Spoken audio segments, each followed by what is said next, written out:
The Illiterate Digest by Will Rogers. 2 letters and a dedication. Most books have to have an excuse by someone for the author, but this is the only book ever written that has to have an alibi for the title too.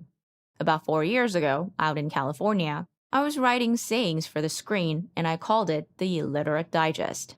Well, one day up bobs the following letter from this New York lawyer.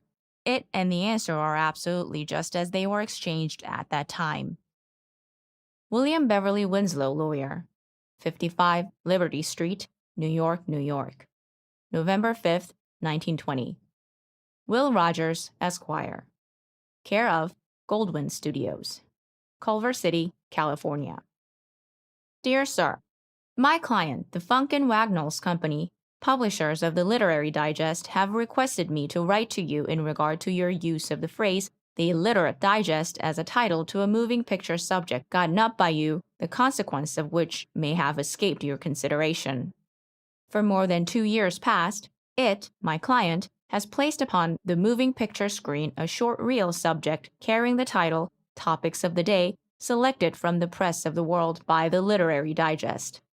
This subject has achieved a wide popularity both because of the character and renown of the Literary Digest, and through the expenditure of much time, effort, and money by its owners in presenting the subject to the public.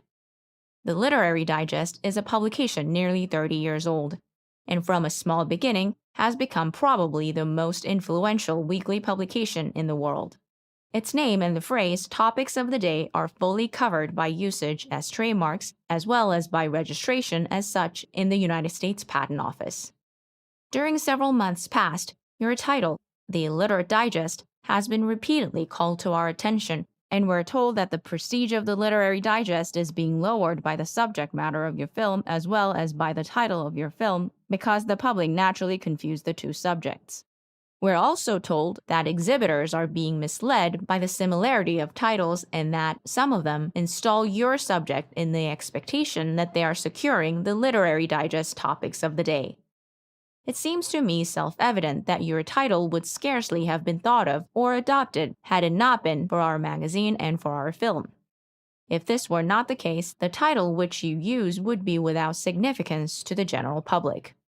I have advised the publishers that they may proceed against you through the Federal Trade Commission in Washington, calling upon you to there defend yourself against the charge of unfair competition because of your simulation of their title, or that they can proceed against you, the producers of your film, its distributors and exhibitors in court for an injunction restraining you from use of the title, The Illiterate Digest.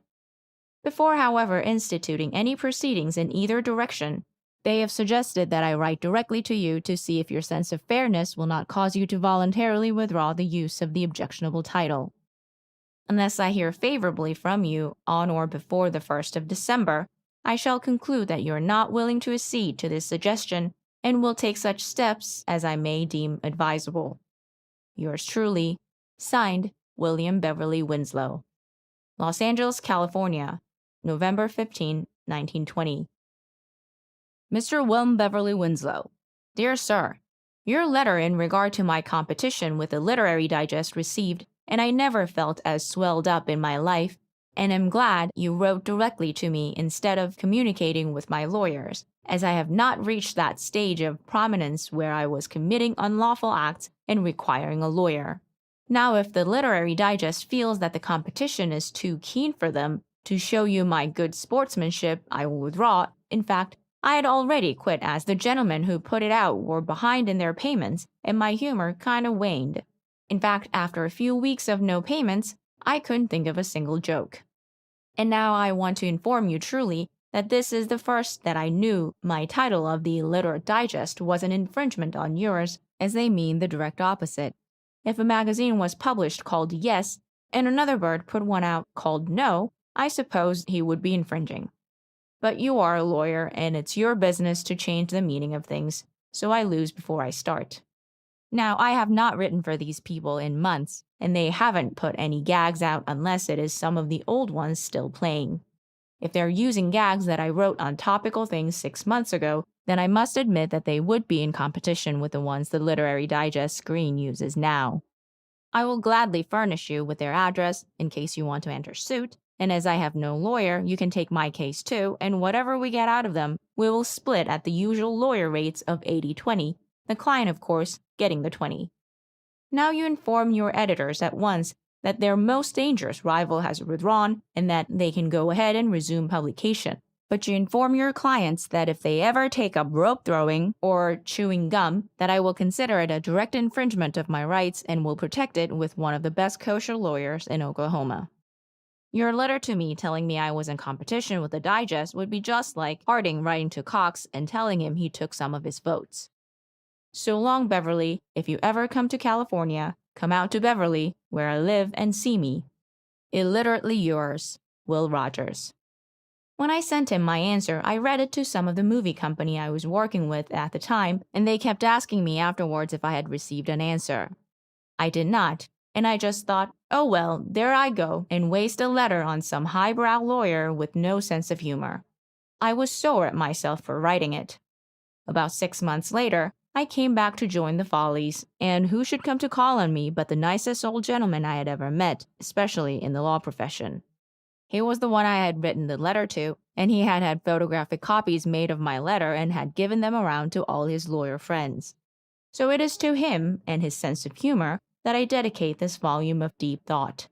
I might also state that the Literary Digest was broad-minded enough to realize that there was room for both, and I want to thank them for allowing me to announce my illiteracy publicly.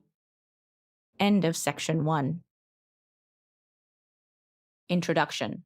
This book should have been long before now on the bookshelves of every reader of worthwhile literature in the English-speaking world, in addition to being well-worn in our best reference libraries, and should have been already translated into every known and unknown tongue. What you will immediately ask delayed such an important event? Well, the principal reason is it had not been written, and the next is we had no introduction for it. You let a book go out without an alibi by some other writer, and it is practically a commercial suicide.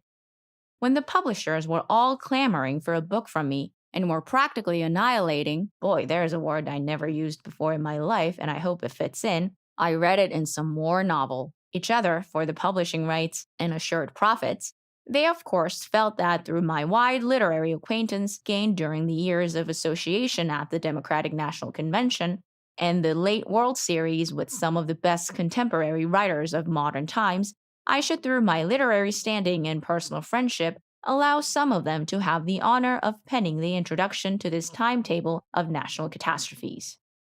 William Emporia Allen White was my first thought, on account of his having a middle name, which always sounds literary, even if its owner is not.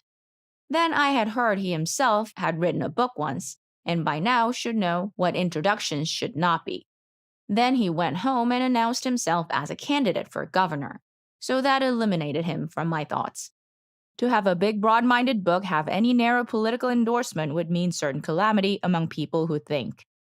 To run for governor is bad enough, but to run for governor of Kansas and then write an introduction of my worthy efforts would simply make the book a laughingstock. Then my thoughts turned to Arthur Brisbane. I don't know what I could have been eating that my thoughts should have done such a mental somersault. But I guess it was because I had known Arthur for years. I knew him before William Randolph Hearst started working for him. I approached him on it, and he said, "Sorry, Will, but what I write must point a moral. There must be a lesson in every paragraph. Mine must not only be news, but it must be instructive news. For instance, I read China will not go to war on rainy days.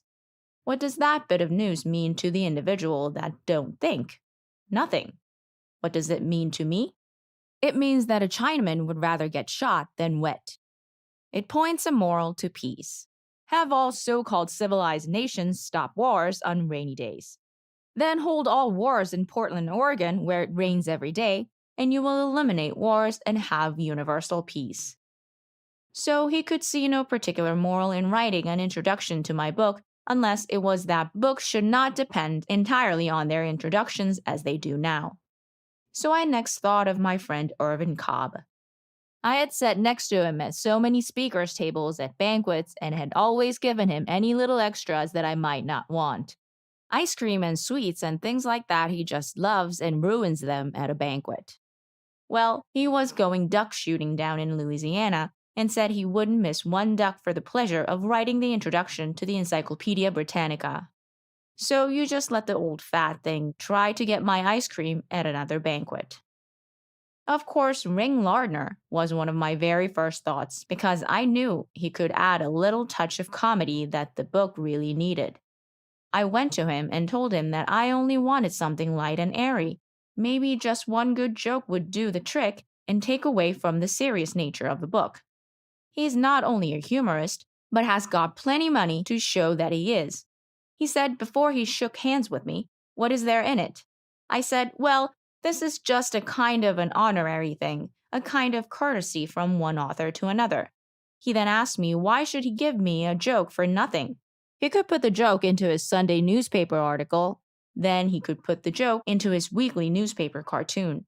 Then he could sell it to a musical comedy, and they would tell it so bad it would sound new. Then the movies would buy it and make a drama out of it. Then he would still hold a phonograph and broadcasting rights, and after it got well enough known, write a song around it. So he said, I would be a fine egg to give you a joke for nothing. I wish that Spaniard Ibanez that wrote The Four Horsemen was over here. I knew him well. I had read 5 or 6 of his books, and I was to a big reception given to him in Los Angeles. And during our conversations through an interpreter, he learned that I read so many of his books. No one else he met there, even among the literary ones, had ever read any but The Four Horsemen.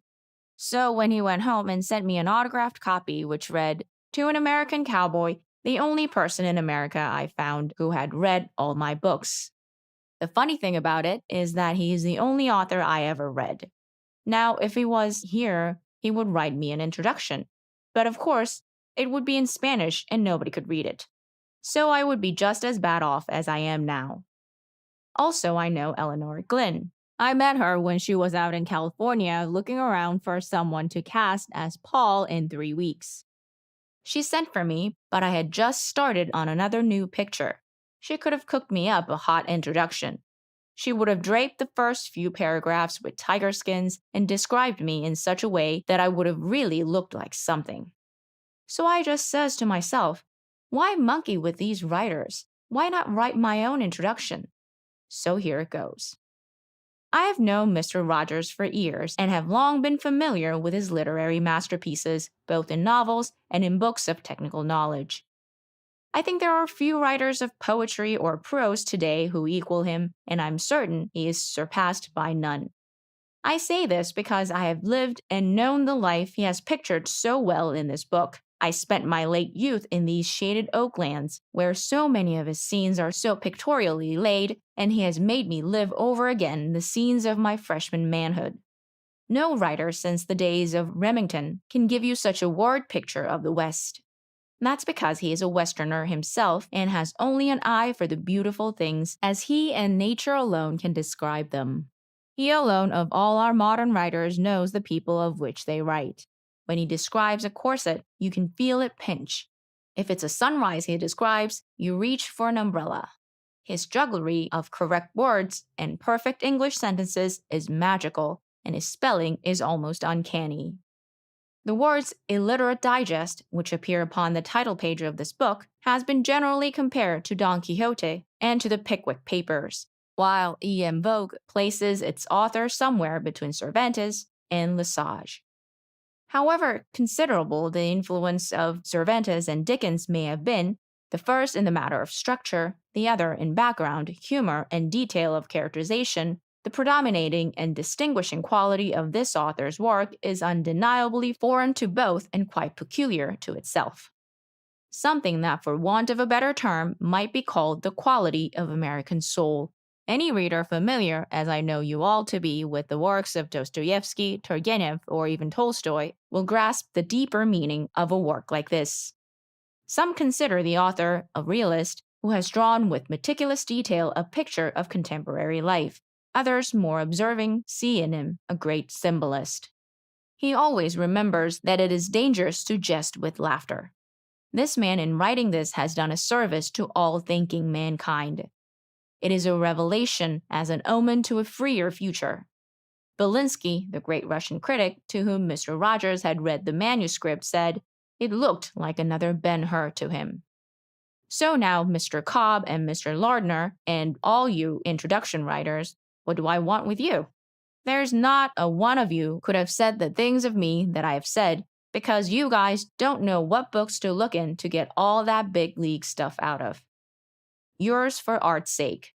William Penn Adair Rogers. Boy, that is my real name. Let some literary guy top that. P.S. I got enough introduction left over to write another introduction if I had anything to write another book about. End of section 2. Breaking into the writing game. Everybody is writing something nowadays. It used to be just the literary or newspaper men who were supposed to know what they were writing about that did all the writing. But nowadays, all a man goes into office for is so it can try to find out something and then write it when it comes out.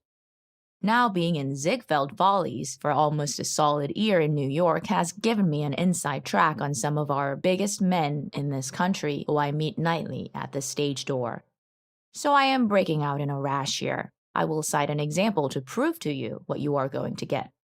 Not long ago, there was a mess of governors here from various provinces, and a good friend of mine brought back to the stage and dressing room Governor Allen of Kansas.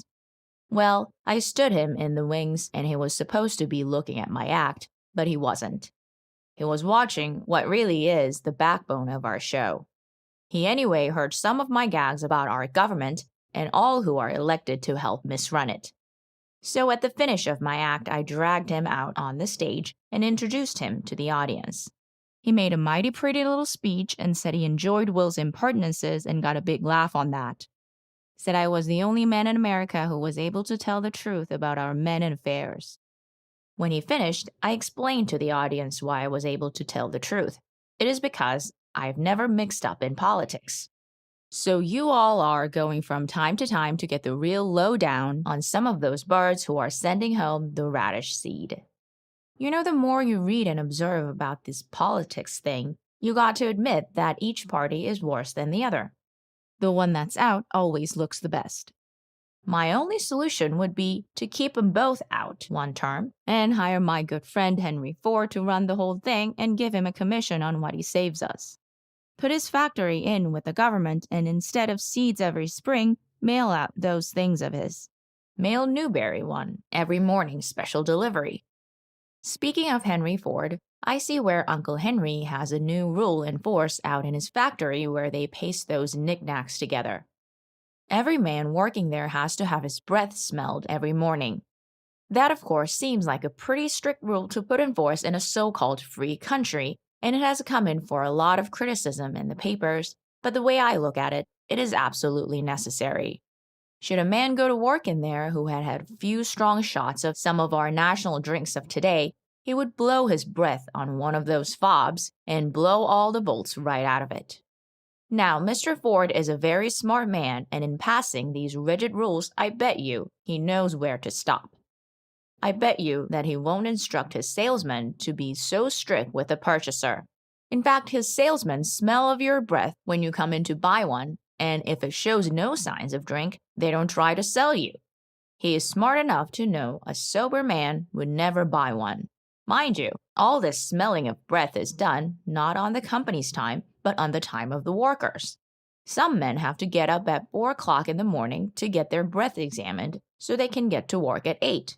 Imagine a line of 50,000 all waiting to blow a single individual tester. Think what he must be with all those Italian workmen passing by him. He is just 180 pounds of garlic by night.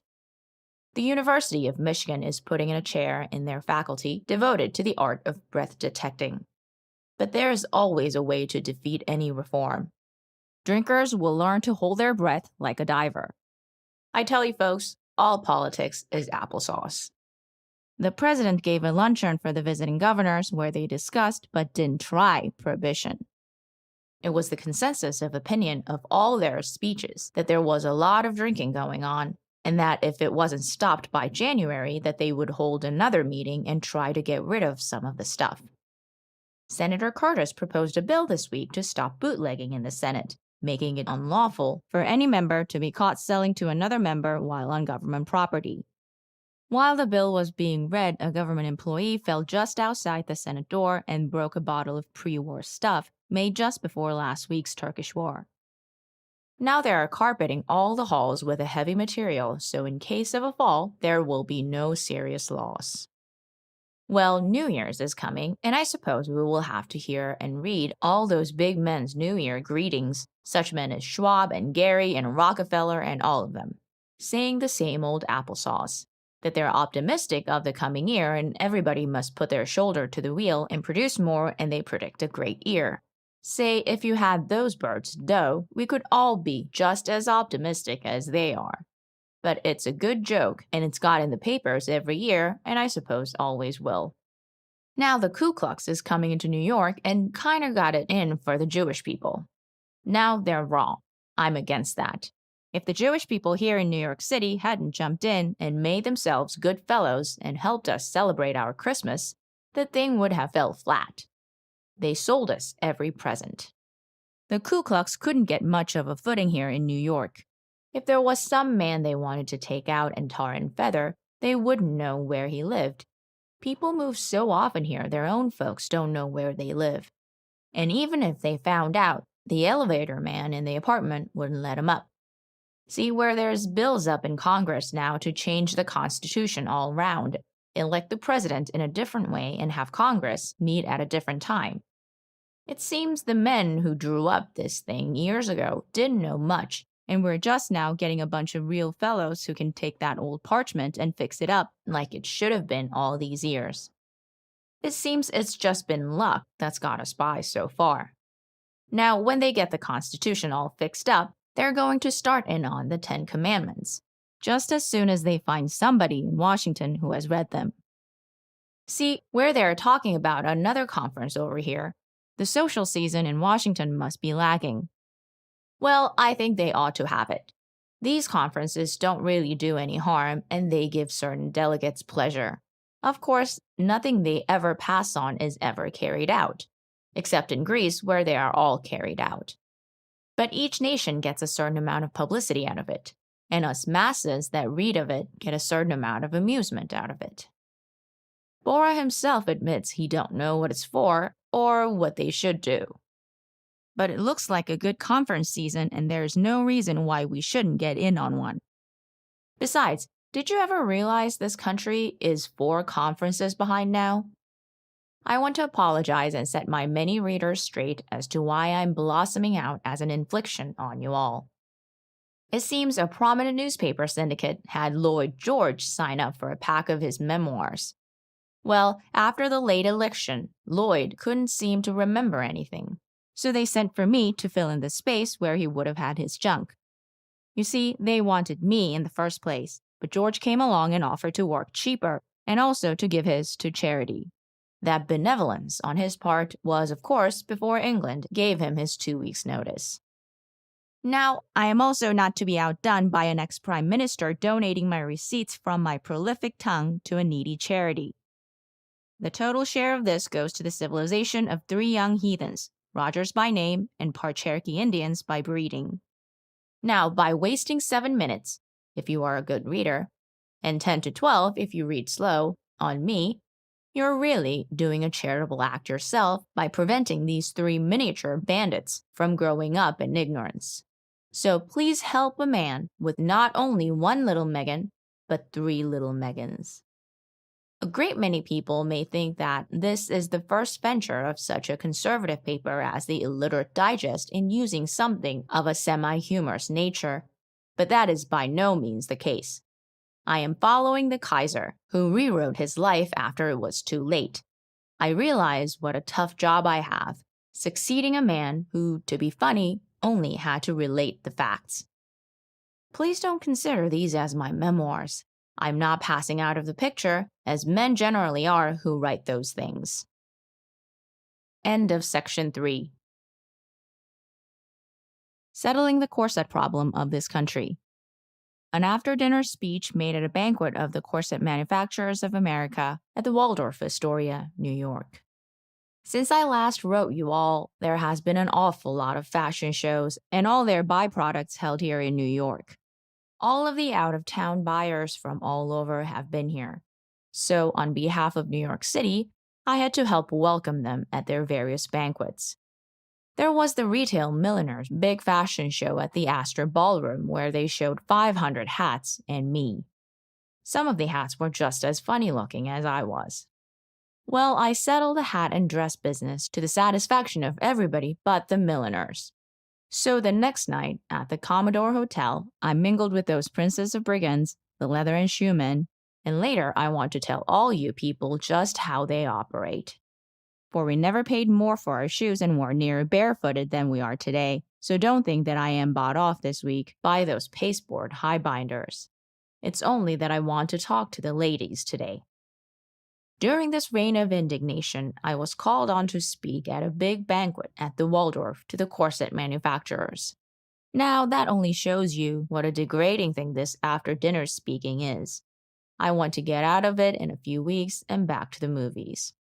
This speaking calls on a fellow to learn something about articles that a self-respecting man has no business knowing about. So that's why I'm going to get away. If a man is called on to tell in a public banquet room what he knows about corsets, there's no telling what other ladies wearing apparel he might be called on to discuss. So me back to the morals of Hollywood before it's too late. I was at that mighty glad to appear at a dinner given by an essential industry. Just imagine, if you can, if the flesh of this country were allowed to wander around promiscuously. Why, there ain't no telling where it would wind up. There has got to be a gathering or a get-together place for everything in this world, so when our human bodies get beyond our control, why, we have to call on some mechanical force to help assemble them and bring back what might be called the semblance of a human frame. These corset builders, while they might not do a whole lot to help civilization, are a tremendous aid to the eyesight. They've got what you would call a Herculean task, as they really have to improve on nature. The same problem confronts them that does the people that run the subways in New York City. They both have to get so many pounds of human flesh into a given radius. The subway does it by having strong men to push and shove until they can just close the door with only the last man's foot out. But the corset carpenters arrive at the same thing by a series of strings. They have what is known as the back lace. This is known as a one-man corset. Now, the front lace can be operated without a confederate. By judiciously holding your breath and with a conservative intake on the diaphragm, you arrange yourself inside this. Then you tie the strings to the doorknob and slowly back away. When your speedometer says you have arrived at exactly 36, why, haul in your lines and tie off. We have also the side lace that is made in case you are very fleshy and need two accomplices to help you congregate yourself. You stand in the middle and they pull from both sides. This acts something in the nature of a vice. This style has been known to operate so successful that the victims' buttons have popped off their shoes. Of course, the fear of every fleshy lady is the broken corset string. I sat next to a catastrophe of this nature once. We didn't know it at first. The deluge seemed so gradual, till finally the gentlemen on the opposite side of her and myself were gradually pushed off our chairs. To show you what a wonderful thing this corseting is, that lady had come to the dinner before the broken string episode in a small roadster. She was delivered home in a bus. They have also worked out a second line of control, or a place to park an extra string on the back. You can change a string now while you wait, and they have demountable strings. Now, of course, not as many women wear corsets as used to, but what they have lost in women, they have made up with men. When corsets were $1 a pair, they used to be as alike as two Fords. A clerk just looked you over, decided on your circumference and wheelbase, and handed you out one. They come in long boxes, and you were in doubt at first if it was a corset or a casket. Nowadays, with the wraparound and the diaphragm control and all those things, a corset manufacturer uses more rubber than a tire co. Imagine me being asked to talk at a corset dinner anyway. Me, who has been 6 years with Ziegfeld Follies and not a corset in the show. Men have gone down in history for shaping the destinies of nations. But I tell you, this set of corset architects shaped the destinies of women, and that is a lot more important than some of the shaping that has been done on a lot of nations that I can name offhand. Another thing makes me so strong for them. If it wasn't for the corset ads in magazines, men would never look at a magazine. End of section 4. How to tell a butler and other etiquette. Somebody must have seen me out in public. I think it was Emily Post, for she sent me a book on etiquette that she had written herself. It has 700 pages in it.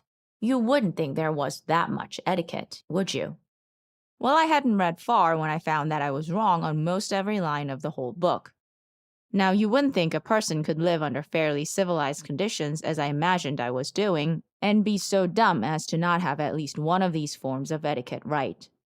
Well, when I got through reading it, I felt like I had been a heathen all my life. But after I got to noticing other people I met, I didn't feel so bad. Some of them didn't know much more about it than I did. So I predict that her book and all the other things you read now on etiquette are going to fall on fertile soil. Now take, for instance, being introduced or introducing someone. That is the first thing in the book. I didn't know up to then that inflection of the voice was such a big factor in introductions. She says that the prominence of the party being introduced determines the sound of the voice, as she says, for instance, "Are you there?" And then, on finding out you are there, she says, "Is it raining?" Now, the inflection that you use on asking anyone if they're there is the same inflection that you are to use on introducing Mr. Gothis, if he is the more prominent of the two. Then, for the other person, who Mr. Gothis probably got his from, why you use the "is it raining" inflection. You see, a fellow has to know a whole lot more than you think he does before he can properly introduce people to each other. First, he has to be up in his Dun and Bradstreet to tell which of the two is the more prominent. Second, he has to be an elocutionist, so he will know just where to bestow the inflection. Well, I studied on that introduction chapter till I thought I had it down pat. So I finally got a chance to try it out. My wife had invited a few friends for dinner, and as she hadn't finished cooking it before they come, I had to meet them and introduce them to each other. Well, I studied for half an hour before they come, trying to figure out which one was the most prominent so I could give her the "are you there" inflection.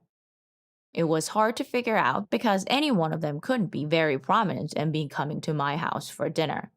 So I thought, well, I will just give them both the "is it raining" inflection. Then I happened to remember that the husband of one of them had just bought a drugstore, so I figured that I better give her the benefit of the "are you there" inflection, for if prohibition stays in effect, it's only a matter of days till her husband will be prominent. So when they arrived, I was remembering my opening chapter of my etiquette on introductions. When the first one come, I was all right. I didn't have to introduce her to anyone. I just opened our front door in answer to the bell, which didn't work. Butter was peeping through the curtains, and as I opened the door to let her in, 2 of our dogs and 4 cats come in. Well, while I was shooing them out, apologizing, and trying to make her believe it was unusual for them to do such a thing, now there I was. This Emily Post wrote 700 pages on etiquette, but not a line on what to do in an emergency to remove dogs and cats and still be nonchalant. The second lady arrived just as this dog and cat pound of ours was emptying. She was the new prescription store owner's wife and was to get the "are you there" inflection. Her name was, I will call her Smith, but that was not her name. She don't want it to get out there that she knows us. Well, I had studied that book thoroughly, but those animals entering our parlor had kinda upset me. So I said, "Mrs. Smith, are you there? I want you to meet Mrs. Jones. Is it raining?" Well, these women looked at me like I was crazy. It was a silly thing to say. Mrs. Smith was there, of course, or I couldn't have introduced her, and asking Mrs. Jones if it was raining was most uncalled for, because I had just looked out myself, and besides, anyone that ever lived in California knows it won't rain again till next year. But that didn't discourage me. I kept right on learning, and from now on, I'm just mangy with etiquette. Why, just the other day, I heard what I had always considered up to then a well-behaved woman introduced one gentleman friend to another, and she said, "Allow me to present." Now, anybody that's ever read the first 5 lines in the book knows that the word present is never used only on formal occasions. You should always say, "May I introduce," on all informal occasions. There was a woman who, to look at her, you would never have thought she could possibly be so rude and uncultured as to have made a mistake like that. It just spoiled her for me. I don't care how many nice things she may do in the future, she just don't belong. Rule 2, Chapter 5. No gentleman under any circumstances chews gum in public. Now that kinda knocked me for a goal, for I had been chewing gum before some of the best families in this country. But from now on, it is out. I am going to live according to the book. Chapter 6. Gentlemen should not walk along the street with their cane or stick striking the picket fence. Such habits should be curbed in the nursery. Now that rule didn't hit me so hard, for I am not lame and I don't carry a cane yet, and furthermore, there is no picket fences in California. If they had enough pickets to make a fence, they would take them and build another bungalow and rent it. Outside of eating with a sharp knife, there is no rule in the book that lays you liable to as much criticism as the following. Whether in a private car, a taxi, or a carriage, a lady must never sit on a gentleman's left, because according to European etiquette, a lady on the left is no lady. I thought at first when I read it that it was a misprint and meant a lady should never sit on a gentleman's lap instead of left. But now I find that it really was left, so I guess you can go ahead and sit on the lap. It don't say not to, but don't sit on his left, or you can never hope to enter smart society. Then it says the owner of the car should always occupy the right-hand side of the rear seat. No matter how many payments he has to make on it, that is considered his seat. Chapter 7 is given over entirely to the opera. What to wear, when to applaud. It tells everything but how to enjoy the thing. The fellow that figures out how to enjoy the opera in a foreign tongue without kidding himself or four-flushing has a fortune in store for him. Chapter 12 tells how the butler should dress. You don't know what a relief it was to me to find that news. I never had one, but if I do, I will know what to costume him in. The book says at 6 o'clock the butler puts on his dress suit.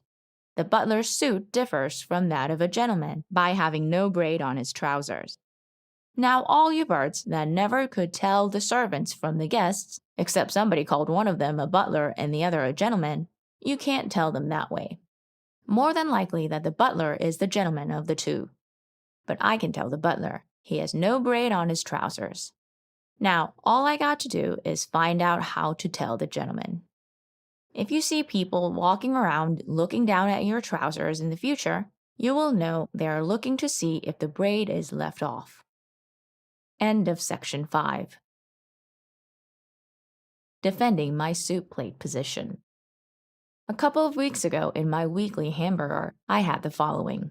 If Mrs. J.W. Davis ever gets into the White House, we will have a mistress to preside whom no titled European visitor can embarrass by doing the right thing first.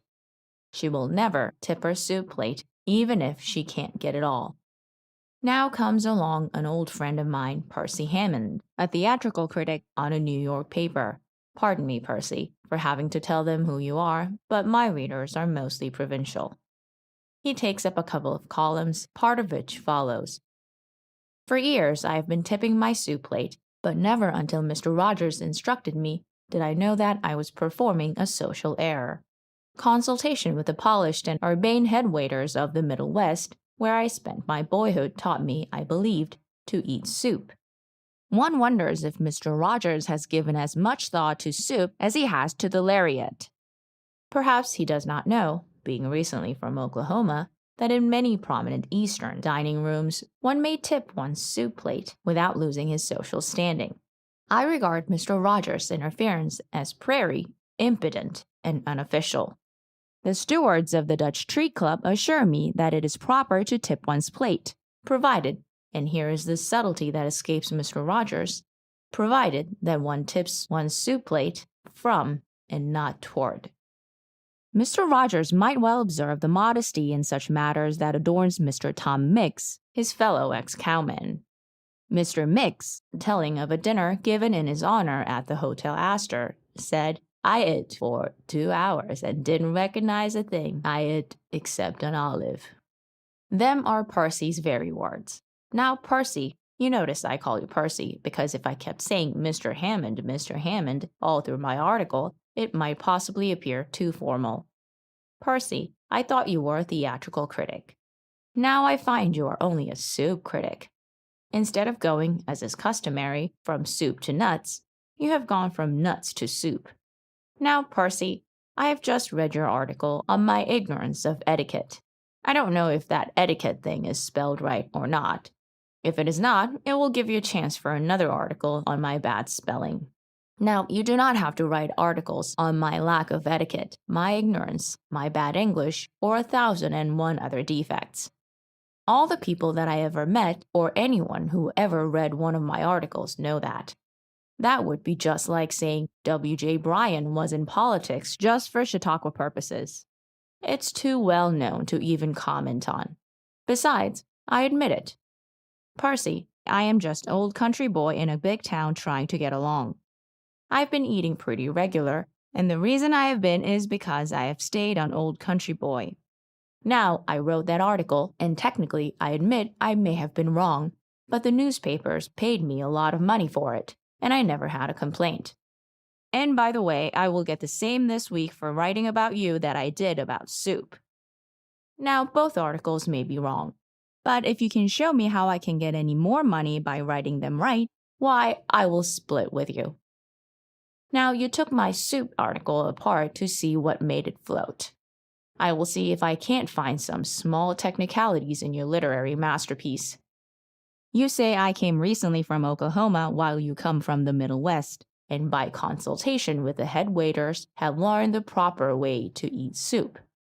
I thought Oklahoma was in the Middle West. Your knowledge of geography is worse than my etiquette. You say you learned to eat soup from a head waiter in the Middle West. Well, I admit my ignorance again. I never saw a head waiter eat soup. Down in Oklahoma, probably near Siberia, where I come from, we wouldn't let a head waiter eat at our table, even if we had a head waiter, which we haven't. If I remember right, I think it was my mother taught me what little she knew of how I should eat, because if we had had to wait until we sent and got a head waiter to show us, we would have all starved to death. If a head waiter taught you to eat soup, Percy, I suppose you were sent to Borden's to learn how to drink milk. Then you state, the stewards of the Dutch Treat Club assure me that it is proper to tip one's plate. Now, if you had learned properly from the great social head waiters of the urbane Middle West, why did you have to consult the stewards of the Dutch Treat Club? Could it be that after arriving in New York, you couldn't rely on the information of the polished head waiters of your phantom Middle West? Now, I was in the Dutch Treat Club once, but just as a guest of honor at a luncheon, and of course I had no chance to get into any intimate conversations with the stewards. At that time, the place did not impress me as being where one might learn the last word in etiquette. And as for your saying that anything of subtlety would escape me, that I also admit. I attribute it to my dumbness. But as for me being too dumb to get the idea of the soup plate being tipped away and not toward one, that's not etiquette. That's just self-protection. As bad as you plate tippers want all you can get, you don't want it on your lap. Custom makes manners, and while I know that it is permissible to tip plates, I still say that it is not a universal custom. Manners are nothing more than common sense, and a person has no more right to try and get every drop of soup out of his plate than he has to take a piece of bread and try and harvest all the gravy in his plate. If you are that hungry, they ought to feed you out of a nosebag.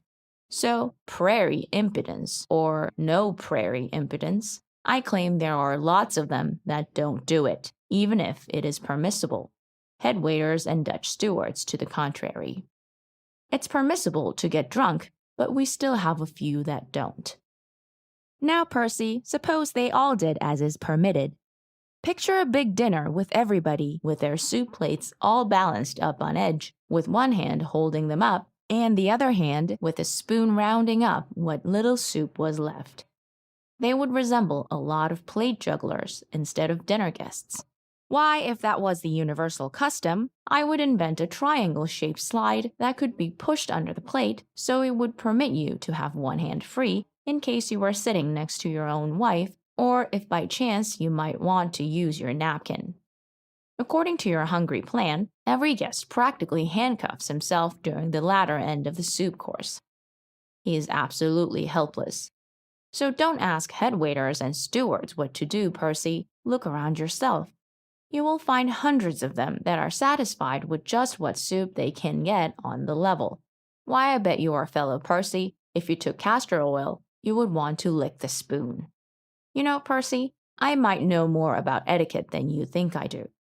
I wrote a review on Emily Post's book on etiquette, and it was recopied in the Literary Digest, and by the way, it did not mention the digest's name, and it is unusual for them to recopy anything unless they are mentioned in the article. Now, have you or any of your Midwestern headwaiters or retinue of stewards ever been asked to write a criticism on such an authoritative work as that? So you see, I'm somewhat of a critic myself. I am the Hammond of the etiquette book business. Another thing, Percy, I spoke of a particular case. I mentioned Mrs. Davis. Well, I happened to see the lady in question eat soup, and she did not try and corral the whole output. She perhaps knew it was permissible. Still, she did not seem eager to take advantage of it. Now, you speak of my friend Tom Mix, where he says he had 2 hours and did not recognize anything he ate but an olive. Now, that is bad grammar, even I will admit, but it's mighty good eating. Don't you kind of envy him that he has lived his life physically so that now he can eat for 2 hours? I bet you that you would trade your knowledge of the English language now for his constitution. Tipping that soup plate at all your meals for years is what put that front on you, Perce. Leave some. That's why I'm trying to prove to you it's permissible to tip the plate, but it's bad physically. The fact that Tom has done something to be given a dinner for should make him immune from attacks from the press table. Vice Dawes, the profanity end of Coolidge's campaign, just went through New York last week, cussing everything and everybody, a Helen Mariaing all over the place. But he has other qualities to offset his cussing, so personally, I don't think this word, et, on Mix's part will seriously affect the drawing power of his pictures. You see, Percy, Tom said et, but you know better than him what to say. Still, if a Western picture was to be made to amuse the entire world, I would trust Tom's judgment to yours. You know, Percy, everybody is ignorant, only on different subjects. So, Perce, you string with the highbrows, but I'm going to stick to the lowbrows because I know I am at home with them. For remember, if it was not for us lowbrows, you highbrows would have no one to discuss. But God love you, Percy, and if you ever want to leave them and come back to us where you started, we will all be glad to welcome you, even if you do feel like you're slumming. You must remember, Perce, that the question of the world today is not how you eat soup, but how to get soup to eat. End of section 6. Helping the girls with their income taxes. Well, I haven't had much time lately to dope out many new jokes. I've been helping the girls in the Follies to make out their income tax. A vital question come up: do presents come under the heading of salary? You know, that's a mighty big item with us. When I say us, I don't mean me, as no one has given me anything yet, but I stick around in case a few crumbs drop. I've been looking for a bribe from some of my prominent men to keep their name out of my act, but the only ones who even speak to me are the ones I mention. So I guess about the only way you can get a man sore nowadays is to ignore him. One girl wanted to charge off taxi cab fares to and from the theater. I told her she couldn't do that. She said, "Well, how am I to get there?" I said, "Well, as far as the government is concerned, you come on the subway." She said, "Oh, what is the subway?" Another girl who has been with the various follies for 10 years wanted to know what she could charge off for depreciation. And she was absolutely right because if, after being with them for that long, and you haven't married at least one millionaire, you certainly have a legitimate claim for depreciation. I reminded one of the girls that she had neglected to include two of her alimony allowances. She said, "Do I have to put them all in?" I said, "Why, certainly you do." The girl said, "Well, how did the government keep track of them? I couldn't." One girl charged off a non providing husband under the heading of bad debts. We charged off all cigarettes smoked in public under the heading advertising. One sweetheart who paid for a girls' dinner every night went thoroughly broke in Wall Street by trying to corner canned tomatoes in the late Piggledy-Wiggledy uprising. We figured up what the dinners would be for the rest of the year and charged him off as a total loss. And right here, I want to say what an honest bunch these girls are.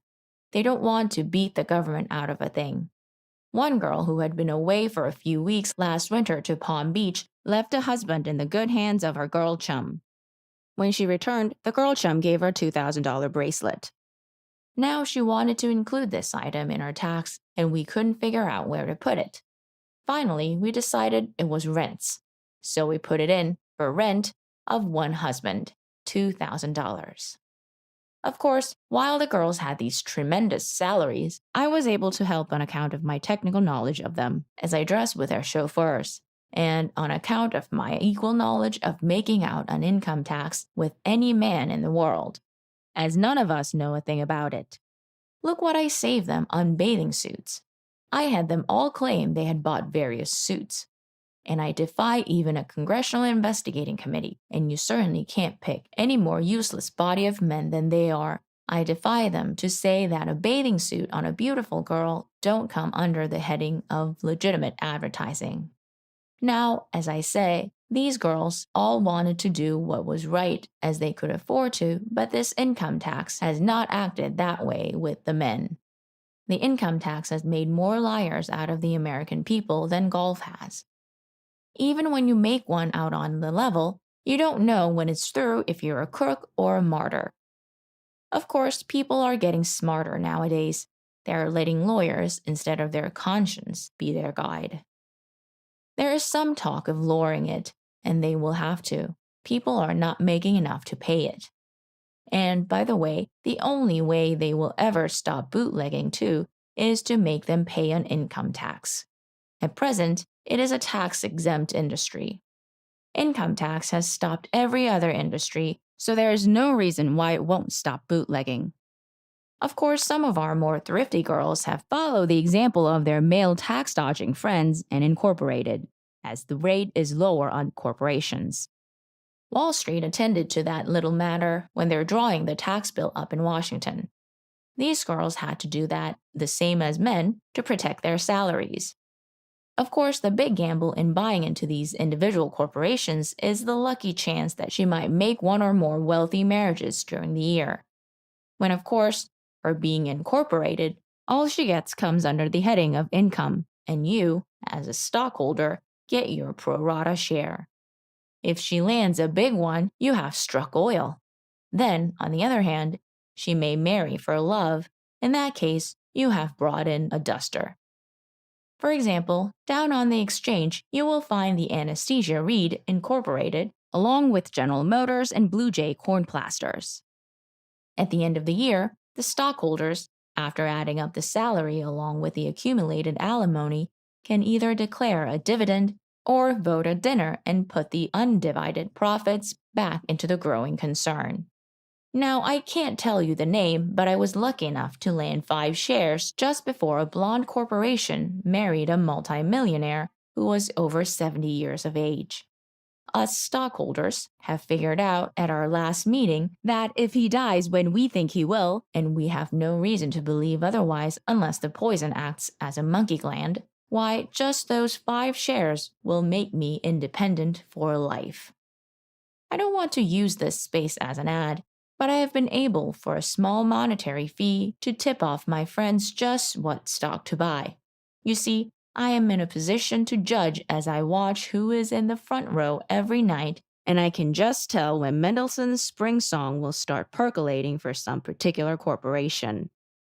Now, at the present time, there is every night in the front row a millionaire Oklahoma oil magnate and a bootlegger, both angling for the same corporation. If this bootlegging person lands her, why her stockholders are made for life, but if the oil magnate comes through, for sometimes these female corporations are swayed by sentiment, why the stock won't be worth within 1,000% of what it will be if the boot heel party lands. Now, take me personally, this income tax thing don't bother me at all. You're allowed $200 for each child, and my children and my income are just coming out even now. End of section 7.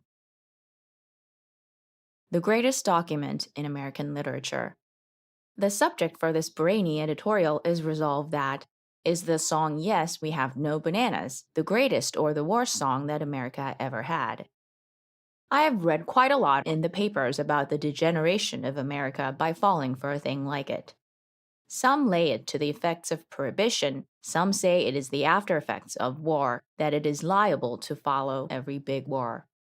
I see where some have written editorials on the song claiming that things are always in an unsettled state the year before a presidential election. I claim it's due to none of these causes at all. Neither is it due to the French occupation of the Ruhr. I claim that it is the greatest document that has been penned in the entire history of American literature. And there is only one way to account for its popularity, and that is how you account for anything's popularity, and that is because it has merit. Real down-to-earth merit, more than anything written in the last decade. The world was just hungry for something good, and when this genius come along and got right down and wrote on a subject that every human being is familiar with, and that was vegetables, bologna, eggs, and bananas, why, he simply hit us where we live. You know, a war song will only appeal to people that are interested in war, a love song to those who are in love, a mammy song to nobody at all. But when you get down and write of cabbages, potatoes, and tomatoes, you just about hit on a universal subject. You see, we had been eating these things all our lives, but no one had ever thought of paying homage to them in Wars and Harmony. It opens up a new field for songwriters. I look for an epidemic of corned beef, liver and bacon, soup and hash songs to flood the market. So, more power to an originator. Did you ever stop to realize that that song has attracted more attention than anything that has taken place in this country since Valentino gave up the screen for a mud-faced preparation? Magnus Johnson of Wisconsin or Minnesota, they ought to put those states together. Nobody can ever remember which one anything ever happens in. Generally, the same thing happens in both of them. Well, as I say, Magnus was unfortunate enough to be elected to the United States Senate at a time when bananas was at its height. 10,000 people can sing the song that don't know that Magnus can milk a cow with one hand and broadcast a political speech with the other. Millions can hum the song that can't tell you what Lloyd George's sore at England about. Hiram Johnson arrived from Europe a presidential possibility and spoke to 2,000 people. The creator of Bananas to Music penned one gem of constructive thought and spoke not to 2,000 but to 110 million. Then, some editorial newspaper writer has the nerve to sneer at this marvelous song when perhaps his writings never crossed the country line.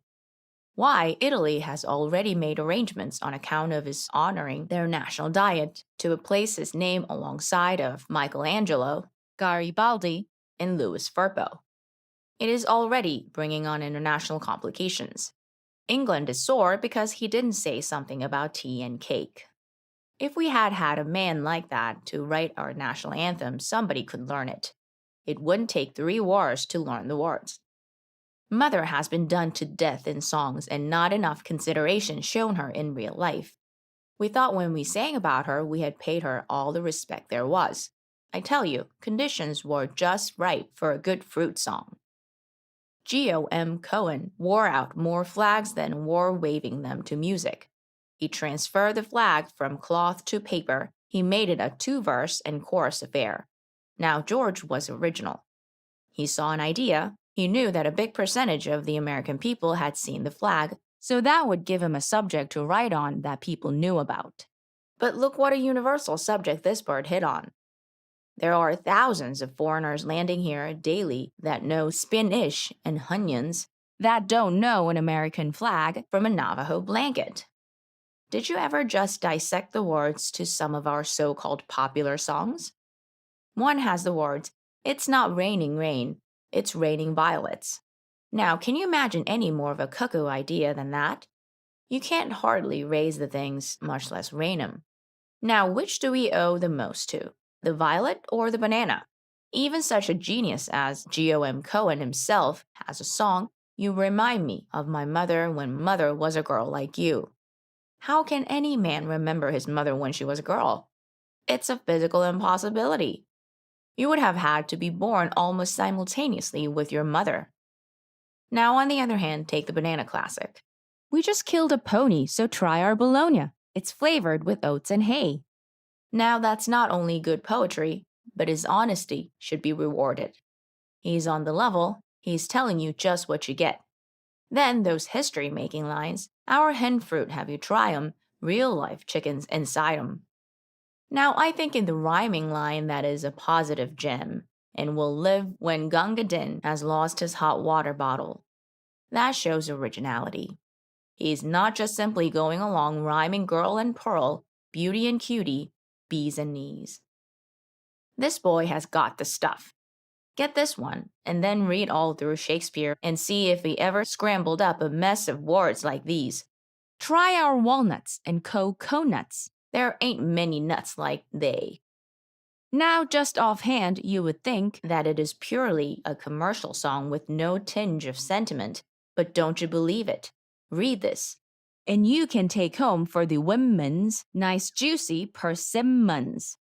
Now that shows thoughtfulness for the fair sex and also excellent judgment in the choice of a delicacy. Then there is rhythm and harmony that would do credit to a Walt Whitman, so I defy you to show me a single song with so much downright merit to it as this has. You know, it don't take much to rank a man a way up if it's just lucky in coining the right words. Now, take for instance Horace Greeley, I think it was, or was it W.G. McAdoo, who said, "Go west, young man." Now that took no original thought at the time it was uttered. There was no other place for a man to go, still it has lived. Now you mean to tell me that a commonplace remark like that has the real backbone of this one. "Our grapefruit, I'll bet you, is not going to wet you. We drain them out every day." Now, which do you think it would take you the longest to think of? That or "Go west, young man"? Some other fellow made himself by saying, "War is hell." Now, what was original about that? Anyone who had been in one could have told you that, and today he has one of the biggest statues in New York. According to that, what should this banana man get? He should be voted the Poet Laureate of America. Now, mind you, I'm not upholding this man because I hold any briefs for the songwriters. I think they are in a class with the after-dinner speakers. They should be like Vice used to be in some towns. They should be segregated off to themselves and not allowed to associate with people at all, and should be made to sing these songs to each other. That is the only way you will ever do away with the songwriting business. Another thing that has made it bad is these people that used to send scenarios to moving picture studios, after getting them back, have turned them into songs. It's been a godsend to the picture business, but a blow to the music business. And those mammy songs, those writers should have all been banished to Siberia. And as they went through on their way to Siberia, don't let them stop in Russia to see their mammy. But when one does come along and display real talent, as this one has proven, I think he should be encouraged. Some man said years ago that he cared not who fought their country's wars as long as he could write their songs. But of the two, our songs have been the most devastating. I understand this boy was a drummer in a jazz band before this world renown hit him. Now, I personally have always considered the drummer the best part of the jazz band. I think if all the members of a jazz band play the drums, it would make better music. I would rather have been the author of that banana masterpiece than the author of the Constitution of the United States. No one has offered any amendments to it. It's the only thing ever written in America that we haven't changed, most of them for the worst. End of section 8. Prospectus for the remodeled Chewing Gum Corporation. Last week, I made, on account of my movie work, a trip to Catalina Island, and along with the glass-bottom boat, I had pointed out to me the home of Mr. William Wrigley on top of the highest mountain. He also owns the island. We were not allowed to go nearer than the gate as the guide said some other tourist had carried away a grand piano, and he had gotten discouraged at having them around. Another tourist was caught right on the lawn chewing an opposite brand of gum. That is really the thing that gummed up the tourist parade. Then I remembered having seen his wonderful building in Chicago, all, mind you, accumulated on chewing gum at a cent to chew. Now I felt rather hurt at not being allowed to at least walk through maybe the kitchen or the cellar, because I know that I have contributed more to the building of that home than anyone living. I have not only made chewing gum a pastime, but I have made it an art. I have brought it right out in public and chewed before some of the oldest political families of Massachusetts. I have had Senator Lodge, who can take the poorest arguments in the world and dress them up in perfect English and sell them, after hearing my act on the stage, say, "William," that's English for Will, "William, I could not comprehend a word of the language you speak, but you do masticate uncompromisingly excellent." This reception which I received at the Wrigley home was so in contrast to the one which I received at Mr. Adolphus Bush's in St. Louis. When he heard that one of his best customers was at the outer gate, Mr. Bush not only welcomed me, but sent me a fine German police dog to California, the stock of which had come direct from the Kaiser's kennels in Potsdam. The dog did wonderful, until someone here by mistake gave him a drink of half of 1% beer. He would have been 6 years old next May. After looking on Mr. Wrigley's home with much admiration and no little envy, the thought struck me. A man to succeed nowadays must have an idea. Here I am, struggling along and wasting my time on trying to find something nice to say of our public men, when I should be doing something with dividends connected with it. So then the thought struck me, what becomes of all the chewing gum that is used in this country? I just thought to myself, if Bill Wrigley can amass this colossal fortune and pay the manufacturing charges, why can't I do something with secondhand gum? I would have no expense, only the accumulation of the gum after it is thoroughly masticated. Who would be the most beneficial to mankind, the man who invented chewing gum, or me, who can find a use for it? Why, say, if I can take a wad of old gum and graft it onto some other substance, I will be the modern Burbank. With the ideas I've got for used gum, I may be honored by my native state of Oklahoma by being made governor with the impeachment clause scratched out of the contract. All Wrigley had was an idea. He was the first man to discover that the American jaws must wag. So why not give them something to wag against? That is, put in a kind of shock absorber. If it wasn't for chewing gum, Americans would wear their teeth off just hitting them against each other. Every scientist has been figuring out who the different races descend from. I don't know about the other tribes, but I do know that the American race descended from the cow. And Wrigley was smart enough to furnish the cud. He has made the whole world chew for democracy. That's why this subject touches me so deeply. I have chewed more gum than any living man. My act on the stage depended on the grade of gum I chewed. Lots of my readers have seen me and perhaps noted the poor quality of my jokes on that particular night. Now, I was not personally responsible for that. I just happened to hit on a poor piece of gum. One can't always go by the brand. There just may be a poor stick of gum in what otherwise may be a perfect package. It may look like the others on the outside, but after you get warmed up on it, why, you will find that it has a flaw in it. And hence my act would suffer. I have always maintained that big manufacturers of America's greatest necessity should have a taster, a man who personally tries every piece of gum put out. Now, lots of people don't figure the lasting quality of gum. Why, I have had gum that wouldn't last you over half a day, while there are others, which are like wine, they improve with age. I hit on a certain piece of gum once, which I used to park on the mirror of my dressing room after each show. Why, you don't know what a pleasure it was to chew that gum. It had a kick or a spring to it that you don't find once in 1,000 packages. I have always thought it must have been made for Wrigley himself. And say what jokes I thought of while chewing that gum. Ziegfeld himself couldn't understand what had put such life and humor into my work. Then one night it was stolen, and another piece was substituted in its place, but the minute I started in to work on this other piece, I knew that someone had made a switch. I knew this was a fake. I hadn't been out on the stage 3 minutes until half of the audience were asleep and the other half were hissing me. So I just want to say, you can't exercise too much care and judgment in the selection of your gum, because if it acts that way with me in my work, it must do the same with others, only they have not made the study of it that I have. Now you take Brian. I lay his downfall to gum. You put that man on good gum, and he will be parking it right under the White House dinner table. Now, some gum won't stick easy. It's hard to transfer from your hand to the chair. Other kinds are heavy and pull hard.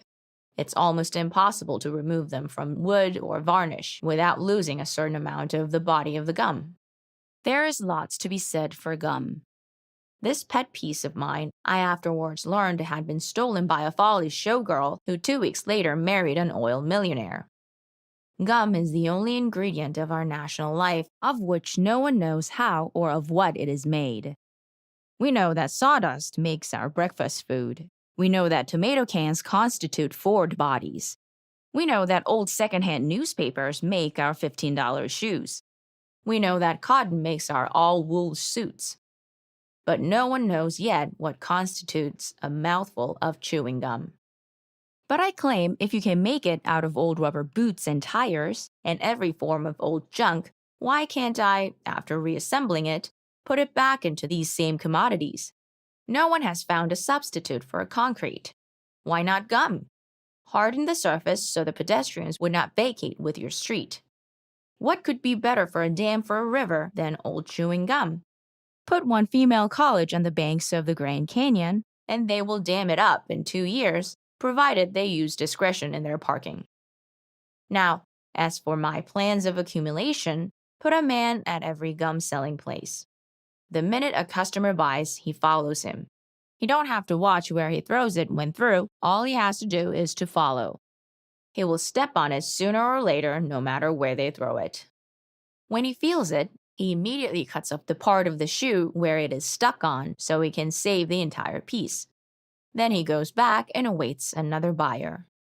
I've gone into the matter so thoroughly that I made a week's test at a friend of mine's theater. At one of Mr. Sid Grumman's movie theaters here, I gathered gum for 1 week and kept account of the intake every day. My statistics have proven that every seat in every movie theater will yield a half pint of gum every 2 days, some only just slightly used. Now that gives us an average of a pint and a half every 6 days, not counting Sunday where the pro rata really increases. Now figure the seating capacity of the theater and you arrive at just what our proposition will yield in a good solid commodity. Of course, this thing is too big for me to handle personally. I can myself disrobe after every show, one theater, and perhaps a church on Sunday. But to make it national, I have to form it into a trust. We will call it the Remodeled Chewing Gum Corporation. Don't call it secondhand. There is no dignity in that name. If we say remodeled, why every bard in America falls for that. Of course, it is my idea ultimately after we have assembled more than we can use for concrete and tires and rubber boots to get a press of some kind and mash it up in different and odd shapes. You know, there's nothing that takes at a dinner like some popular juice flavor to our remodeled and overhauled product. I would suggest wood alcohol. That would combine 2 industries into one. I want to put flavors in there where we can take some of this colossal trade away from these plutocratic top-booted gentlemen. If we can get just enough of this wood alcohol into our reassembled gum to make them feel it and still not totally destroy our customer, we will have improved on the modern bootlegger, as he can only sell to the same man once. Now, gentlemen and ladies, you have my proposition. Get in early on. Old gum made as good as new. Think of the different brands that would be popular. Peruna flavor gum, Jamaica ginger gum, Glover's mange gum, Lysol gum. It looks like a great proposition to me. It will be the only industry in the world where all we have to do is just pick it up, already made, and flavor it. I'm going to put this thing up to my friend Henry Ford. Think, with no overhead, how he could keep the cost down. It's a better proposition than being president. End of section 9. Inside stuff on the total eclipse. Well, I have just this little minute returned from Tijuana, Mexico, where I, along with some thousands of other scientists, went to observe the total eclipse. That was their excuse for going. You know, it don't take much excuse to get a man, or woman either, to go to Mexico nowadays. So when the scientists said that Los Angeles was only to get a 99% eclipse, that is about the only thing I ever knew Los Angeles to fall down on. They're generally 100%. It kinda hurt their pride. It was the first time that nature had ever handed them a mere 99. I don't really think they would have ever gotten over it, but San Francisco only received some 85 or 90%, so that kinda salved things over.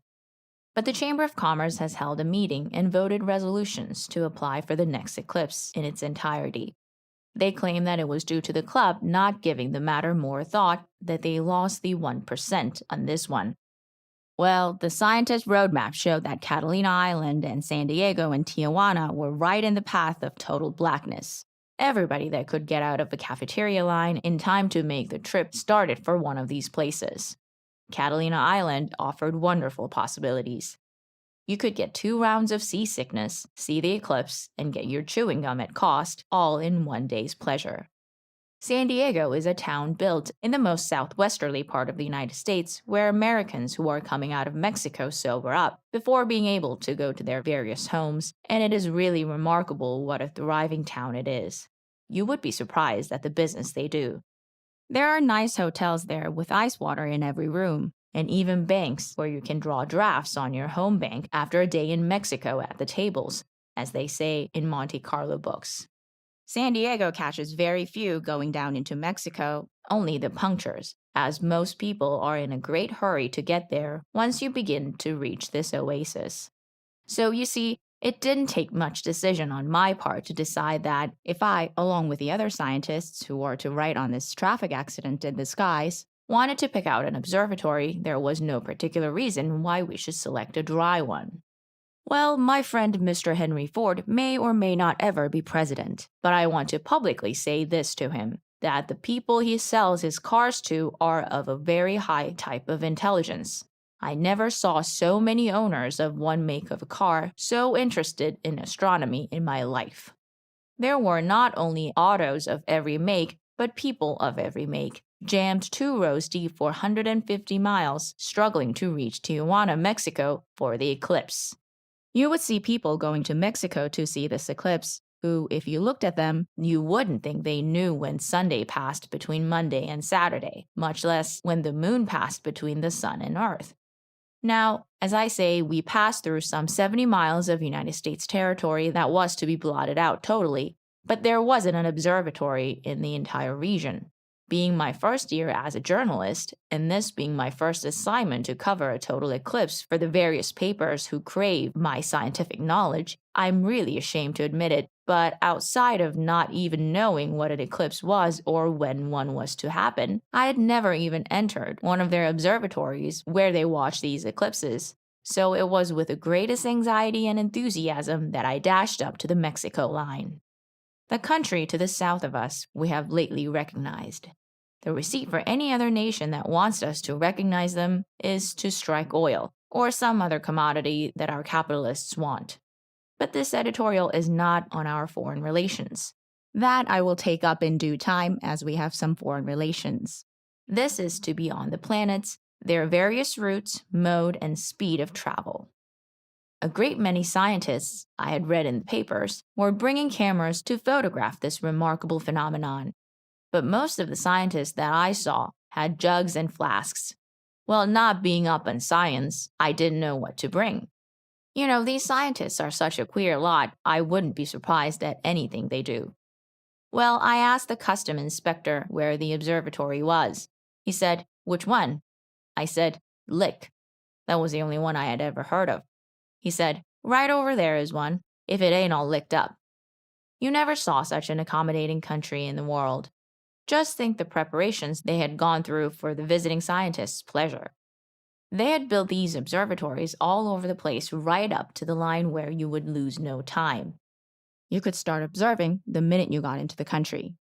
Now, there is apt to be among my readers some who are as ignorant as I was about the inside of an observatory, so for their benefit, I will explain just what it is like. On the left, as you enter, is a long table affair that runs the length of the room.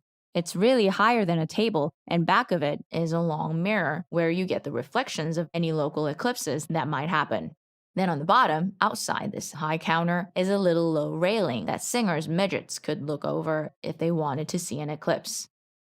Now, up here in Los Angeles, they talked about smoked glasses, but down there, they just fill them and look through them, and the more glasses you used, and the more different kinds of glasses, why, the more eclipse you could see. Some men would have to get the man to let them try a dozen different glasses before they could get the right focus. Then, on the other side of the room, if you didn't want to look through glasses upside down, why, they had various other instruments of knowledge. One was a table with little cubes cut square, or apparently square, with dots on them, and the scientist would shake them in his hand and lay down some money, and then let them empty out his hand.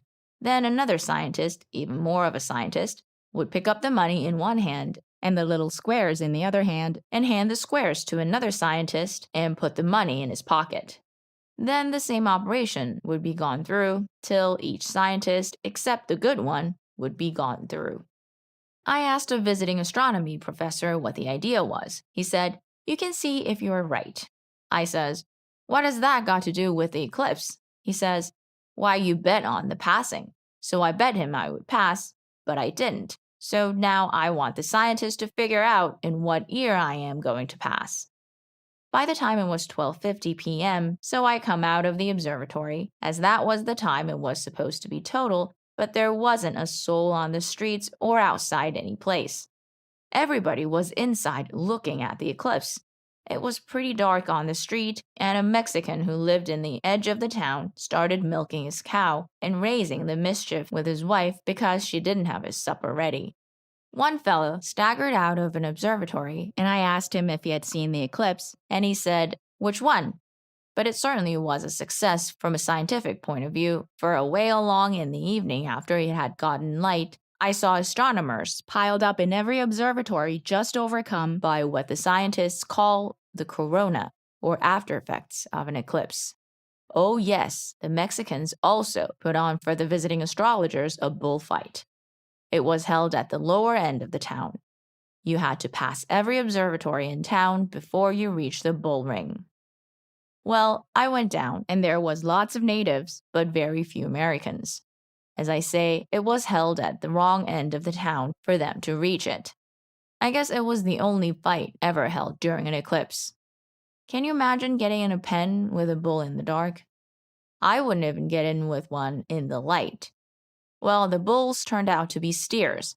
I guess on account of the eclipse and the condition of Americans would be in, the Mexicans figured they wouldn't know the difference. They didn't kill the bulls, and the bulls wasn't lucky enough to do any damage themselves. As a strict humane man, I could see nothing to kick about, only from an audience's standpoint. So I left Tijuana and came back to this side where everybody had looked at the eclipse from out of doors, and they all seemed to be kind of disappointed. It didn't do anything. You see, from the amount of press stuff written about it, most people kind of thought it would do some tricks, maybe juggle or shimmy or something like that. It just passed. That's all. I personally, along with all the others, couldn't see anything so wonderful about its doing that. If the two planets hadn't passed but had hit, that would have been something to see. Of course, I will admit in this day of congested traffic, for any two given objects to meet and pass without hitting is considered wonderful. Everybody I talked with seemed to be unanimous that they would rather have seen the Dempsey and Firpo fight. So I guess that is why they only have eclipse every 100 years, so they won't have to draw from the same crowd twice. But no one who saw it from Mexico had any fault to find with it at all. If there is any great thing happening and you're not right sure you will enjoy it, why go to Mexico and see it? I tell you, a thing looks different from a foreign country. I wish I could have seen the Democratic and Republican conventions from Tijuana. The eclipse was kinda overrated, but I tell you, Mexico ain't. End of section 10. It's time somebody said a word for California. A speech delivered impromptu at a dinner to the old settlers of California. Mr. Rogers had another speech prepared, but when he found everybody boosting California, he changed his speech. I attended a dinner the other morning given for the old settlers of California. No one was allowed to attend unless he had been in the state 2½ years. I was the last speaker on the menu. They put me last, figuring everybody would either be asleep or gone by the time I began. Well, sir, do you know, by the time it got to me, there was nothing left to talk on. But I just happened to notice that in all the other speeches, no one had mentioned California. So as that was all I had left, I just had to go ahead and do the best I could with California. Now, it ain't much of a speech, but it is at least a novelty, because in all my time out here, I had never heard the subject used before at any dinners or luncheons. Mr. Toastmaster, ladies and gentlemen, and members of the Old California Settlers Association, your previous speakers have taken up so much time boosting and praising other states and their people that it is now most daylight, and I am at a loss to pick a subject, but at the last minute I just happened to remember that no one had said a word for California. So I will take up this very remote subject and see if I can't do something to drag it out of the obscurity in which it has been placed here tonight. Being one of the old-timers, I've been a resident of this state now for nearly 4 years. There is only one other older member in the organization. I want to say right here that you often hear it said, "What is the matter with California?" Well, I will tell you what is the matter. It's modesty. That's what it is. Too much modesty. If we got out and blew our own horns and advertised and boosted our state like Delaware and Rhode Island have, we wouldn't be so little heard of. So, whether you like it or not, fellow statesmen, I for one am going to throw modesty to the winds and just tell the world offhand a few of the things that we have got out here. Now, just picking subjects at random, what do you suppose we could do if we wanted to say something about climate? Why, that item alone would draw people here. But what do? We just sit here and say nothing. We go out of the state, and we are so darn generous that all we do is brag on the place where we are. We never think of handing our own state a little free advertising. But you take, as I say, a fellow from Delaware, and he's preaching Delaware and all its advantages from the time you meet him till you leave him, and by golly, it pays to do that. Look at Delaware today. So never mind this old good fellow's spirit of giving the other fellow the best of it. I believe in throwing in a little boost for the old native heath. Now, I know you other members don't agree with me and think that we should think of our proud traditions and not stoop so low as to have to advertise, but I tell you that this day and time is a commercial age, and we have got to throw our pride away and let the world know just what we have here. There's no reason why other people from neighboring states shouldn't know of our climate. Why keep it hid? It's here. We got it. They can't take it away with them. Of course, I will admit that we have done a little good in a small way with picture postcards. 5 years ago, Iowa was a prosperous and satisfied state. They had no idea of leaving. They had shoveled snow for 5 months every year and figured they would always shovel snow 5 months every year. But finally, one day, a $20 bill come into the state, and a farmer wanted to get change for it, so he started out trying to get it changed and wound up in Long Beach, California. A fella selling roses in January changed it for him, and when the farmer pulled off his mittens to count the change, he found that it was warm and he didn't have to put the mittens back on again. That made quite a hit with him, and he decided to stay a while. So he sent a picture postcard back with the picture of a man picking oranges off the trees in January and told them how fine it was, and everybody that read the postcard, including the postmaster, come on out. So when they came, they sent back picture postcards to all their friends who liked oranges. And in time, they came too, and so on, each newcomer bringing out just as many more as he could afford postcards. Now, in the short space of 5 years, look what has happened. The whole of the state of Iowa is here. The only ones left back there are the ones who can't read the postcards, or people who don't care for oranges. And now I see where they have put in schools to teach those others to read, so that means we will eventually have them all, with the exception of the ones who don't like oranges.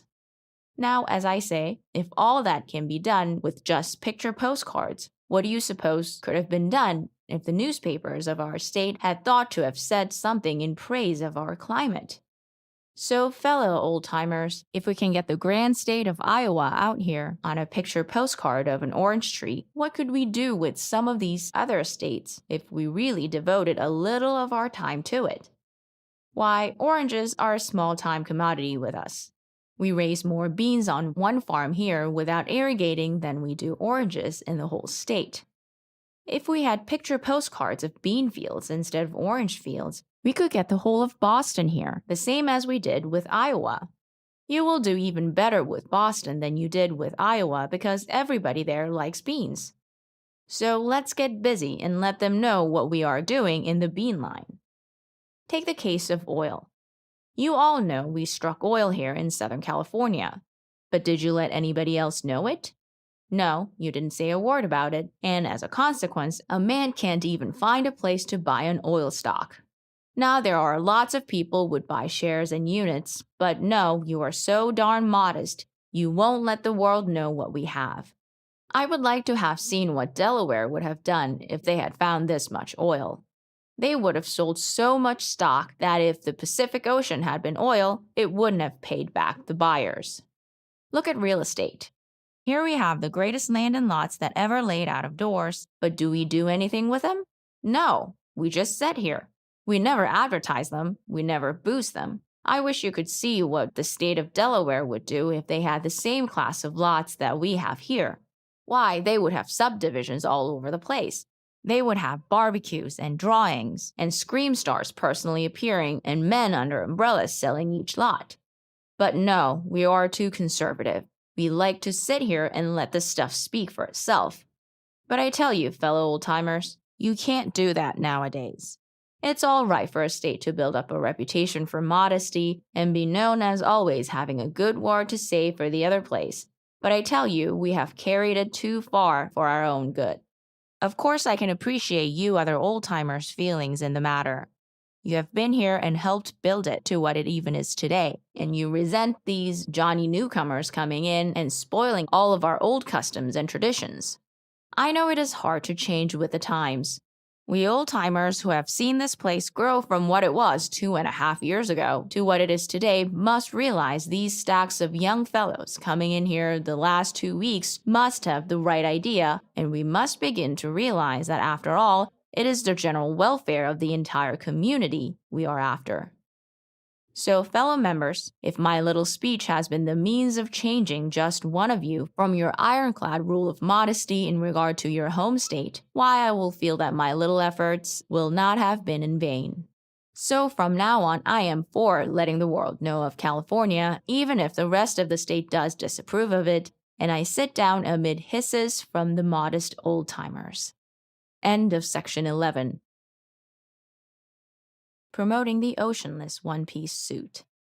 Everybody at some time in life feels a call within him or her, as the gender may be, to try and promote something or other, that is, to form a company and sell stock.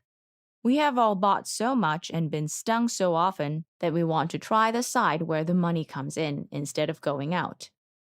1/3 of the people in the United States promote, while the other 2/3 provide.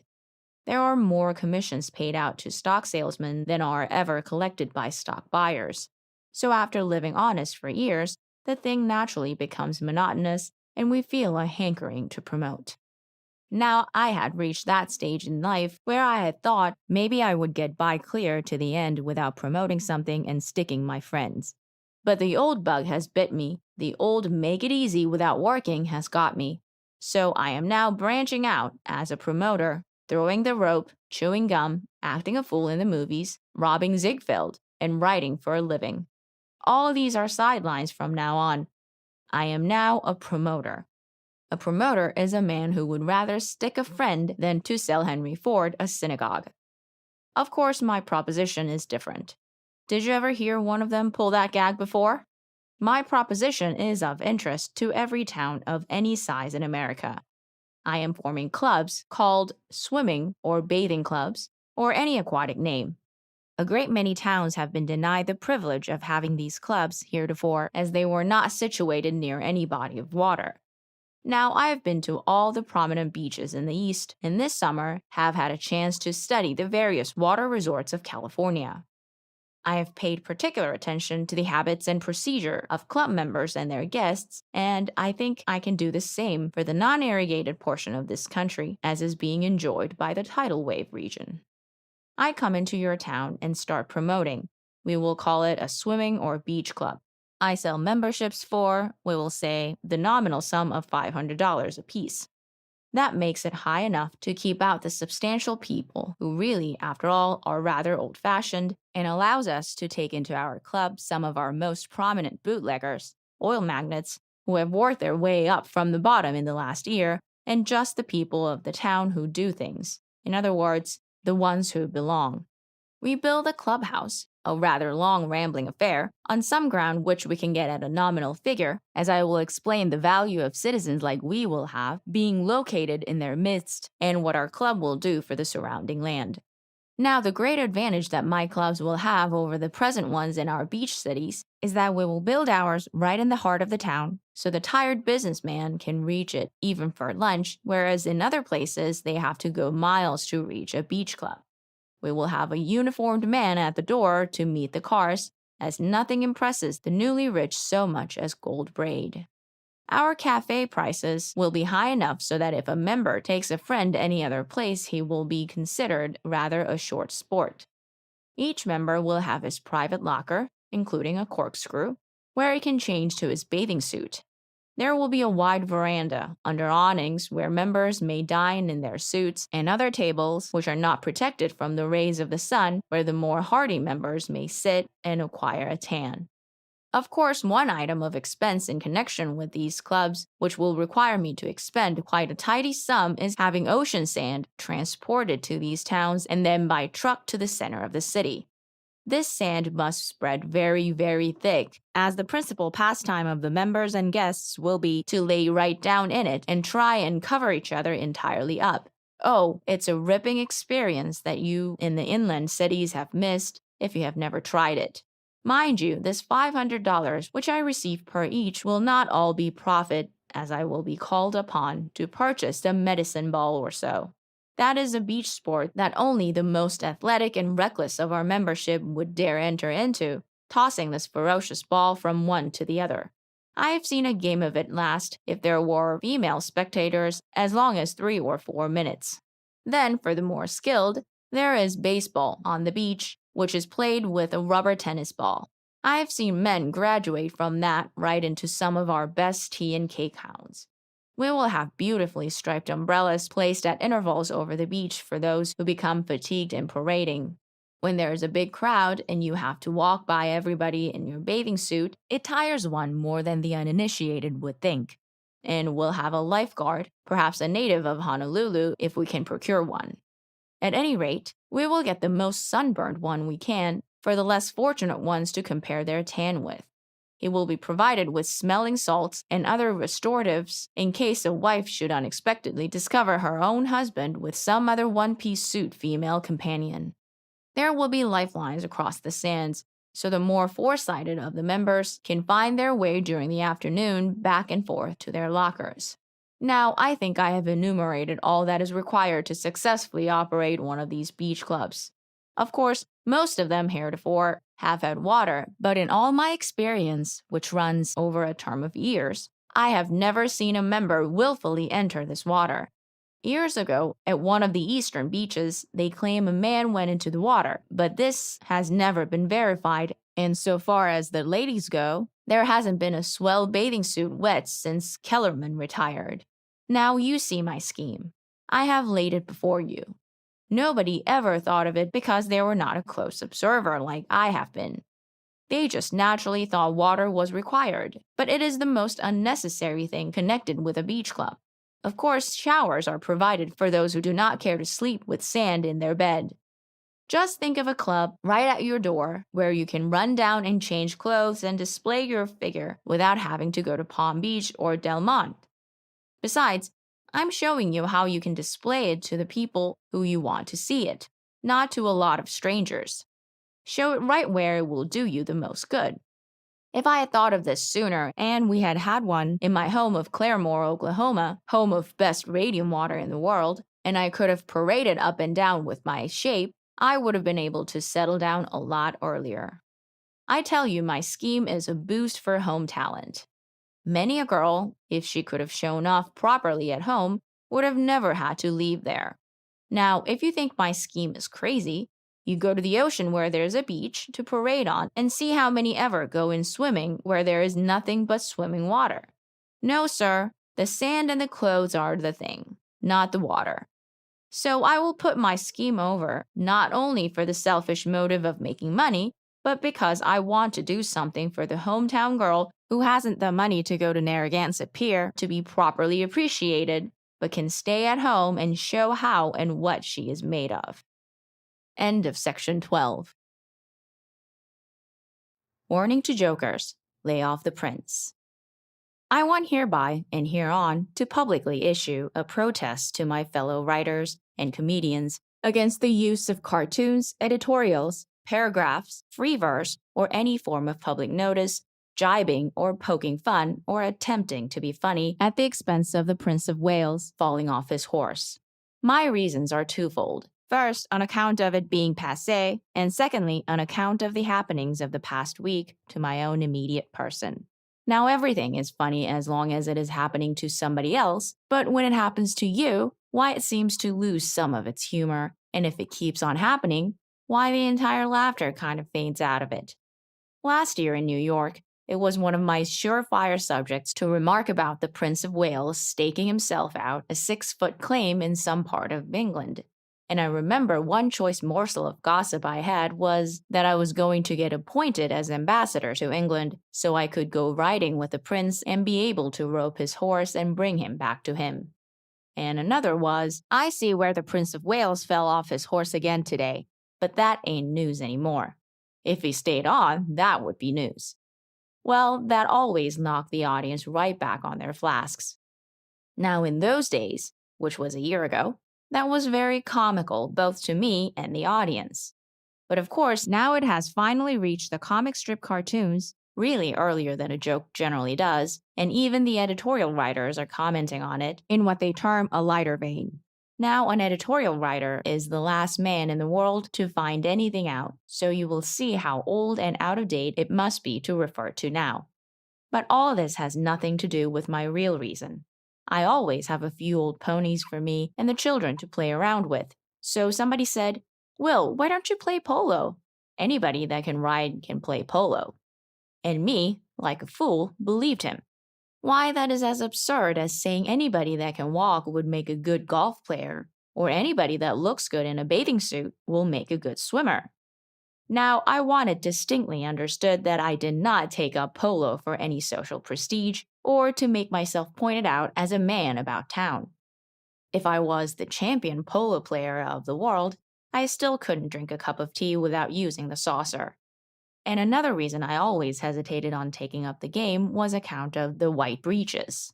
I had always been reared to believe that white breeches should be concealed beneath black or gray ones, at least in public. The people that think riding a horse is all there is to polo are the same people that think curls are all there is to Mary Pickford. I can also walk, but I can't sweep a golf ball into one of those holes with a broom. So I got me some of those long-handed wooden hammers and started in at polo. You know, some men like to have their fields harrowed and plowed, and I had not played polo 2 days until I was offered a job to come over and play on the ground as they wanted it dug up. Finally, I got so every once in a while I would hit the ball. But it seemed like every time I hit the ball, it would get mad and go off in an opposite direction. Well, finally, I got to playing in practice games, more for the comedy I would cause than through any good I might do my side. If the purple and whites had a game, I might wear a purple jersey, but in reality, I would be playing with the whites. Then come a polo tournament held at Coronado Beach. So as I was scheduled to play in one of the minor league or small time events, I go down and one day we're having a friendly practice game with a few looking on. Three of us beginners all bump together. Mind you, we're all three on the same side. We knock our horses down, I fall on my head, and of course am not hurt. The referee called an unusual foul. He said I had fouled by running over two of my own side. Well, the next day was the big game. We were to play the 11th Cavalry from Monterey. They sure were a fine bunch of boys and hard riders. Things were going along pretty good until along about the third act. I was on a new pony who suddenly reared up and fell back on me. There he was, a laying right across my intermission. My head was out on one side and my feet on the other. That was all you could see. When he got up, I knew for the first time how the prince must have felt. Well, everything goes KO for 2 more periods. I am on a friend's horse and coming lickety-split down the field when for no reason at all the horse crosses his front legs and starts turning somersaults. They picked me up just south of Santa Barbara. The crowd all said, "Oh, that's Will Rogers, the comedian. He just does that for laughs." The papers next day all said, "Comedian spills off horse twice at polo game." Now, I will admit there was not quite the same publicity given to all my various falls as to those of the prince, but the hurt was just as bad. Everybody that reads about it had been kidding me about being the local Prince of Wales of America. But what I want to know from some of these newspaper writers is what I'm supposed to do in case the horse falls. Are the prince and I supposed to fall with the horse? Or are we supposed to stay up there in the air until he gets up and comes back up under us? Every fall that the prince has had has been caused by a falling horse, not by being thrown from one. In the future, the prince and I will personally pay in the papers for the extra 2 lines that will announce that the horse going down had something to do with our going off. England is all worked up over his numerous falls, but up to now no one has manifested much interest in any of mine, only for laughing purposes. At least none of the prominent Washington politicians have asked me to seize my writing. I want some concern paid to my welfare. In my falls, I'm not fortunate enough to spill any royal blood, but it's my blood, and it's all I got. It's kind of funny, but no matter how common our blood is, we hate to lose any of it. I saw a picture in the paper last summer where the prince was on one of his horses, and its name was Will Rogers.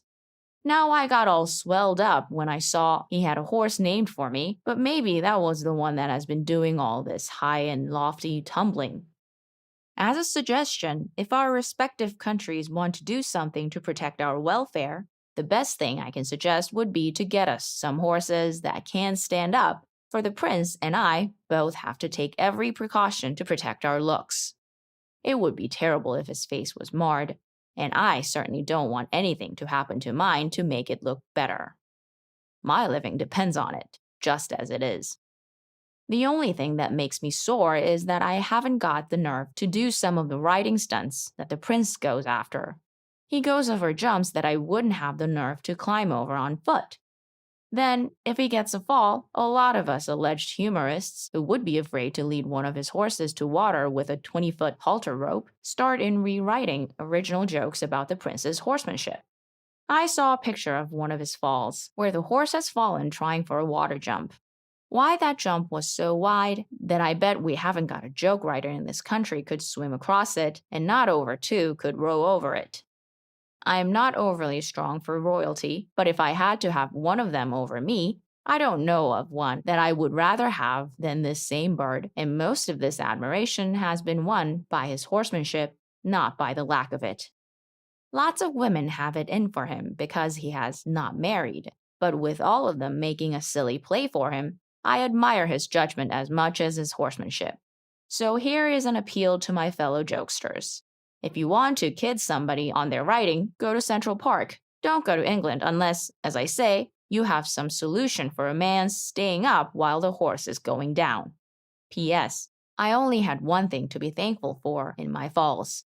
I practically ruined the only pair of white breeches I had. Of course, it's all right with the prince, he can wear his daddies. But from now on, I will get to play in chaps. End of section 13. Spring is here with poems and bathtubs. Well, there has been quite a bit happened since I last communed with you. Spring is coming. I can tell by the poetry and the real estate ads. A poet exists all year just to get his poem published in the spring. Then, when he sees it in print, he starts getting next spring's verse already. These early spring real estate ads read, "This house is located on the shady banks of a beautiful stream." Say if there's a beautiful stream anywhere now the railroad runs along it, all you have to do is to get run over by a freight train to reach this beautiful stream. A favorite ad is, "Beautiful home in heart of the most exclusive residential district. 5 master bedrooms and 9 baths. Owner going to Europe." Now let's just take that ad out and dissect it and see what it is. In a real estate man's eye, the most exclusive part of the city is wherever he has a house to sell. The dog pound may be on one side and the city incinerator on the other, but it's still exclusive. And it is too, for it will be the only house in the world so situated. 5 master bedrooms. Now, they get that master junk from English ads, where the man may be the master. Still, I don't know why they call all the rooms his. Over here, they call them master bedrooms, but the wife will pick out the poorest one for him and keep the other 4 good ones for company. Now, to the ordinary man, on reading that ad of 9 baths, that would be an insult to his cleanliness. A man would have to be awful busy to support that many baths, unless, of course, he neglected some of them. The ad might better have read, "Buy our home and live in a bathtub." The biggest part of the city homes nowadays have more baths than beds. So while they can't always ask their company to stay all night as they have no place to put them, they can at least ask them to bathe. So when you're invited out now, you can always be assured of your private bath, but you must leave before bedtime. When you visit a friend's newly finished home, you will be shown through all the bathrooms, but when you leave, you couldn't, to save your soul, tell where the dining room was. They seem to kinder want to camouflage or hide that nowadays. There is such little eating being done in the homes now that a dining room is almost a lost art. Breakfast is being served in bed, dinner at a cabaret with dancing attached, and lunch, no up-to-date man would think of going anywhere but to his clubs for lunch. Besides, didn't he hear a funny one and must get to the club to bore his alleged friends with it? He will talk everybody's left ear off all day and come home and bite his wife's off if she asks him to tell her the news. And then they have such an enlightening custom nowadays. Every body of men who can think of a name have a club. And is not Congressman Blindbridle, who has just returned from a free government trip to Bermuda, going to deliver a message at today's luncheon on Americanism or what we owe to the flag? Now, as the dining room space has been eliminated to make room for an additional bath, most of the eating, if one happens to be entertaining at home, is done off the lap. This custom of slow starvation has shown vast improvement of late. Instead of the napkins being of paper, why, they have been supplanted by almost linen ones with beautiful hem stitching. That's to try to get your mind off the lack of nourishment. As I say, the napkin is hand-sewn, but the lettuce sandwiches still come from the delicatessen. Why, in the good old days, they couldn't have fed you on your lap because they couldn't have held all they would give you. Now you have to feel for it to find it. But the husband does come home sometime during the day or night, for is not the overhead on his outlay of baths going on all the time, and shouldn't he be getting home to get some good out of some of them? It's not the high cost of living that is driving us to the poorhouse. It's the high cost of bathing. The big question today is not what you're going to pay for your plot of ground, but what kind of fixtures are you going to put in your legion of bathrooms. Manufacturers of porcelain and tile have supplanted the pocket flask as our principal commodity. The interest on unpaid-for bathrooms would pay our national debt. Now, mind you, I am not against this modern accomplishment or extravagance of ours. I realize that these manufacturers of fixtures have advanced their art to the point where they are practically modern Michelangelos. Where, in the old days, an elephant hook was almost necessary for a wife to drag her husband toward anything that looked like water, today, those interior bath decorators can almost make one of those things inviting enough to get in without flinching. But in doing so, they have destroyed an American institution and ruined the only calendar that a child ever had. That was the Saturday night bath. Nowadays, a child just grows up in ignorance. From the cradle to the altar, he don't know what day of the week it is. In those good old days, he knew that the next morning after that weekly ear washing, he was going to Sunday school. Now he has not only eliminated the bath on Saturday, but has practically eliminated the Sunday school, for neither he nor his parents know when Sunday comes. But in those days, that old kitchen stove was kept hot after supper. And not only the tea kettle was filled, but other pots and pans, and the family wash tub was dragged up by the fire, and you went out to the well and helped your pa draw some water to mix with that hot. While you was doing that, your ma, if you stayed lucky and had a ma up to then, was a getting out of all the clean clothes, and a fixing the buttons, and a laying out the schedule of who was to be first. And she was the only one could tell just how much hot water to put in to make it right. And if anybody had a feel of hot water and get burned, it was always her, not you, and she found dirt behind and in your ears that all the highfalutin fixtures in the world can't find today. Now that was an event. It meant something. It brought you closer together. But now bathing is so common, there's no kick to it. It's just blah. The Romans started this bath gag. Now look what become of them. They used to have the most beautiful baths, kind of a municipal bath, where they all met and strolled around and draped themselves on marble slabs. It was a kind of society event. It compared to our modern receptions. I have seen some beautiful paintings of them, but I have yet to see a scene where a Roman was in the water. But they did look, just too cunning, sunning themselves out on the concrete banks of those pools. It must have been like visiting our modern beaches, where no one can swim but the lifeguard, and they don't know that he can as he has never been called on to go in.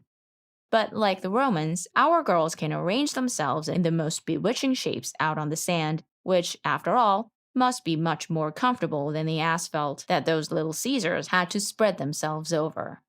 I tell you, if baths keep on multiplying in the modern home as they have lately, it won't be 5 years till a bathtub will be as necessary in a home as a cocktail shaker.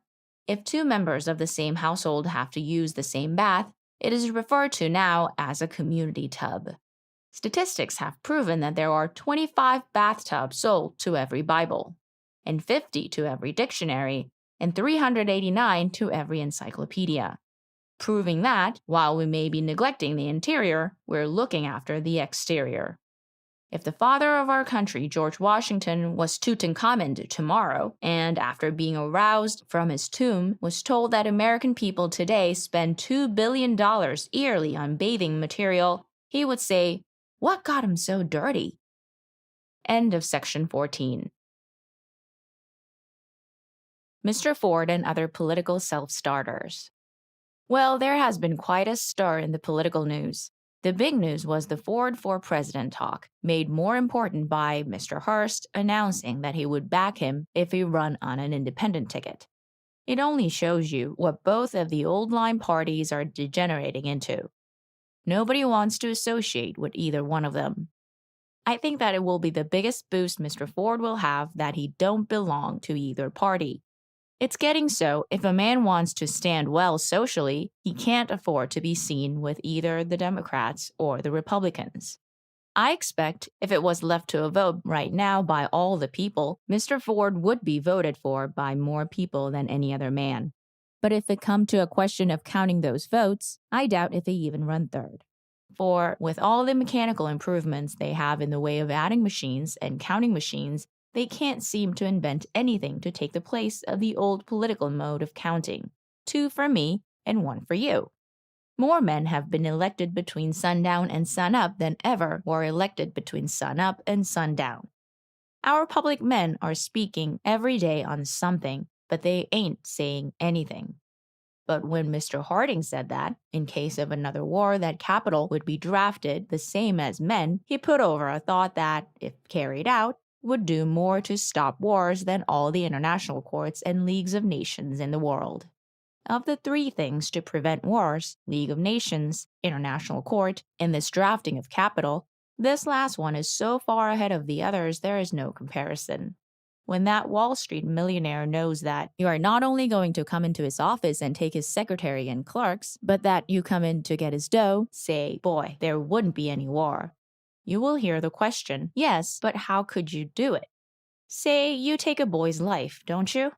When you take boys away, you take everything they have in the world, that is, their life. You send them to war, and part of that life you don't use, you let him come back with it. Perhaps you may use all of it. Well, that's the way to do with wealth. Take all he has, give him a bare living the same as you do the soldier. Give him the same allowance as the soldier, all of us that stay home. The government should own everything we have, use what it needs to conduct the whole expenses of the war, and give back what is left, if there is any, the same as you give back to the boy what he has left. There can be no profiteering.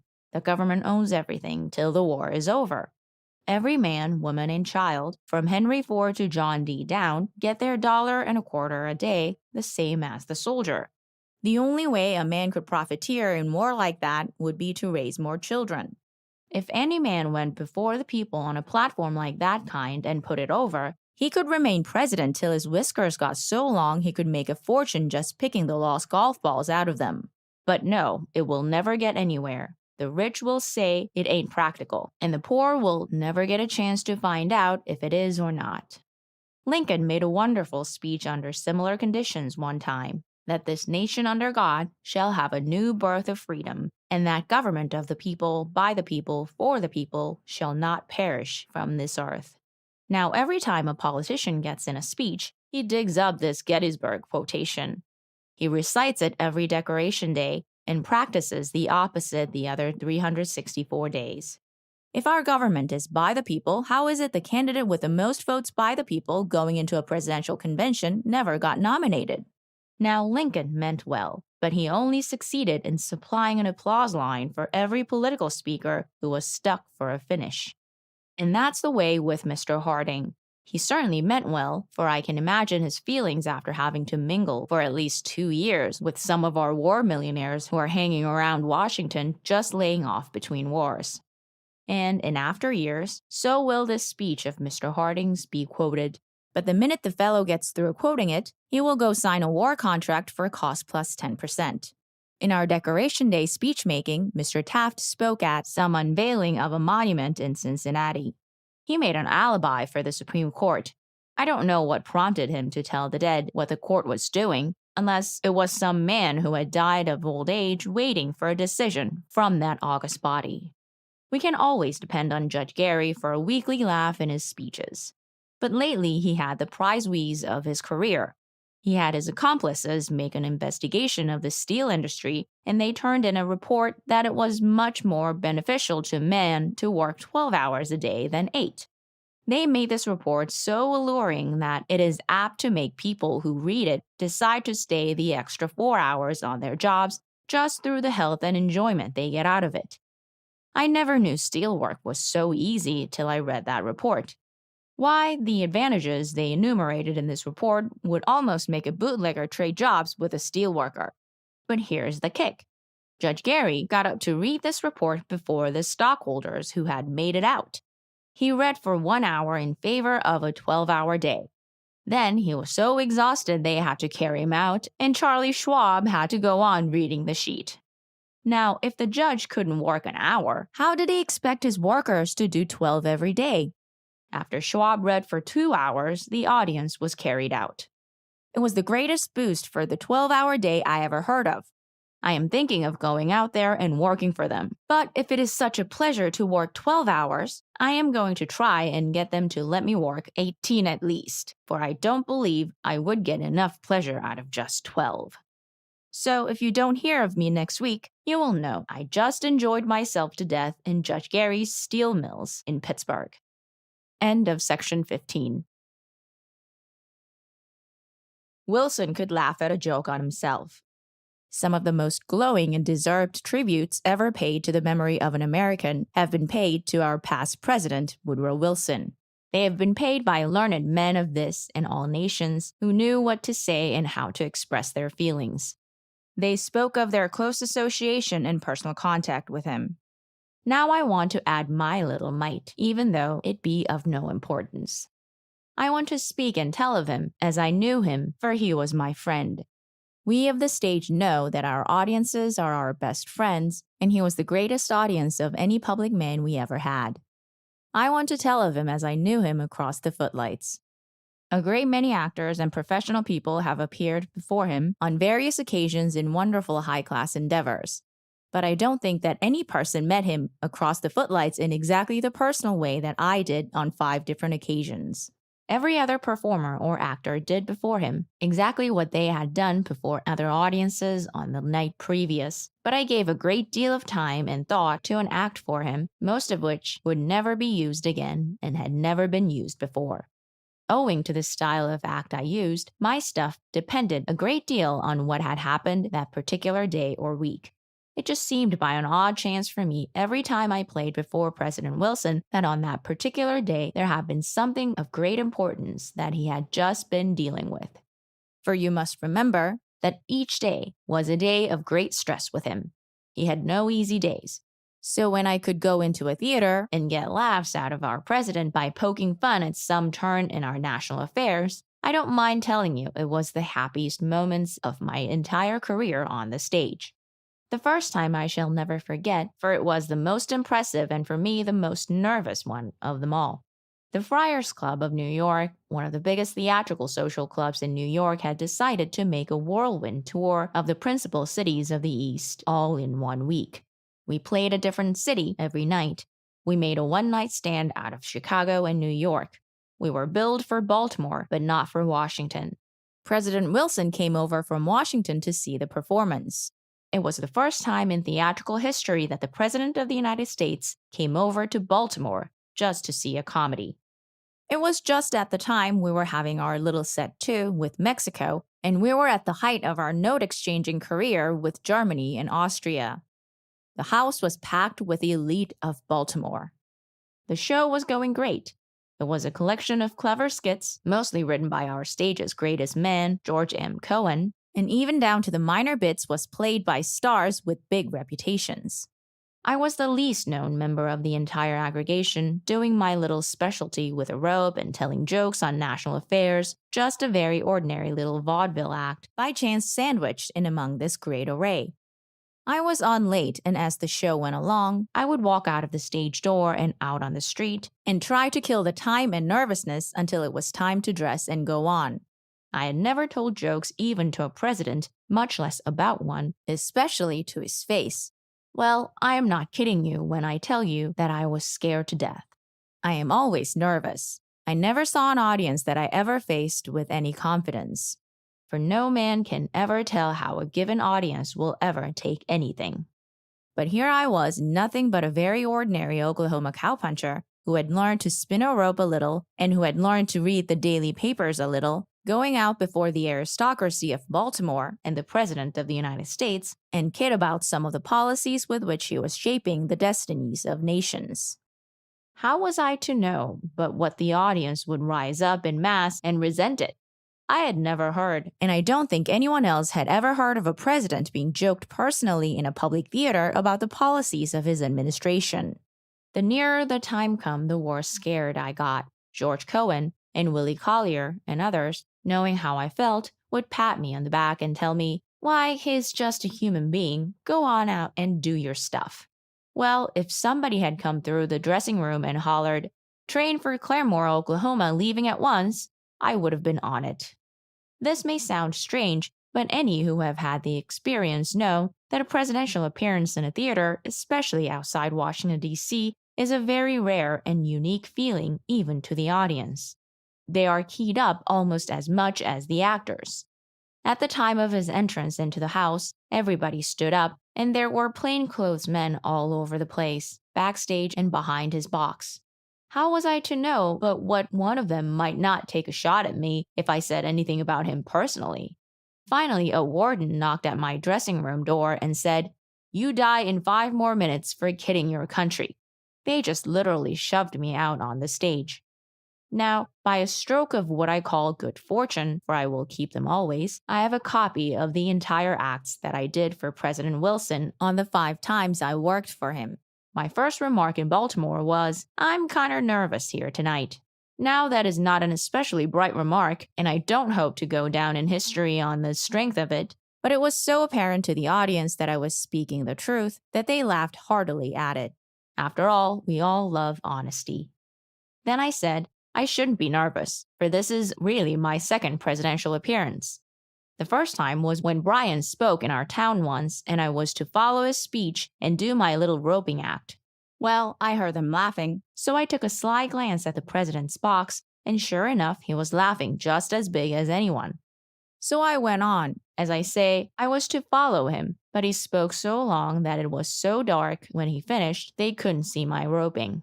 That went over great, so I said, I wonder what ever become of him. That was all right, it got over, but still I had made no direct reference to the president. Now, Pershing was in Mexico at the time, and there was a lot in the papers for and against the invasion. I said, I see where they have captured Villa. Yes, they got him in the morning editions, and the afternoon ones let him get away. Now, everybody in the house, before they would laugh, looked at the president to see how he was going to take it. Well, he started laughing, and they all followed suit. Villa raided Columbus, New Mexico. We had a man on guard that night at the post. But to show you how crooked this Villa is, he sneaked up on the opposite side. We chased him over the line 5 miles, but run into a lot of government red tape and had to come back. There is some talk of getting a machine gun if we can borrow one. The one we have now, they are using to train our army with in Plattsburgh. If we go to war, we will just about have to go to the trouble of getting another gun. Now, mind you, he was being criticized on all sides for lack of preparedness, yet he sat there and let the entire audience in laughing at the ones on himself. At that time, there was talk of forming an army of 200,000 men, so I said, we're going to have an army of 200,000 men. Mr. Ford makes 300,000 cars every year. I think, Mr. President, we ought to at least have a man to every car. See where they got Villa hemmed in between the Atlantic and Pacific. Now, all we got to do is to stop up both ends. Pershing located him at a town called Los Quasca-Jasbo. Now, all we have to do is to locate Los Quasca-Jasbo. I see by a headline that Villa escapes net and flees. We will never catch him then. Any Mexican that can escape fleas is beyond catching. But we are doing better toward preparedness now, as one of my senators from Oklahoma has sent home a double portion of garden seed. After various other ones on Mexico, I started in on European affairs, which at that time was long before we entered the war. We're facing another crisis tonight, but our president here has had so many of them lately that he can just lay right down and sleep beside one of those things. Then I first pulled the one which I am proud to say he afterwards repeated to various friends as the best one told on him during the war.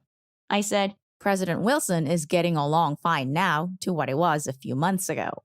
Do you realize, people, that at one time in our negotiations with Germany that he was 5 notes behind? How he did laugh at that. Well, due to him being a good fellow and setting a real example, I had the proudest and most successful night I ever had on the stage. I had lots of gags on other subjects, but the ones on him were the heartiest laughs with him, and so it was on all the other occasions I played for him.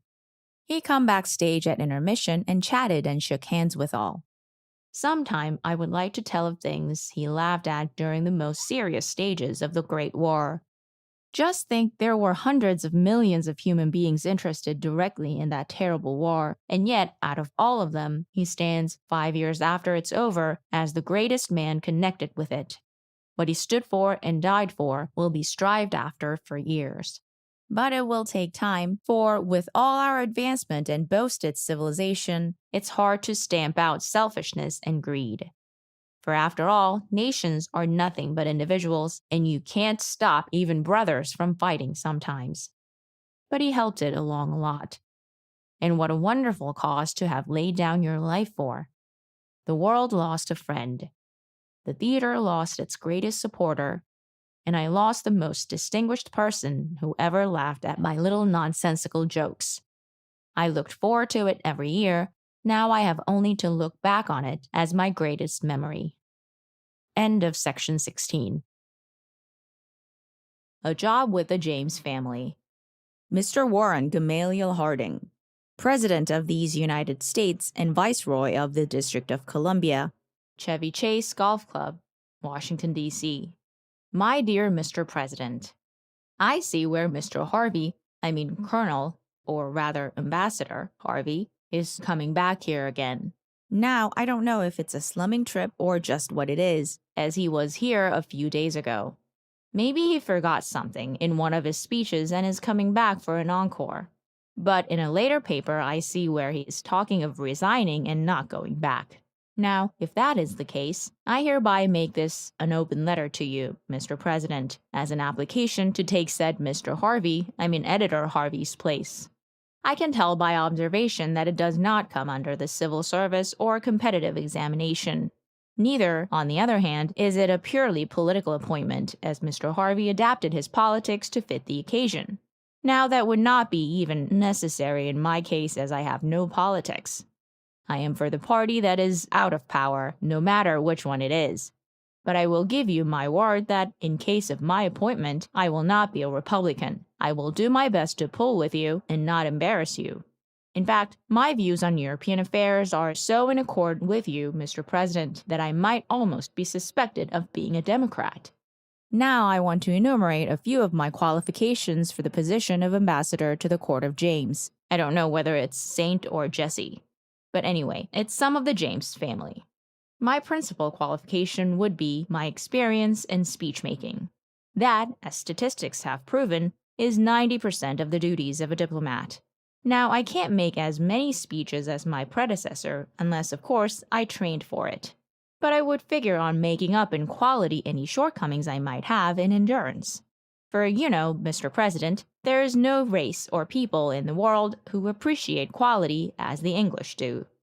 Now, the way I figure it out, what one has to do is to make his speeches so that they will sound one way to the English and the direct opposite to the Hearst readers back over here. Now, George, I don't mean King, I mean Colonel, was rather unfortunate in that respect. He made them so they would sound two ways, but both nations took the wrong way. Now, for instance, if I wanted Mr. Balfour to take something back, I would just kid him into it, make him believe I didn't care whether I took it back or not. You know how it is, just like the Democrat senators do with Lodge.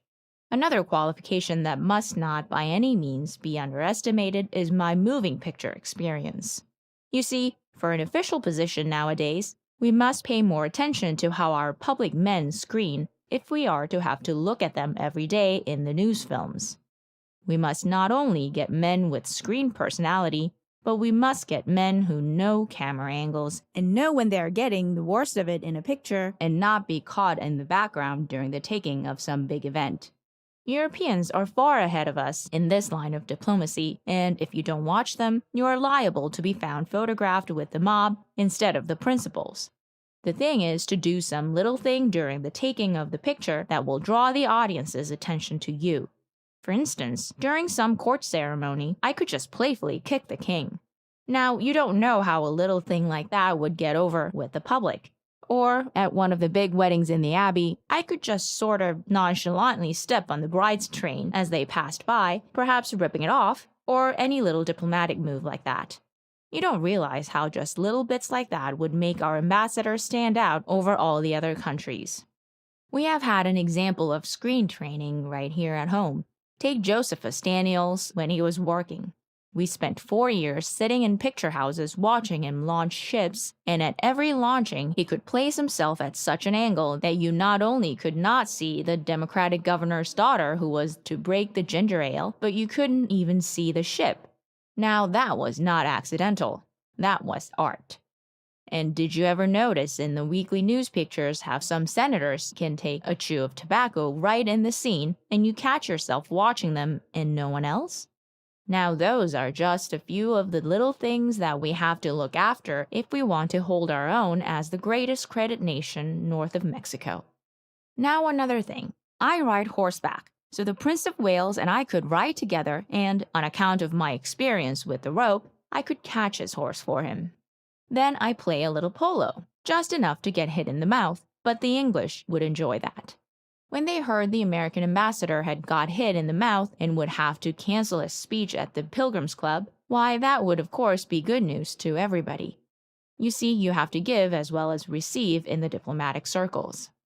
Now, to offset the above-mentioned qualifications, I may lack a few social ones, but what I lacked in knowledge, I could make up in tact. I would not at any dinner pick up a single weapon until I saw what the hostess was going to operate with first. When in doubt, tell a funny story till you see what the other fellow is going to do.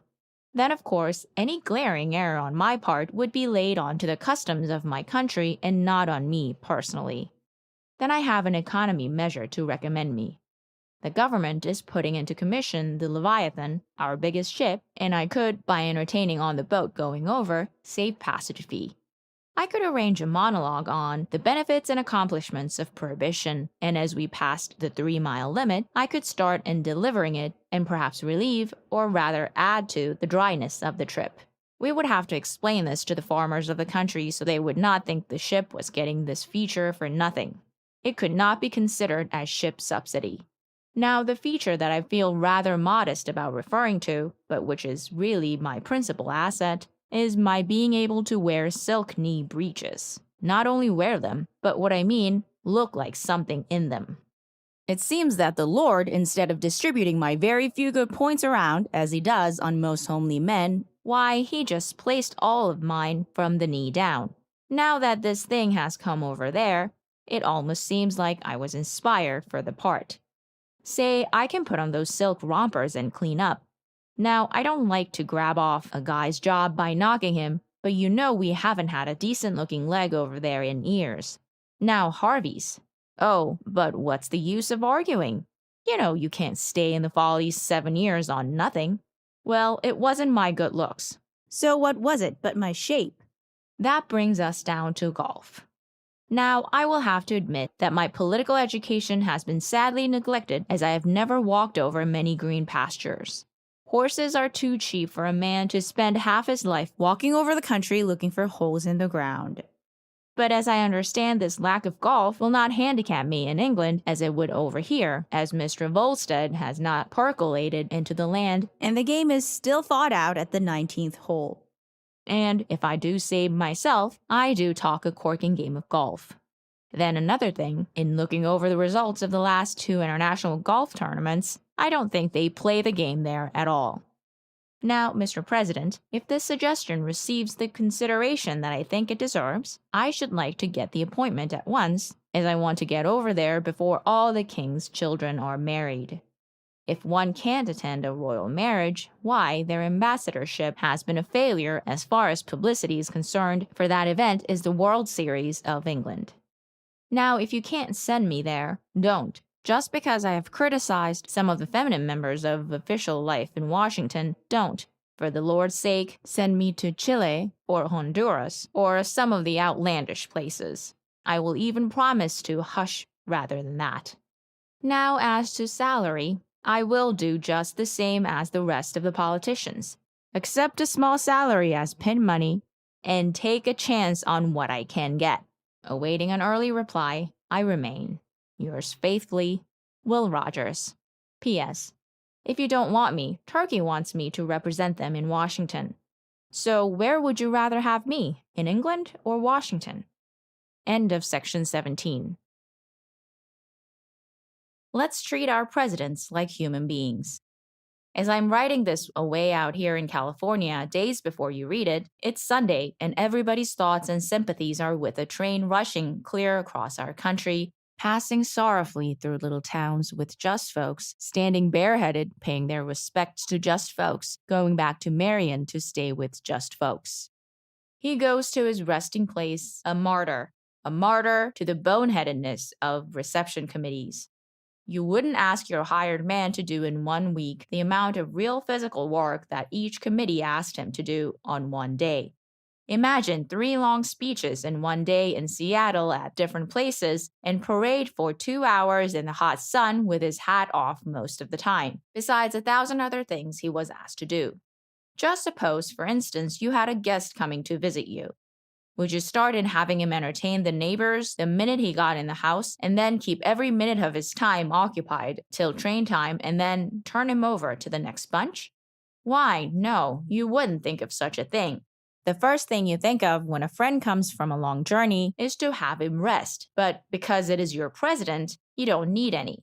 So when the next Congress meets, they should pass a law to shoot all reception committees or teach them consideration for other people. If Jack Dempsey had left Washington and undertaken this same strain, when he got back, Uncle Joe Cannon could have licked him. Any of you who have slept or tried to on a train at night and got into a town early in the morning, you know you don't feel like speaking or parading. You want to go to a hotel and go to bed. Now, can you imagine the president's case? Every morning at 6 a.m. to be awakened by a band, it wouldn't be so bad if it was a good band. And you look out and there's the town's best citizens in antique hats, ready to show you the firehouse, the new aqueduct, the high school, and city hall. The smell of the mothballs from the long tailcoats of the committee morning after morning would give a man some kind of disease. Now, every man on that committee was nearly tired out at night and took a vacation the next day, but the president must go right on the same thing the next day, only worse, for every town was trying to outdo the other.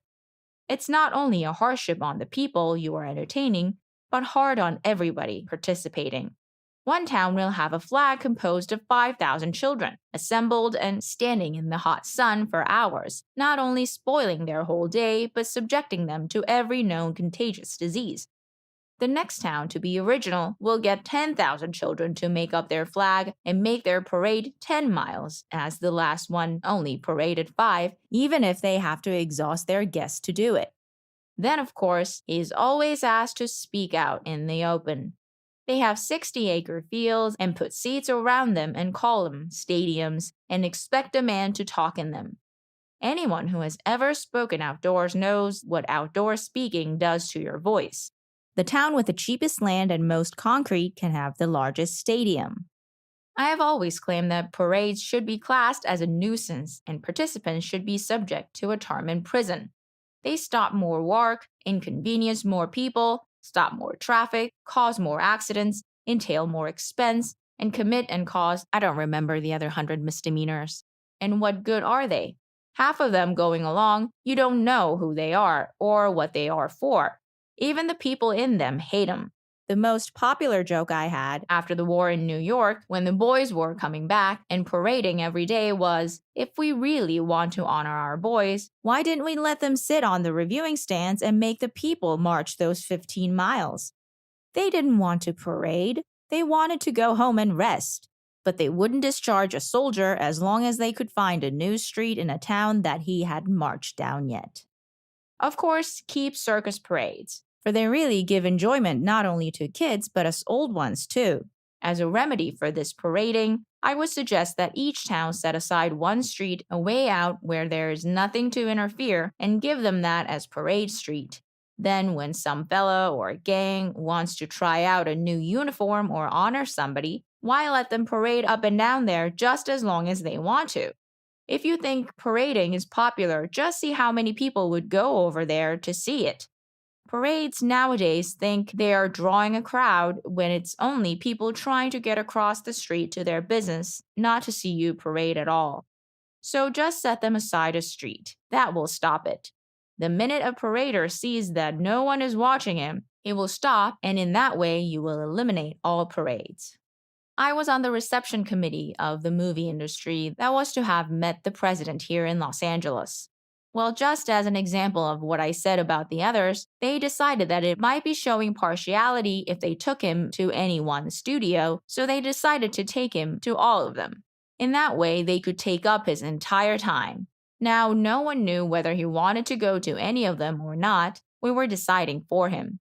Can you imagine being a guest of the city of Carnegie, Pennsylvania, and the committee showing you through all the steel mills in town? Now, President Harding was quite an admirer of the movies, so I imagine he liked sausage too. But Chicago didn't rush him off to the packing houses the minute he got there to see it made. According to his itinerary here, he was allowed 15 minutes to call an aunt whom he hadn't seen in years that lived here. That was to be his only relaxation while here. We were waiting to see how long Frisco's parade would run so we could run ours longer. Now, as just an example of the trip, he loved golf, and as the later sad events have proven, it was good for him. It was the very recreation needed. But do you think these committees let him do it? No, sir. He only got out 3 times on the entire trip. I offered a suggestion here when they were making the arrangements, but like everything coming from a comedian, it was considered not practical. I wanted to let the reception committee go ahead and rent the suits and be at the station looking funny just like these others he was used to day after day, but instead of dragging him off where he didn't know where he was going, why just say, Mr. President, we have engaged a room at the Central Hotel. Here's a Ford car at your disposal. Here's a car to any golf course in our town. Now we know you're tired, so you just make yourself at home these few days. Do just as you please. We have no plans for you at all. Well, my plan wasn't adopted. It was too late. But if it had been even partly tried in all the towns on this trip, we would have all been happy and had him with us today. The first town that ever does do that with their visiting guests and treat them as if human, they will soon be wondering where all their popularity comes from. You may have read in the papers last year that the diplomatic relations were strained between President Harding and some of my jokes on the administration. Now, I want to say that nothing was farther from the truth. That was simply newspaper stuff. It was reported that he couldn't stand jokes about the administration. Why, he had a great sense of humor and could stand all the jokes ever told about him or his policies. The first time I met him, Will Hayes introduced me to him in the White House, and he repeated to me a lot of jokes that I had told away before. And I told him then, now, Mr. Harding, I don't want you to think I'm hard on you, all. You know, I told some pretty hard ones on the Democrats when they were in. In fact, I think I told funnier ones on the Democrats as they were doing funnier things. I explained to him that it would not be fair to the Democrats to kid them while they were down, but the minute they got their head above water again, I will take a whack at them. I met Will Hayes just before I left New York in June, and he said, Will, I had lunch with the president last week, and he had me tell him all your new stuff on the administration. No, I don't think I ever hurt any man's feelings by my little gags. I know I never willfully did it. When I have to do that to make a living, I will quit. I may not have always said just what they would have liked me to say, but they knew it was meant in good nature. I never go to Detroit that I don't spend an entire day out with Henry Ford, and I don't suppose there is a man living, barring the owners, that have told any more jokes on him than I have. I liked President Harding. You see, I had met him, and I don't believe any man could meet him and talk to him and not like him. Why, I said after first meeting him, I thought I would be scared when they took me in, but he made me feel just like talking to some good old prosperous ranchman out home. That's why I can understand him wanting to meet as many people personally as possible, for to meet him meant another friend. I only hope our future presidents can be gifted with his sense of humor and justice. He was a mighty good friend to us, theatrical people. He was a good friend to all kinds of people, for he had the right dope after all. Everybody is just folks. He was a real honest-to-God man. End of section 18. What with fruit juice and consommé, it was a wild party. The Illiterate Digest is a weekly publication devoted to straight-reading matter. We have no picture section, and I doubt if we will appeal to over 1% of the public, as the success of a publication is based nowadays on the amount of pictures and advertising that they have in them. Of course, all our news comes by radio, but the Digest is a tried and operating paper. In fact, we're old-timers in the field. This is our fourth issue, and we have just bought out and combined the weekly Blowout, a paper that was sponsoring Mr. Ford's detour to the White House. After his famous announcement that 90% of the people in this country were satisfied, why, the Blowout couldn't withstand such untruth. Had Mr. Ford gone through and been elected, why, the Blowout would have become the mouthpiece of the administration. So, while not crowing over the misfortune of a competitor, we were able to procure the title of said paper as soon as it had lost the chances of getting our government run as Mr. Ford would have run it on a tighten and bolt as it goes by system. Now the Digest and Blowout combined is looking for some other likely candidate to boost. We have even got down to such sore straits that a populist would not be overlooked. The Digest has some real inside Hollywood dirt to dish up to you. For fear some competitor will get in and publish it first, I will tell just what happened at a wild party that was given tonight at the home of the editor of this very gem of truth. And what makes it worse, the head of our industry that was hired and supposed to keep the scandal from our doorsteps was the main guest, Will Hayes, the only man in the history of industry that was ever hired for a job without him or the people that hired him knowing what he was hired for, yet still made so good they couldn't replace him. Will Hayes, the man who made Harding president and the movies partly behave. Well, my wife and I, aided and encouraged by daughter Mary, decided to put on a wild party. Hollywood had been getting all the publicity and selling all the real estate through their scandal, and here was Beverly Hills who could put it on just as wild as they could, and we couldn't seem to get anywhere. So we looked around to find some guests that would be well enough known so that when we carried him home, he would be recognized. We thought of Will Hayes. So about 6:30 p.m., who should be staggering in from across the street from the hotel but our guest? His brother was to have come with him, but the brother is a lawyer from Sullivan, Indiana, and not having had the experience and capacity of Will, he had gone completely out earlier in the evening while being entertained by the Women's Federation of Churches. Well, Will was so loaded that he had on a dress suit.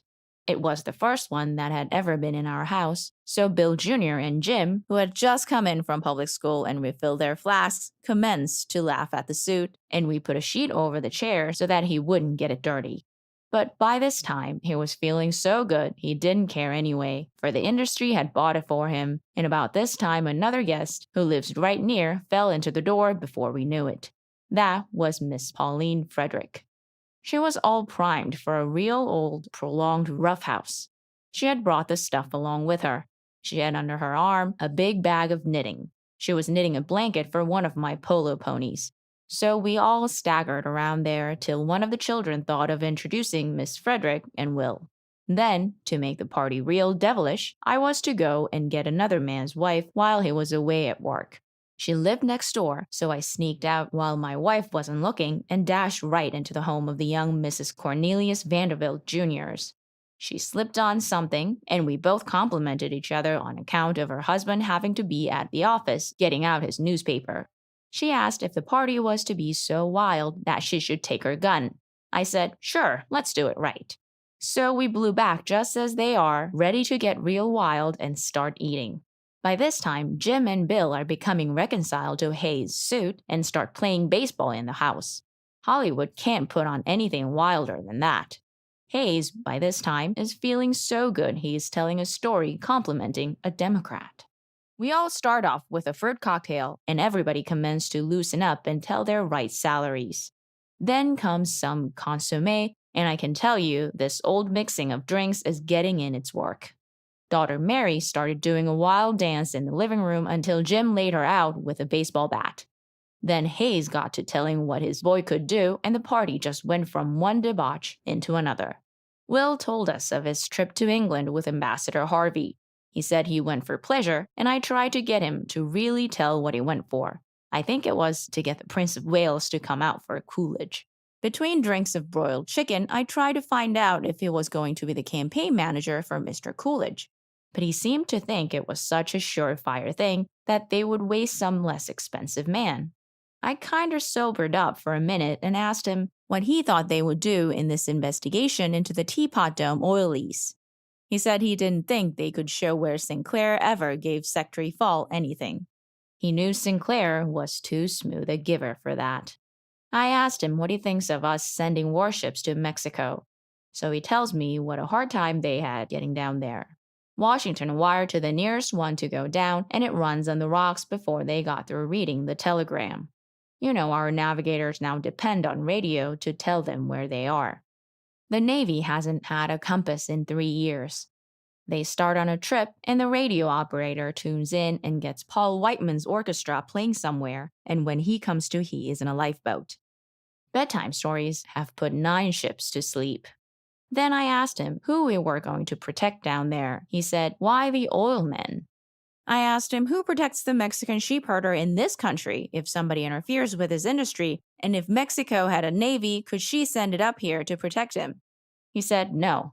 So the moral of this is be an oil man, not a sheep herder, and be sure to be born in a country that has a navy. By this time, we're all so full, we have to leave the table, and the noise of moving chairs is something deafening. It's now 8:30, and the neighbors can see the light in our house and begin to phone in about it to the police. Miss Frederick's yarn runs out, and she begins to yawn. Jim, Mary, and Bill, being younger and less accustomed to the revelry, had to be literally carried to their beds. Scandal was running rampant, while my wife was getting them off. That left Bill and I with the 2 women. I says, "What will you do, Bill?" And he says, "Oh, I'm in for anything." So I just up and said, "Let's go down to the barn and look at the horses." So out we staggered at 9 o'clock in the night in the heart of Beverly Hills. Bill Hayes, a man that is a leader in the Presbyterian Church, but it only shows you when this old movie spirit gets in you, you will do anything. I lasso 4 or 5 horses and bring them out to show them to Bill, but he's all excited talking to the ladies. They wanted to take a ride, but I didn't want to carry this thing too far. So we go back to the house, and I finally get them into their coats and hats and walk them home. My wife and I, we figure the walk will do them good. So when we come back and get in the house, why, it's actually 9:15. So I hope by the aid of Bill to put old Beverly Hills on the map as a wild town. Bill says to me, "Will, if the Women's Club ever finds this out, they will stop your pictures." I says, "That's a good joke on the Women's Club. My pictures have never started." I know all the papers will have this, so I just want to beat them to it. End of section 19. What we need is more Fredstones. Now, I'm not going to tell you any jokes today, as jokes are not good for you to read every day. You will have to look at the Washington dispatches from Congress for your humor. A comedian is not supposed to be serious nor to know much. As long as he's silly enough to get laughs, why, people let it go at that. But I claim you have to have a serious streak in you, or you can't see the funny side in the other fellow. Last Sunday night, a young girl who had made a big hit in the Salvation Army preaching on the street in New York decided to go out and give religious lectures of her own. So on her first appearance, I was asked by her to introduce her. She said she would rather have me than a preacher, or a politician, or anyone else. Well, I could understand being picked in preference to a politician, as that is one class us comedians have it on for public respect, but to be chosen in preference to a preacher was something new and novel. The meeting was held in a theater, as you have to fool some New Yorkers to get them in to hear a sermon. Well, it took no great stretch of imagination to say something good for the Salvation Army, which, by the way, lots of people think was made by the late war. Why, the Salvation Army was just as great 10 years ago as it is today, not so big, but just as great. Ask any down-and-out fellow, and he will tell you he knew of the good of the Salvation Army long before he ever heard there was a Kaiser.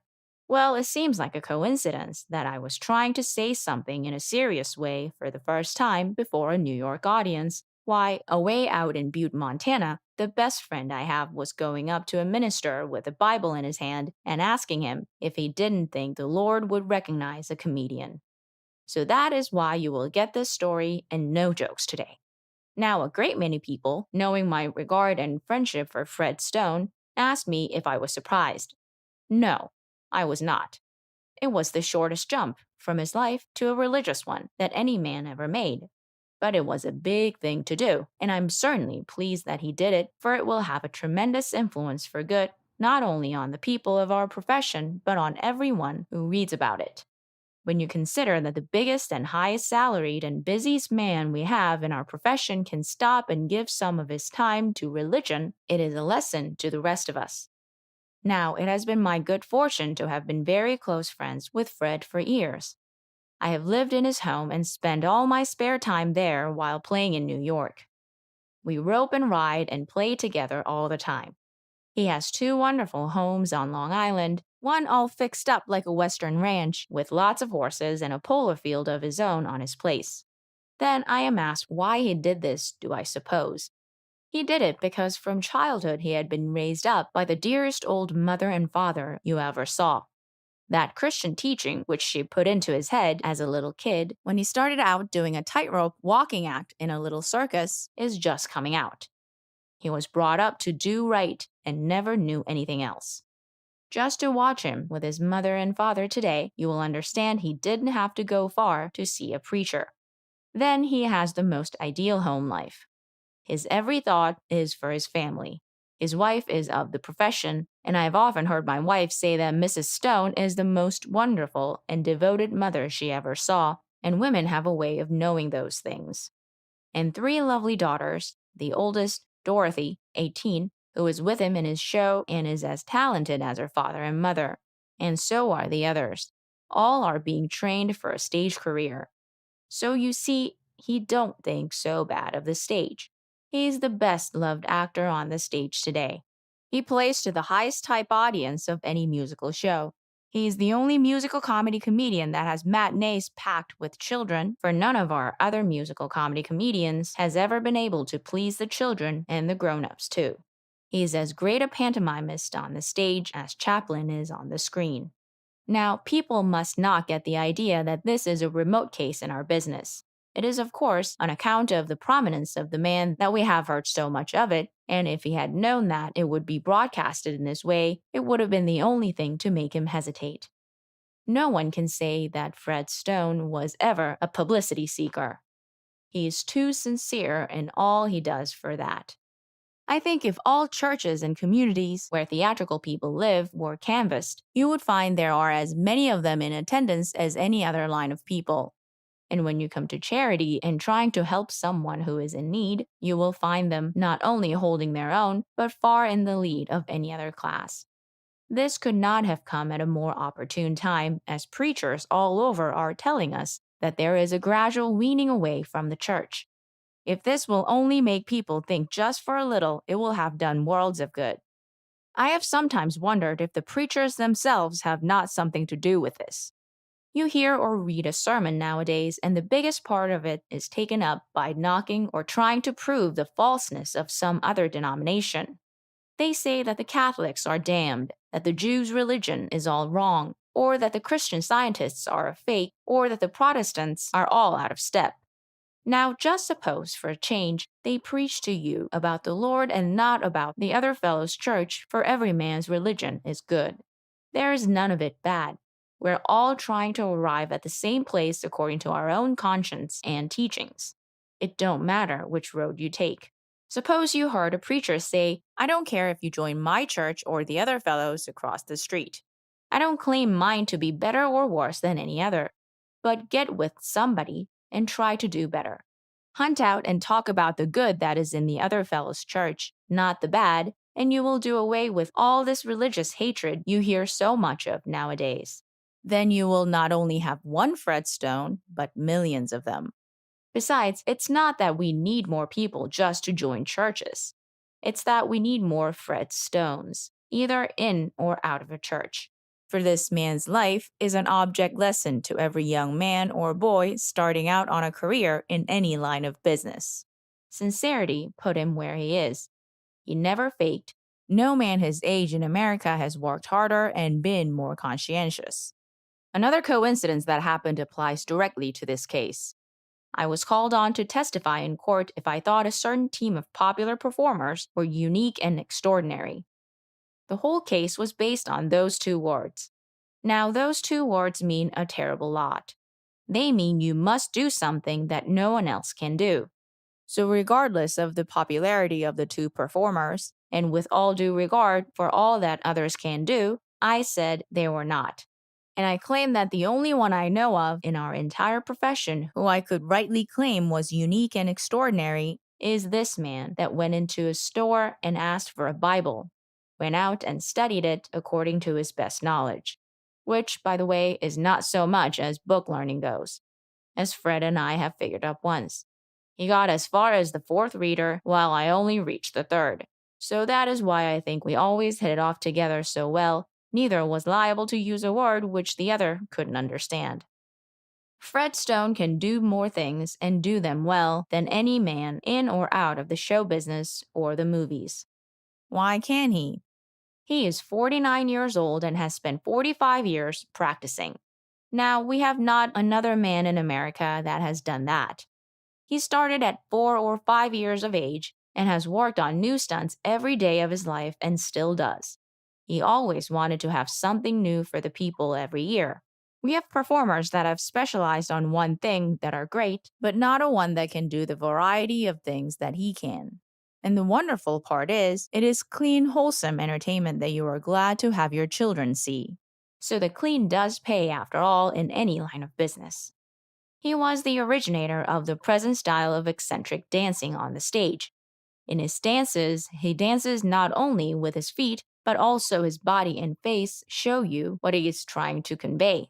The greatest compliment I ever heard paid a dancer was said about him by another great dancer. Why Fred Stone can dance in a barrel where you can't see his feet and still be a greater dancer to look at than the rest of them out of one. A corking good all-around acrobat. He practiced for years just to get a perfect one-hand stand and never used it, just wanted to learn it. He is one of the best actor ball players. Boxed for years with Corbett, who has always said that Fred could have been champion at his weight. Here's a little tip for you, too. He can lick more men single-handed, if they start something with him, than can any hero in the movies where they are trained to fall. He took up fancy rope throwing after he was 37 years old, and today there are not a half dozen boys in this country that can do more tricks than he can. He learned in 12 years what it's taken me 40 to learn. Hired rinks to stay open after their seasons closed and paid instructors for 3 years to perfect him in fancy ice skating. He learned bareback riding for a circus act and every kind of Wild West trick riding.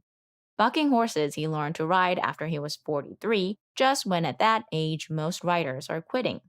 He bulldogged a steer at Cheyenne and had never done it before in his life. Now that takes nerve. I wouldn't jump off a horse on a steer even if he promised to lay down. He's a good polo player. We had a team composed of the late Vernon Castle, who, by the way, was a good horseman and a nervy fellow, Leo Corello, Fred, and myself. Well, in our clown games, we all took it as a joke, but Fred took it serious. He wanted to know the thing from every angle. Now, to me, I didn't care whether I hit the ball or not. I knew it would be laying there when I come back. But not so with Fred. Well, there was a lot of falls and spills.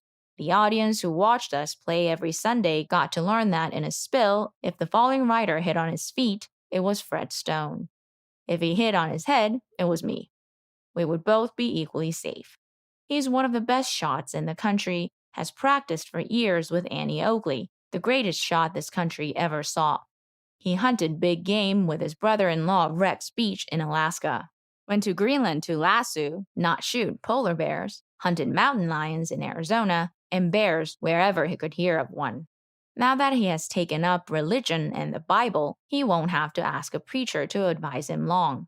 Preachers will be coming to him, for he don't have to do anything. So when he comes back, and Sunday comes, and I go down to rope and ride and play, if he wants to knock off and go to church, I don't think I will mind, and if they will let me in, I may go too. End of section 20. One oil lawyer per barrel. The Illiterate Digest has devoted its life work to ferreting out the persons and things in our national affairs which are not just exactly up to snuff. Now, I see where the Senate Investigating Committee has called a recess for 10 days. Scandals were unfolding themselves so fast that the committee couldn't get one bribe straight in their minds before another one would pop up. So they retired to kinder see where they were at. Now, while that committee may be resting, the Illiterate Digest never rests. We're on the heels of the evildoer 24 hours of every bribing day. I hope by the time this reaches an eager waiting public that they will have found 2 lawyers to conduct this oil investigation. Just think, America has 110 million population, 90% of which are lawyers. Yet, we can't find 2 of them who have not worked at some time or another for an oil company. There has been at least 1 lawyer engaged for every barrel of oil that ever come out of the ground. You might wonder, if they pay so much to lawyers, how do they ever make anything out of the oil? Foolish question. They don't make anything out of the oil. They only make money out of the stock they sell. You buy a share of oil stock, and for every dollar you pay, 60% goes for lawyers' fees, 30% to overcapitalization, and 10% goes to the boring of a dry hole. If a company just put down wells for oil and then sold the oil legitimately, they would have no use at all for lawyers. But oilmen engage their lawyers nowadays even before they have leased the land or know where they're going to prospect. For the lawyer has to make the lease. It's not like any other business where the owner and the man who's going to lease can meet and do business. Oh no, lawyers must do that. Then, if they happen to be leasing from the government, why, they not only have to be lawyers but have to be political lawyers. Now, I bet a lot of you thought after the company had got the land leased that the next thing to do was to hire a driller to put the well down. But you are wrong again. You go out and get another lawyer. You have to have another lawyer to draw up the contract with the driller. Then I bet that you think the next step is to wait until you see whether you have oil or not. Say, don't make me laugh out loud again. You don't wait for anything of the kind. You engage another lawyer to draw up some pretty oil stock paper with nice flowered edges. Looks like a marriage license, only worse. Then you start selling the stock, claiming that the Bohunk Oil Company are putting down a well on Smith 29, Northeast 40 of Southwest 80. Then, if they do strike something, they shut it up and claim it was a duster. Then, they get another local lawyer who knows everybody around that neck of the woods to go out and buy up or lease all the adjoining land. Then, when they get it all leased, they go back and pick the stopper out of this. Well, double the capitalization of stock under the direction of still another lawyer, and then they are in a position to hire more lawyers to investigate getting a lease from Persia or Yugoslavia. This just kinda gives you a rough idea of what all these lawyers do and why we can't get any to help prosecute this oil scream. The Illiterate Digest will have to take editorial attention of the resignation of Secretary Denby. Mr. Denby was requested by the Senate to resign. Now, that in itself is a mighty good omen that he is an unusually able man. Of course, where I think it got in bad was in saying if he had the same thing to do over again, he would do it. It is always bad for anyone on trial to say he would do the same thing over again. American people like to have you repent, then they are generous. But you see lots of times a man gets in wrong just by an ill-timed remark. Look at Mr. Doheny reported remark that he would make $100 million out of Elk Hill's lease. That will go down in history as the highest price gag ever pulled. That's why Mr. Coolidge never gets in bad. If a man will just stay hushed, he is hard to find out. Personally and editorially, I don't think Mr. Denby is guilty at all of any wrongdoing that he knew of. But somebody has got to go in this thing, and before it's all over, you're mighty apt to find a few innocent along with all the guilty strewn along by the pipeline. By the way, sometime this country, just by accident, is going to get some man Secretary of the Navy who has at least received a picture postcard of Annapolis sometime during his career. Josephus Daniels had never been in anything bigger than a rowboat up to the time he was made Secretary of the Navy. The first battleship he got on, he kept looking for the paddle wheels on the side that made it go. He found the officers in those days had cocktail and cordial glasses with their tableware. He made them throw them all overboard. He thought they would sink the ship. What he lacked in seamanship, he made up in morality.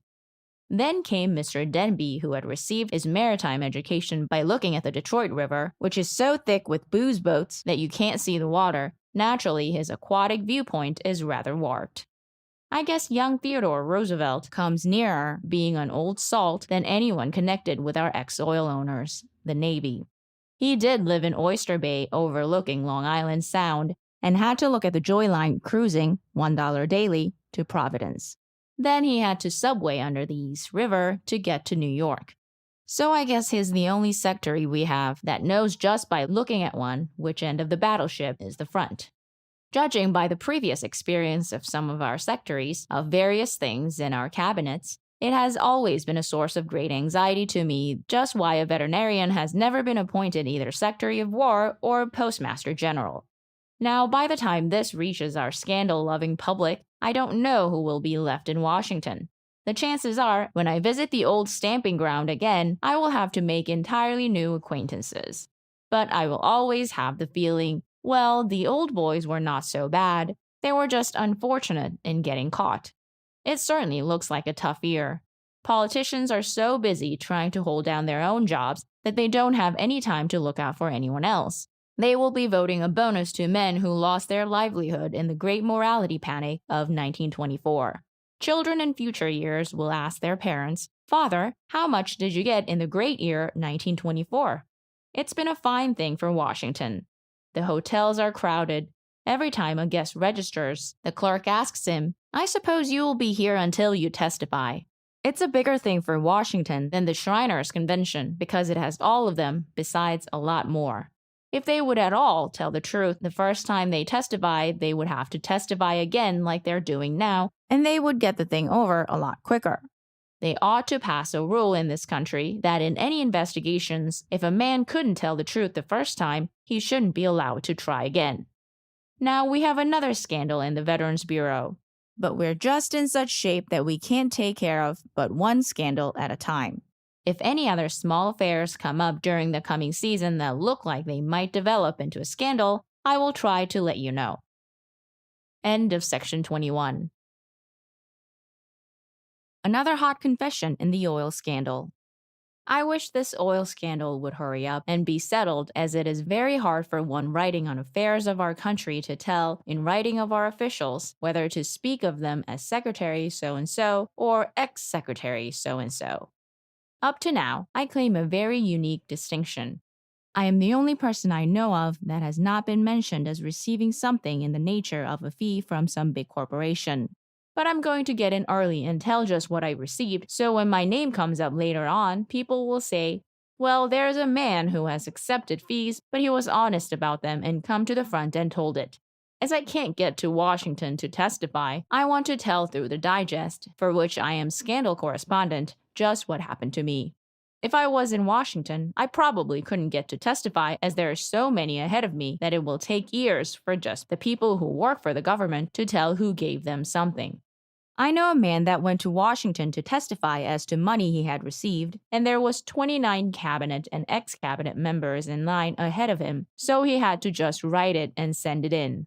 Now this whole thing was a strictly Republican affair until Mr. Doheny, who never lets politics interfere with his business, appeared before the commission, and when it looked like he was the only oil-bespattered sheep in the Democratic fold, he just kicked over an oil can, and hiding behind it were a flock of Democrats that reached almost as far back as Jefferson's administration. Personally, I am glad that he did unearth members of both parties, for if this thing had gone through showing no one but Republicans, it would have cast a reflection on the shrewdness of the Democratic Party. In other words, they would have looked rather dumb to be standing around with all these oily shekels falling all around them and not opening their pockets to catch a few. For the American people are a very generous people and will forgive almost any weakness, with the possible exception of stupidity. But to get back to my confession for what I want to be set right before the people by the time we meet in Madison Square Garden in June to select the worst man. Mine starts out like a fairy story. Once upon a time, I had just gone to work for Florence Ziegfeld Jr. and was playing in what was called Ziegfeld's Midnight Frolic on the roof of the Amsterdam Theater, New York. Prohibition and my jokes were equally responsible in closing the place up. Now, my home is, as I think I mentioned before, Claremore, Oklahoma, the home of the best curative waters in the world, and, by the way, one of the best towns in the world to live in if any of you are thinking about making a change. Well, after I had finished my little 15 minutes of annoyance in the frolic one night, one of the waiters, for instead of having ushers to hand you a program, they had waiters to hand you a drink, and I tell you, you can't beat some of the old customs. Well, this well-tipped waiter come to my dressing room, which I used to hang my ropes in, and said, "There's a party of folks out front at one of the tables from Oklahoma, and they want you to come out and see them." I asked what place in Oklahoma did they come from, and he said, "I don't know, but they certainly got the dough. They have ordered everything in the place but the kitchen stove." I said, "They're from Tulsa. I will be right out." Well, I hid what few dollars I had down in my sock and went out to see them. It was Mr. Harry Sinclair. I had never heard of him before, for he hadn't bought Zev or the Teapot Dome up to then. But we soon felt like we knew each other, on account of him being from Tulsa, a residential suburb of Claremore where we park our millionaires to keep them from getting under our feet. He knew my father, who had been a member of the Constitutional Convention, which drafted the Charter of Oklahoma. Well, this Mr. Sinclair was an awful nice fellow. We hit it off pretty good. We kind of consoled each other on account of being so far from home and trying to eke out an existence from these shrewd New Yorkers. He took a fatherly interest in me and asked, "Now, Will, you're working here, but what are you doing with your money?" So I told him just what I was doing with it, that the last 3 months' wages had gone to paying a doctor and a nurse for assisting us in accumulating another baby, and that the 3 months previous to that my wages had gone to making the first payment on a second-hand overland car, and that the years still previous to that I had bought a baby buggy and a Victrola. Well, he seemed mighty pleased that I was putting my money into such staple commodities. So I asked him what he was doing with his. He said, "I struck oil, but oil is no good unless it's capitalized." Well, that was news to me. I thought you could just sell the oil itself, but I learned that you can get twice as much for the capital as you can for the oil. So then he asked me the names of my private herd. I told him I had gone to a great deal of trouble and thought in naming them, and after months of research among pretty and odd names of novels and poems, I had decided to name the children Bill, Mary, and Jim. Well, he had never heard of anything more original. The names, I thought, struck him very odd, as he wrote all three of them down on the back of an envelope. So I left the table, as I didn't want to be there when the waiter presented his check, for I had seen several casualties from the same cause. I never thought much about it. I went home and told my wife about meeting him, and what do you think happened? In a couple of days, here comes 3 official letters addressed to Bill, Mary, and Jim, and they had enclosed a share each of Sinclair oil stock free.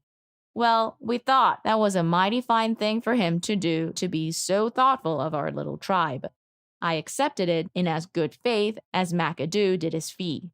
I don't know if the Senate Investigating Committee will get around to them soon or not. Of course, they will have to get through before election, for the whole thing will be a total loss after election. All I have to say is that the children were private citizens and did not promise to use any influence in any way.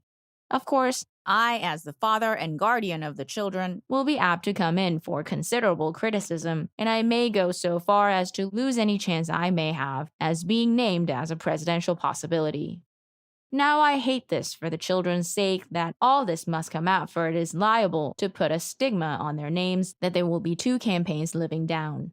One thing, of course, will be in their favor when it all does come out, and that is that it was sent openly through the mails. It was not delivered in a suitcase. They have had these shares for years and have also received at various times $1 or so interest on said stock. When this expose came out, Bill and Mary were for resigning and sending in their stock, so they could show that they were not connected with a corporation. But Jim, the youngest, who has a touch of republicanism in him, why, he said, "No, let's stick until they throw us out. Let them prove we took these stocks for some other reason than charity." What makes it look bad is that my wife wrote a note and thanked him, but the children did not sign the note. So when he's called upon to testify, he will have her note, but it won't have the children's signature on it. Of course, he can say it was tore off, or that his wife has that part of it, or some other equally good reason. But I want the public to be lenient with both him and the children, for his past events have proven they haven't done a thing for him to warrant them getting those stocks. So I honestly believe he meant no harm when he gave them. As for Mr. Doheny giving me or mine anything, we live right near him here in Beverly Hills. His son did promise me a key so I wouldn't have to ride clear around his estate when out horseback riding, but I never got it yet. End of section 22. The Whole Truth and Nothing But the Truth. Comedy drama entitled The Whole Truth and Nothing But the Truth. Place, Washington, D.C. Time, from 1924 to 1930. Scene, one of the 40 investigating rooms of the U.S. Senate. Cast of characters, everybody that ever worked for or just worked the United States. Hero, Senator Walsh, assisted by Lenroot and accomplices. Villains, entire list of who's who in America. The scene opens on a greasy Monday morning with John F. Major being quizzed by Senator Walsh. Senator Walsh: do you work for a man that runs a newspaper? Mr. Major: I draw a salary from him. Senator Walsh: what right have you to send telegrams to a man in Palm Beach if you're only working for him? Mr. Major: I couldn't get him on the telephone. Senator Walsh: what did you tell him in your telegrams? Mr. Major: what was going on in Washington? Senator Walsh: what did he tell you in his telegrams to you? Mr. Major: what was going on in Palm Beach? Senator Walsh: what was going on at the time in Washington? Mr. Major: why, the Senate committee was investigating somebody. Senator Walsh: who were they investigating? Mr. Major: they didn't know themselves. Senator Walsh: what did he say was going on in Palm Beach? Mr. Major: I am ashamed to tell you. Senator Walsh: who were these telegrams from in Palm Beach? Mr. Major: I can't remember. Senator Walsh: did you lease a wire from Palm Beach to Washington? Mr. Major: I can't remember. Senator Walsh: why did you lease the wire? Mr. Major: so we could say we had a wire to Palm Beach. It was good advertising. Senator Walsh: who operated this wire? Mr. Major: a telegraph operator. Senator Walsh: what was his name? Mr. Major: I think it was Jones or Smith. Maybe it was Brown. Senator Walsh: who operated the wire from Palm Beach? Mr. Major: Johnny. Senator Walsh: Johnny who? Mr. Major: Johnny. Senator Walsh: did the operator on this end work at the White House also? Mr. Major: yes, he was the waiter there. Senator Walsh: did he work there during the Republican or Democratic administration? Senator Lodge: Mr. Committee, I object to that question. This is not a partisan affair. I refuse to have the honor and the glory of the great Republican Party dragged into a thing where up to now their fair name has never been. Senator Caraway: Mr. Committee, I object to the senator from Massachusetts slurring remarks of the Democratic Party, a party which has housed such illustrious names as Jefferson, Cleveland, Akron, Youngstown, Bryan, McAdoo, and sometimes Jim Reed. Mr. Major: Senator Walsh, have you got a cigarette on you? Senator Walsh: no, I just got some cubebs here. Mr. Major: never mind, I'll go across the street and get some. See you next time I'm called. Senator Walsh: gentlemen, I think the committee should retire for a week to consider the testimony of the gentleman who has just testified. Senator Lenroot: but, Mr. Chairman, Mr. Doheny's yacht is waiting to take him on a cruise to the Mediterranean, and I don't think it's fair to keep him waiting. Senator Wheeler: Mr. Chairman, I make a motion that the committee make a motion that Attorney General Daugherty resign. Senator Lodge: Mr. Chairman, I object. His motion is out of order. I had a motion before the committee asking the committee to make a motion to ask him to stay, Now, by all the rules of parliamentary motion-making, mine antedates his. And I will stake a reputation on it that goes back to the first-class passengers that landed from that mothership of mine, the Mayflower, who have so gloriously populated the fair state of Massachusetts. Senator Robinson. Mr. Chairman, I object. The fair state of Arkansas houses one direct descendant of that Plymouth Rock expedition, and I protest when the gentleman from Massachusetts claims the entire cargo of that ill-fated voyage. Never as long as I represent the majority constituency of my glorious state will I stand by and hear the ozone-swept Ozarks spoken of disparagingly, especially by that moron state of Massachusetts. Senator Willis. Gentlemen, I don't think Mr. Doherty should be let out without a trial. Senator Wheeler. Why, he has had 3 years of trial already. His trial is what's letting him out. Senator Walsh. Who will we call next? Door tender. Why, just get a census return and call anybody's name on it. They're waiting outside. Senator LaFollette. Why don't you call somebody unexpectedly and maybe in their confusion they will tell the truth accidentally? Senator Lenroot. Who said anything about wanting the truth? Senator Heflin. I want to ask the committee why they called on Mr. Fall at his hotel in private. Senator Walsh. We wanted to see where he got the 100,000.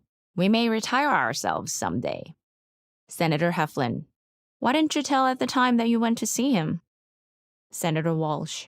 Wait a minute. Who is running this investigation? Am I supposed to ask the questions or to answer them? Senator Lenroot. Where is Sinclair? Mr. Zeverly, whose running name is Zev. My client, Mr. Sinclair, has gone to the races and it will be impossible for him to appear until after the season is over. Senator Walsh. Well, how about McLean? Can we get him? Senator Caraway. You can get him by telegraph, I guess. Everybody else has. Senator Walsh. Well, where is Detective William J. Burns? He was supposed to testify here today. Door tender. Mr. Chairman, I met him on the street and he couldn't find the Capitol building. Senator Moses. I make a motion that we examine the income tax and see what Mr. Doheny contributed to the Democratic Campaign Fund. Senator Jim Reed. I object. Senator Moses is a Republican and he is only throwing a smokescreen to try and hide his party behind it. This is not a partisan question and I object to politics being dragged into it in any way. Let's handle this thing in a dignified way and don't let politics play any part. As it was the Republicans that did it, I'm in favor of justice being served. Door tender. Mr. Forbes is here and wants to testify. Entire Senate. My lord, is he in this too? P.S. This play to be continued until somebody tells the truth.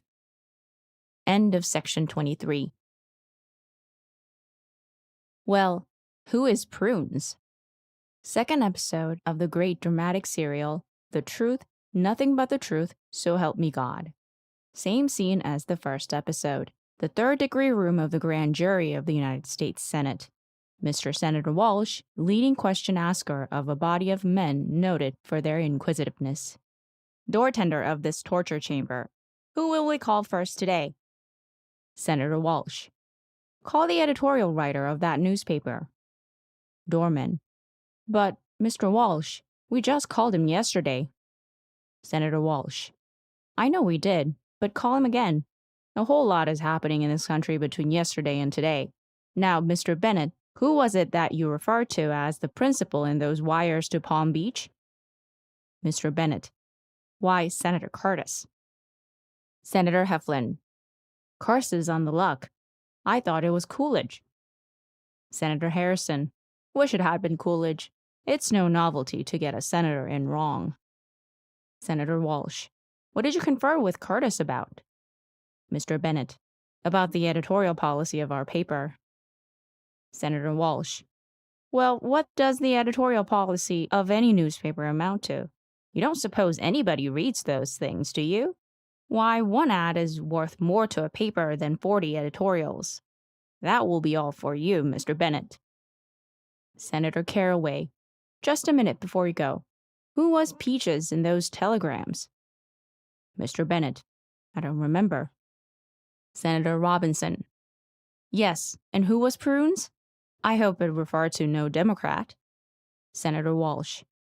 Call Mr. Curtis. Senator Walsh. Senator Curtis, will you tell the grand jury in your own way just what happened between you and this editorial writer of the Washington Post? Mr. Curtis. Yes, sir. Senator Walsh. What was it? Mr. Curtis. Nothing. Senator Walsh.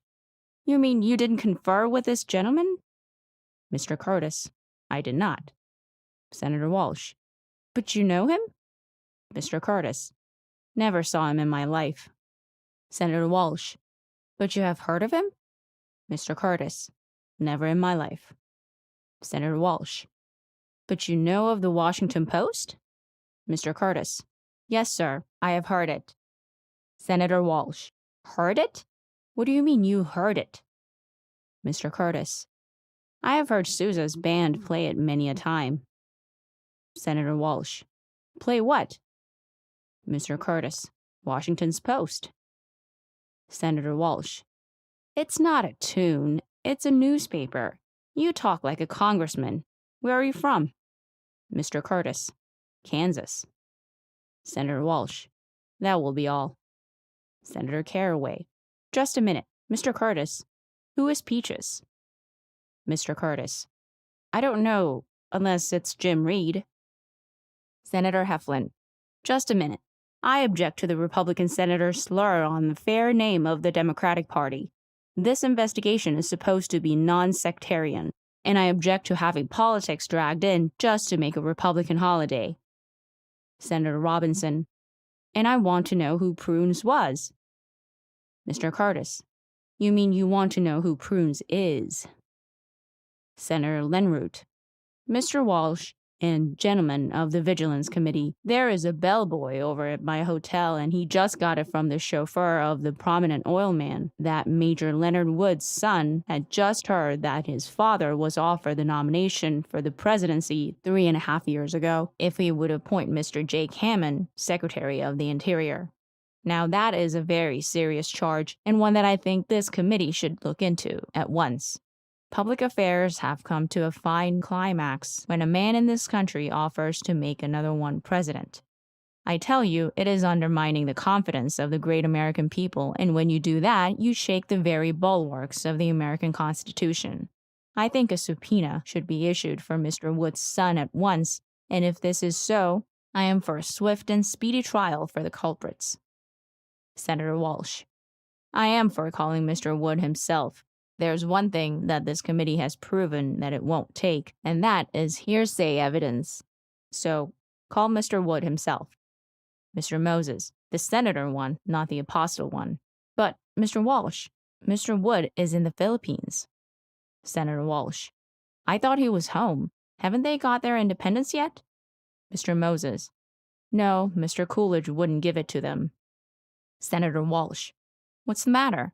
Have they struck oil too? Mr. Moses. No, Mr. Coolidge told them that a nation that would not support Wood's administration certainly would not be able to support one of their own. Senator Heflin. Well, how did America get independence? They didn't support Wood. Senator Reed. Who said we had any independence? Senator Lodge, the Confucius of Nahant. I object to having the President of these United States' name dragged into this thing. I think when a man occupies the exalted position that he does, that his name should not be degraded by having it mentioned in the Senate. Now I know that he is doing the best he can. I have known him ever since he got prominent enough for me to know. In the 8 months that I have known him, I have found him to be patient, honest, and a man who would not knowingly rob a single Filipino of his liberty. This is simply a political trick to drag his name into this Philippine muddle. Senator Heflin. Yes, but he sent the Filipinos the wire, didn't he? And it's wires that we're here to investigate, ain't it? Senator Harrison. Does the exalted senator from Massachusetts recall that during the late Democratic administration, he himself, during the talk on European affairs, mentioned not only once, but twice, the name of the then president, Mr. Wilson? Now he don't want us to mention his president. Senator Heflin. Well, It's funny to me that a country can't get their liberty when they have advanced far enough to have the champion bantamweight prize fighter of the world. I know countries that have their liberty when they can't even produce a good golf player, and that's the lowest form of civilization. Senator Caraway. I would like to ask Mr. Lodge if he knows who Peaches is. Senator Lodge. I do not. It's the only subject I ever admitted being ignorant on. Senator Robinson. Well, I want to know who Prunes is. Senator Lodge. You mean who Prunes am, don't you? Senator Robinson. Darn it, that man is a bear on grammar. Senator Walsh. I think the committee should adjourn until we can get Mr. Wood himself. Dorman. Excuse me, Mr. Walsh, but there's a gentleman out here who wants to testify in regard to the Doheny and Sinclair leases. What can I tell him? Senator Walsh. Oh, yes, I had forgotten about those. Tell him as soon as we get this Wood for President affair settled, and Jack Dempsey's mysterious sickness and Babe Ruth's collapse, that we will be able to get to that oil lease thing again. Senator Copeland. Mr. Walsh, I was in New York last night and I heard Mr. Vanderlip make a speech to the Rotary Club of Coney Island, and he said, I have it on absolutely reliable authority that George Washington never crossed the Delaware. That fellow you see in the picture in the middle of the boat was a fellow doubling for him, and if I'm called, I will be glad to give this information that I possess to the Senate Investigating Committee. Senator Walsh. Mr. Secretary, call Mr. Vanderlip at once. Mr. Lenroot. Let's not call him until tomorrow, Mr. Walsh, as he will make another speech tonight, perhaps on what he discovered about Lincoln, so we can quiz him on both men at once. Mr. Caraway. Well, before we adjourn, I want to know who Peaches is. Mr. Robinson. Well, I want to know who Prunes were. End of section 24. Politics getting ready to gel. The Illiterate Digest, after reviewing the news, finds that politics is sure at the point when it is about to gel. My old friend Jim Reed from the smelly banks of the Kaw River has broke out again. If you have done anything against the welfare or conventions of the United States, and everybody has passed their various opinions on you, and you think you have been roasted to a dark bay, why, until Jim Reed breaks out on you, you haven't been called anything. Well, it was kinder funny Jim was to make a Washington Day speech. Naturally, everyone supposed it to be on George Washington, but it was the only speech ever made on Washington's birthday that didn't have a word about Washington. He didn't even mention his name. I don't know that McAdoo, Denby, Doherty, Doheny, and others will consider it much flattery, but it will go down in history as being the only time they ever replaced Washington. Reed wouldn't have been any good making a speech on Washington anyway. He would have been expected to compliment him, and I doubt if he could think of anything George had ever done that really was worthwhile. Vanderlip made a speech at the Rotary Club of Ossining, New York, that astonished the United States. Now, that speech didn't astonish me near as much as the knowledge that Ossining had a Rotary Club. For the sake of the unfingerprinted ones, I will state that Ossining is the town where Sing Sing is permanently located. Now, if Ossining has a Rotary Club, they certainly had to take in some lay members from this musically named institution.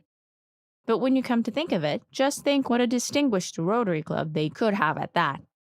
Rotary is composed of one of the best of each line of work or business. Just think what a competitive thing it would be trying to find in Ossining the leading burglar sojourning with them at the time, or the most representative pickpocket to represent them in the club.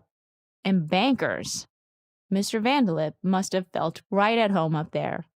There are more bankers in Ossining than any town of its size in the United States. A 2-year residence is necessary to be able to join the Rotary. Can you imagine them questioning members of Sing Sing? Have you been a resident of this town for 2 years? And the answer would be, yes, sir, constantly. So, as I say, it was not the things Mr. Vanderlip said that attracted the unusual attention. It was the distinguished audience that he delivered it to. Just to show you the difference, appearing before the Rotary Club of Sing Sing, he caused a commotion by his speech. He took the same act down to Washington and nobody would listen to him. It shows you have to have an intelligent audience. Up in Sing Sing, they got what it was talking about, but down in Washington, it went right over their heads. I know for last winter while playing in New York, I was asked to go over to a big charity affair given by the 400 of Fifth Avenue. I thought I had a pretty good line of gags, as there was quite a lot happening every day of public interest. So I go over and started telling them what I had read in the papers, and nobody even cracked a smile, much less laughed. So I just kept on trying remarks on every subject that had been in the papers since Brian last got a haircut. But it was about one of the worst flops I ever encountered, and I have had some buttes in my time. Well, of course, I felt terrible about it, so just by a coincidence, on the very next night I had promised to go up to Ossining and do an act for, at that time it wasn't called the Rotary Club. I think then they called it Inmates. There was no show. Just me alone went up to add to the hardships of prison life. Well, I never knew I had as many friends in the world. I knew everybody up there. I was twice as much at home as I had been on Fifth Avenue the night before. So now I know why Vanderlip picked out Ossining for his annual February oration. I started in on those same jokes on up-to-date things that had flopped so completely at the Millionaire's Charity Affair. Why, say, they just started right in dying laughing at them. I was sorry Ziegfeld wasn't there, as I would have got a raise in salary if he had heard how my act went. I don't care what I talked about, they knew all about it. Ordinarily, I only do about 15 or 20 minutes, but up there, I did an hour and a quarter. I was so tickled I offered to take all the whole audience of 1,200 down to the Follies and pay their way to see our show. Now, you know I must feel pretty good with myself when I offer to spend my dough like that. A lot of people would be kind of sore at the 400 because they didn't laugh like these 1,200 did, but I'm not. I don't blame them. If I had their money, I wouldn't read either. So I can understand very readily why Vanderlip's act didn't go so big in Washington as it did in Ossining. Of course, Van and I use just the opposite methods in our stage performances. Every gag I tell must be based on truth. No matter how much I may exaggerate it, it must have a certain amount of truth. Vanderlip bases his gags on rumor. Now, rumor travels faster, but it don't stay put as long as truth. I will, however, give him credit for one thing. While here lately everybody is telling what he has heard and all about this and that rumor, why, he thought of by far the best ones I have heard up to now. That's no small accomplishment, I tell you, in this year of rumors, to be able to say at the end of it, well, I told the best ones. His were so good that before his audience got through applauding at Sing Sing, or rather Ossining, why, they had him on the stand at Washington. That's the first time a theatrical troupe ever jumped from Ossining to Washington. They even put him on ahead of Fall, Sinclair, and all the headliners. End of section 25. Two long-lost friends found at last. Well, sir, I have a real message for my readers. It looked like it would be just the ordinary article with no flavor or backbone or truth, and with no real underlying news or wisdom, that is, nothing that the people would be glad to know and read. As I say, this is the kind of article I thought it would be. But as I picked up the morning papers, why, I read who was in our midst out here in sunny California.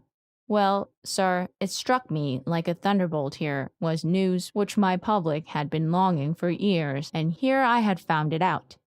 Well, I says to myself, this is too good to keep, for here people had been wondering all this time for just what I knew now.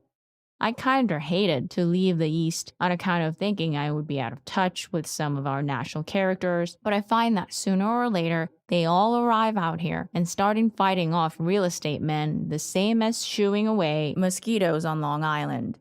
Well, who should blow in but two of our old long-lost friends, and I know that even Frisco, who is jealous of anyone being here, will be glad to hear that they are here, well and hearty, and rehearsed their old act here yesterday, and people enjoy them just as much as they did in the old days.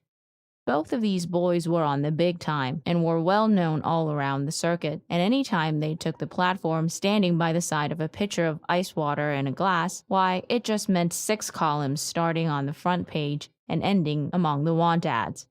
I bet you hadn't heard of them in years and will thank me for resurrecting this information for you. I can't keep it any longer. I did want to keep it till the finish of this to tell you, but I must tell you now who they are. William J. Bryan and Billy Sunday. Neither did I, but they are, and looking fine. You know, if you have lost anyone, look out here, because sooner or later they will come here to visit relatives. For anybody that has relatives comes here so he can write back to other relatives. They're both just resting here, so is everyone else. Mr. Bryan is waiting till he finds out where the next Democratic convention will be held, and then be there ready to knock any aspiring presidential candidate on the head the minute it shows above the mob. The only way they will ever fool WJ is some presidential year decide not to run anyone. Then it will be a good joke on him. He will have no one to object to. Of course, now we don't hear much of Democratic candidates, as both sides are busy watching to see what Cal will do. When he first became president, there seemed to be quite a sentiment to nominate him again for vice president. Everybody was wondering how he would come out of the cold strike situation and figured his political life or death depended on how he decided. So he just fools everybody by appointing some other man to settle it. Now, no other president has ever been smart enough to think of a thing like that. They tried to do it themselves, so I think he will go a long ways. He figured, why should I get in wrong when I can get some man to do it for me? So he just looked around until he found some other fellow who had a political future. He said, Gifford, you go get in wrong with whichever side you decide against. Now, the minute a crisis comes up, all he has to do is to remember some Republican name and appoint him to settle it for him. Now, the only crisis that Mr. Coolidge can possibly get into himself is running out of Republicans to appoint. In that case, he would have to appoint a Democrat, which would bring on a worse crisis than the one he appointed him to settle. But I am not here to talk about Cal and what he's doing. I am here to tell you of these 2 long-lost prodigals that I discovered in the wilds of this village. They were preaching in a pulpit. I guess that's why no one had seen them for so long. Both these boys, in the good old days, used to talk in a tent. Now you can always attract a crowd in a tent, for they figure it might be a circus. Come to think of it, their acts were similar. Either one of them could take a dictionary and sink an enemy with words at 40 paces. Bryan's speeches have been the only thing to look forward to at a Democratic convention for years. He has sent more presidential candidates home without a reception committee meeting them than any monologuist living. He can take a batch of words and scramble them together and leaven them properly with a hunk of oratory and knock the White House doorknob right out of a candidate's hand. Bryan has made more political speeches than Germany has Marx. He kissed, when they were babies, every man and woman in the United States who is now up to the age of 45. He has juggled the destinies of America more than any 2 presidents because he has the choosing or rejecting of them. His career has varied from non-intoxication to evolution. His hobbies have jumped from grape juice to monkeys. He tries to prove that we did not descend from the monkey, but he unfortunately picked a time when the actions of our people prove that we did. He undoubtedly is one of our greatest minds, and in most of his theories, he has been just too far ahead of the mob. He preached prohibition at a time when it meant political suicide for himself.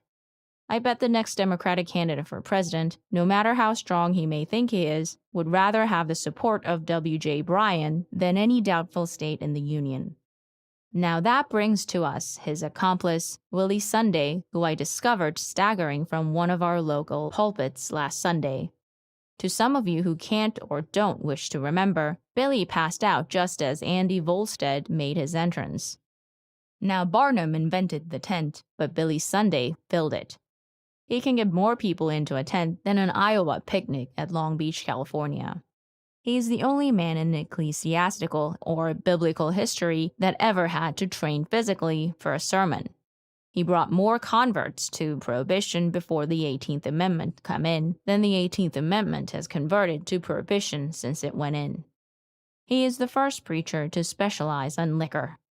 While Brian's oratorical wrath in the later years has been hurled at Darwin, Billy Sunday picks his opponent with a carelessness that is almost reckless. I suppose that he has had more mortal, worldly combats with the devil himself than any man living. He has challenged the devil publicly more times than Willis, the Negro, has Jack Dempsey. People have been going for years to hear Billy, just figuring that if they didn't go that night, it might be the very night the devil would hear what Billy was calling him and come up, and they might miss what would happen. I don't know this devil myself, but if he heard Billy say these things and didn't come up and call him for it, I think less of him than Billy does. Of course, the devil may be just good-natured and figure, well, he can't hurt me, and if he can get anything out of it, why, let him go ahead. Now, of course, you can get a fellow wrong. Billy used to lay all the drinking onto this devil and claimed that if we had prohibition, we could lick this devil. Now we got prohibition, I don't think he can legitimately lay the present drinking onto the devil. Of course, from this, I don't want you to think I am taking sides in this thing. I don't know either one personally, but as I say, there is a chance that they both may have each other wrong. As I say, Billy must have something on the devil, or he wouldn't dare to call him what he does, especially if the devil can hear him, and I tell you the devil must be pretty low if we don't answer him, that is, if he hears him. I have always figured that the reason that the devil didn't arise and respond was Billy's slang was too much for him. But Billy sure did a lot of good in the old days, and no matter if you didn't like his style of sermon, you sure didn't get a chance to do any sleeping. So I hope we can keep both out here with us and help to get some of our population's mind on the church on Sunday instead of being continually looking for lots. End of section 26. They nominated everybody but the Four Horsemen. As I pen you these few lines, the Democratic National Convention is still going on. Going on to where? Nobody knows. But it has to end sometime, for even a delegate can only stand just so much oratory. All the first week was taken up with seconding the nomination of McAdoo and Al Smith. It looked like they were going to run out of people to do it, and they would have to second each other. I wish you could have been there and heard what great men we have in this country. We started out with 16 men for president. Here is what each one of them was. The only man who can carry the Democratic Party to a glorious victory in November, whose every act has been an inspiration to his fellow men, not only loved in his home state, but in every state. Well, there was 6 continuous days of that. Then the Ku Klux Klan argument come along, and really it was welcome even in New York. Just to get people's mind off that continuous, the man I am about to name to you. One day, and up to 2:30 in the night, they fought and argued the Klan. It was the most exciting and dramatic night I ever saw in my life. After 1,100 delegates voted and recounted and voted, the thing stood only about 1 vote apart. In fact, a fraction of a vote due to North Carolina, instead of having an election and naming 24 delegates, just letting the whole state come as delegates and giving each one the usual Volstead ratio, half of 1% of a vote. Alaska voted 1 Ku Klux away up there. Can you imagine a man in all that snow and cold with nothing on but a thin white sheet and pillow slip? My old friend W.J. Bryan made one of his characteristic speeches. He said that if they split the Democratic Party with this Klan issue, that another great party would arise to take its place. Some guy up in the gallery started booing him. He just stopped and waited a minute until the heckler quit. Then he said, "But no great leader of any party has ever come from the gallery." After that, they laid off him. Ex-Secretary of War Baker made a speech on the League of Nations and spoke of the 4 horsemen of the apocalypse, meaning, I suppose, Bora, La Follette, Johnson, and Brookhart. I arrived late one morning, well, only about 15 minutes late, and they had nominated 5 men for president already. I asked the man in the press stand who they were, and he said, "You wasn't here, and you know them as well as I do." I had a friend who wanted to be nominated, but all the nominating speakers were so given out that he had to let it go until next election, that is, in case they ever have another one. If the one who is nominated can only swing the votes of the ones who were defeated, he will give Mr. Coolidge a tight race. Talk about presidential timber. Why, man, they had whole lumber yards of it here. There was so many being nominated that some of the men making the nominating speeches had never even met the man they were nominating. I know they had not from the way they talked about them. Every time the speaker nominated somebody, why, the band would strike up what they thought was an appropriate tune. The bird nominated Governor Brown of New Hampshire kept talking and referring to the old granite state, that glorious old granite state. When he finished, the band played Rock of Ages. There was granite for you. They nominated from a list of all Democrats. They drew them out the night before the convention. Some man named Stewart from Illinois got up to nominate somebody, and we knew we would hear something about Lincoln being born in Illinois, and sure enough, we did. He kept quoting Lincoln's famous remark about God must have loved the common people because he made so many of them. Well, this bird kept talking about his man being for the common people, and he flopped terribly. You're not going to get people's votes nowadays by calling them common. Lincoln might have said it, but I bet you it was not until after he was elected. The fellow that nominated Charlie Bryan from Nebraska was the only truthful one. He said, I'm going to nominate a politician. You know, nobody at these things dare mention politician. Matchless leader or successor to Jefferson are about as low as they ever mention. This fellow told how Bryan had lowered the price of gasoline in Nebraska, and a crowd of people was seen to leave the hall. I think it was John D. Rockefeller in his Bible class. In the Charlie Bryan demonstration staged by Nebraska, Florida joined in out of brotherly love. When Bryan was presented, the band played Way Down Yonder in the Cornfield. When Jimmy Cox was nominated, the band played Should Old Acquaintance Be Forgot. Jimmy Cox is a mighty fine man, but I don't know of any quicker way in the world to be forgotten in this country than to be defeated for president. A man can leave the country and people will always remember that he went someplace. But if he's defeated for president, they can't remember that he ever did anything. Smith's demonstration lasted 1 hour and a half. McAdoo's almost as long. But most of them just managed to last through a verse and one chorus by the band. Matthews of New Jersey nominated Governor Silzer, also of New Jersey. He made a plea for him on the ground that he came from the same state that President Wilson did. That don't mean anything. Look, I come from the same state that Henry Sinclair did. Yet I couldn't find an oil well without a search warrant. His principal plea for Silzer was on the highways of New Jersey. So if people west of the Mississippi and down south want a president who will keep the roads of New Jersey up in good shape, you can't do better than have him. A guy from Utah talked so long and loud that all of us couldn't see how it could be anybody in the world he was nominating but Brigham Young, that matchless father. But at the finish, he crossed by saying he was seconding McAdoo's nomination. You could never tell until one got through who he was going to name. They would pull the name last. That would be the only surprise they had. Quinn of Minnesota threw the biggest scare into the convention. He praised his man so high that everybody in the hall knew it couldn't be anybody but La Follette, but he fooled us all by seconding Smith. In his talk, he never spoke of anything east of St. Paul, and in Smith's travels, he has never been west of Syracuse. So you see for yourself how hard it was to follow who they were going to name. End of section 27. In the midst of a 7-year hitch. Well, I guess you heard about my presidential boom. You know, every calamity in the world befell the Democrats while they were here in session the last couple of years. First, they started in nominating. The entire first week was taken up with that. They nominated so many Democrats that if it had kept up another day, they would have had to go over into the Republican column. They talked their delegates and audience to death the first week. No wonder they couldn't agree there was no 2 delegates that could remember the same candidate. Well, it ran along week after week, and the longer it ran, the more confused the delegates got. They began to get this convention mixed up with the San Francisco one because it had been so long since they left home. Why, both conventions seemed about the same distance off. One delegation got to voting for Cox thinking it was Frisco.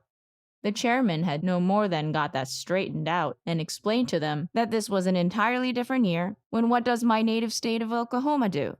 They woke up the chairman of their delegation right quick one day to answer roll call, and he bursts out, "Oklahoma votes 20 for Robert L. Owen."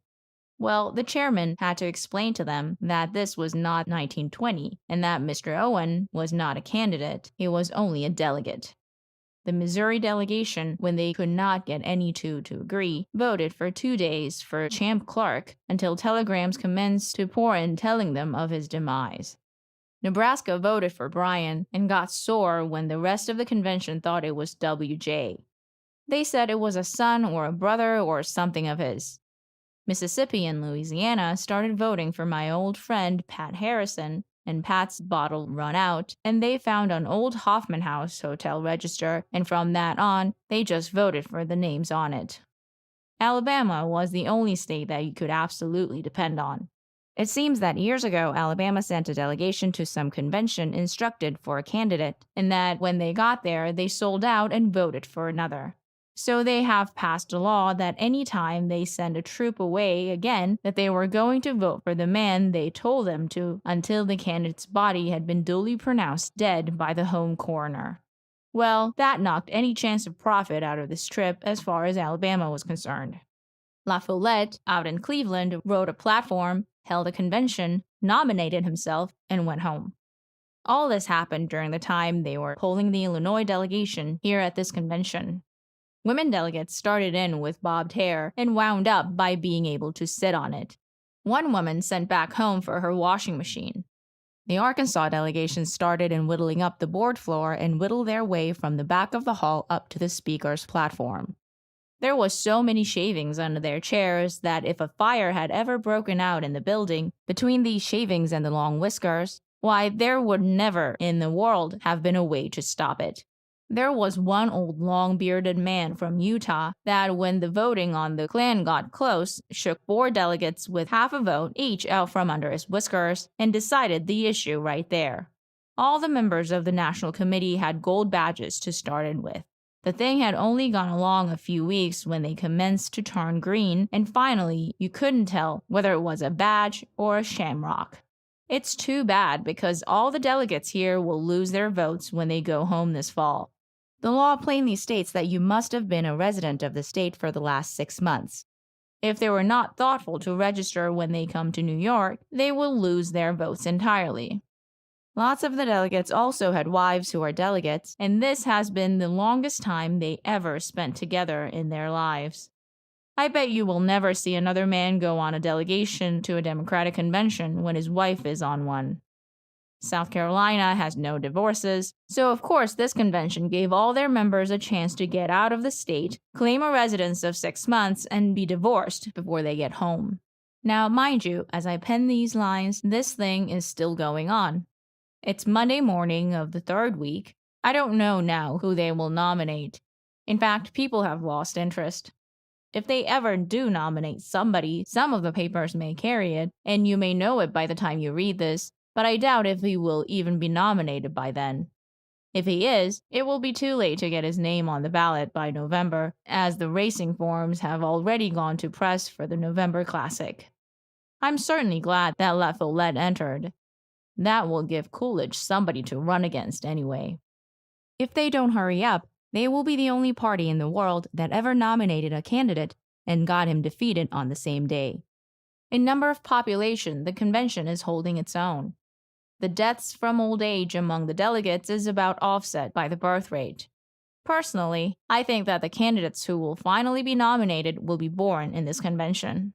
I've been writing a daily account for the papers for this 7 years hitch. I took it for so much for the job. If I had signed by the word, I would be able now to walk by and hiss Rockefeller. In 1860, the almanac says, a Democratic convention was moved from Charleston to Baltimore. There's nobody here in this convention to verify it, so I doubt if it ever happened. But anyway, they talked for 2 days about moving this one on account of it being held here in New York, where one of the candidates lives. Well, they got to figuring, and there was no town they could take it to that didn't have a candidate who lived there. Of course, their thoughts naturally turned to Claremore, Oklahoma, the best town between Foyle and Catoosa in Oklahoma. Then, when Arizona showed such splendid judgment in putting me in nomination, Why, of course, we couldn't go there on account of the galleries there being biased in favor of my nomination. Then they figured they might just as well stay here. Everybody had got used to the place, and if they moved them, they would just have to get used to sleeping in strange chairs again, and maybe by a different seating arrangement, they might be sleeping next to someone they didn't even know.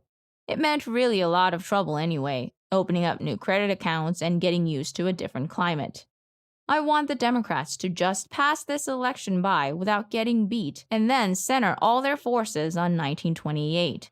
Cal will be ineligible then, unless they may pass a constitutional amendment to elect a president for life, and he is so lucky they are just liable to do it. But if he is out, the Republicans will have to get a new man too. Then it will be an even break. But go ahead with this convention and pick him now. In fact, I would pick out 3 or 4 to run in rotation in 1928, 32, 36, and so on, because you will never get Democratic delegates to give up the best part of their lives by attending another one of these things. If they're wise today down there, they will pick Jackie Coogan for president and Baby Peggy for vice president. End of section 28.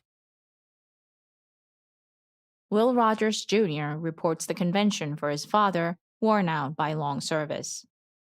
Will Rogers Jr. attended the convention to take up the duties of reporter to replace his venerable old father. By Will Rogers Jr. Papa called us all in last night and made his last will and testament, he called it. He said he had carried his work on just as long as he could, and he realized that he was unable, on account of his old age, to go further with it. He put in the will that I, being the oldest, was to take up his work, that of reporting the Democratic National Convention. He herded us all and told us of how he had given all the best years of his life to this, and out of respect to his name and memory, that we children should carry on, and that our children were to do likewise, and that we should raise them to always know that their mission through life would be to keep reporting the progress of the Democratic National Convention at New York. And it was in the will that if we didn't, we would forfeit any claim to any royalties that might still be coming due from books that he had written on the early life of the convention. Mama wants to send him to the Old Men and Old Women's Home for survivors of this convention, but he won't go. Poor Mama is worried about him. He won't talk rational. He just keeps saying Alabama, and for what purpose does the gentleman arise, and if we can't elect our candidate, we will see that you don't get yours, and unfit, and release. We don't know what it all means. Now, Mr. Editor, I am only a little boy, and I'm not much of a reporter, but Papa told us we didn't have to be very good, that all we must practice was endurance. But you will, Mr. Editor, please take my story, won't you, for Mama's sake? For she knew how poor Papa hated to give up and how proud he will be if I can only keep his life's work going. Mama got our dad's old press badge and patched it up so it would stick together, and I went down today. The hall was full of all those feeble people, and it looked kind of like a church. Everybody was sleeping. All but one man, who was standing and reading aloud out of a geography that names of states that are situated in the Western Hemisphere and that don't belong to Canada. Papa had given me an old worn and torn paper with a list on it that he had used to mark off the numbers on when this convention started. He told me to always keep it for comparisons. Also, that a museum had tried to buy it from him. I go to school, and our teacher had told us what a wonderful country this is we live in, and how it had stuck so well together, and sure enough, when this man kept reading these names and figures, why, on Dad's old paper were a lot of the same ones. I kept waiting for him to call out the name Wisconsin that Dad had, but this fellow didn't have it on his, and according to Dad's old paper, we at the time had California, and anybody knows that Japan has owned California for years. On Dad's old paper, they still had the Philippine Islands, which is now Japan's naval base. But as for the candidates, the names were just the same. None of them had dropped out. Their sons were carrying on their father's life work too, trying to hold what votes they had. Salisbury Jr. had 6. Underwood Jr. had a few more than what was on Dad's paper, as the state of Alabama had more population and had naturally increased its number of delegates. An old man sat by me, and I got to talking to him, and he seemed to want to be friendly and talk of his early life. He said his name was Coogan. Jackie Coogan, I think he said, and that he used to be in some old fashioned things called moving pictures, and that he could remember as a child when this started that men used to be waking up and have to call out the numbers when their states were called. But now they have little phonographs, and every time a state is called, why, the phonograph says 2 and 9/8 for Smith Jr. and 1 and 65/5 for McAdoo Jr., and so on. A man has a hammer, and he couldn't keep them awake with it any longer, so they adjourned, and the attendants wheeled them out. It was only about 3 o'clock in the afternoon, and they were to be back again at 9. I went home to tell Pop what had happened and to write my story. He said, "It's looking better, son. They're adjourning earlier and starting later. Maybe the miracle will happen." And his old eyes began to gleam as he seemed to vision the end of his glorious dream. Then I told him very enthusiastically, "Oh, yes, Pop, it looks great because a man with a family name of Brennan got up and one named Kramer and said they would adjourn and hold a conference of leaders and would have something to report by tonight." Well, I wish you could have seen my poor old dad. He went into spasms. He pulled his hair. He raved. None of us could do anything with him. He had been all right before I had mentioned this leader and conference business. He then said, "Son, those same men's father started holding those conferences 40 years ago. Going to report something to the convention tonight? That is exactly what is the matter with this convention now. It's those conferences. If they had let the delegates confer instead of the leaders, why, your poor old father could have spent a life of usefulness instead of one listening to a man read off numbers which we all knew better than he did. Son, if it's the Taggarts and Rockwells and Macks and Kramers and all of them that are conferring, you will die like your poor old father right at your post, listening for something to happen. So please, Mr. Editor, take this story, and tomorrow, when I come home to dear old Dad, I will make him feel good. I won't tell him they're going to hold another conference. End of section 29. Roping a critic. Prologue. These critics have been interviewing actors and us other people that appear on the stage for years. And none of the interviews have ever been right because they never told the truth. Of course, they couldn't tell the truth about a lot of us. If they had, he would have put us out of business. But they try to be so kind to us and tell all the noble deeds that, at the finish, we had lost more friends than we had gained by the interview. Now, there's nothing interesting in an actor but his act, and you can get it at the box office price. This season, you won't even have to form in line. If you can get a party of 3 to go with you, you can get a rate. But I figured there was something interesting about a critic. Why, there are scientists that spend a lifetime studying a toad. Now, I might not find out as much as these toad experts, but I'm going to look one of these critics over at short range for about an hour, as actors have got plenty of time. We're not bowing much nowadays. So I picked out the male of the species, as they are not as venomous as the females.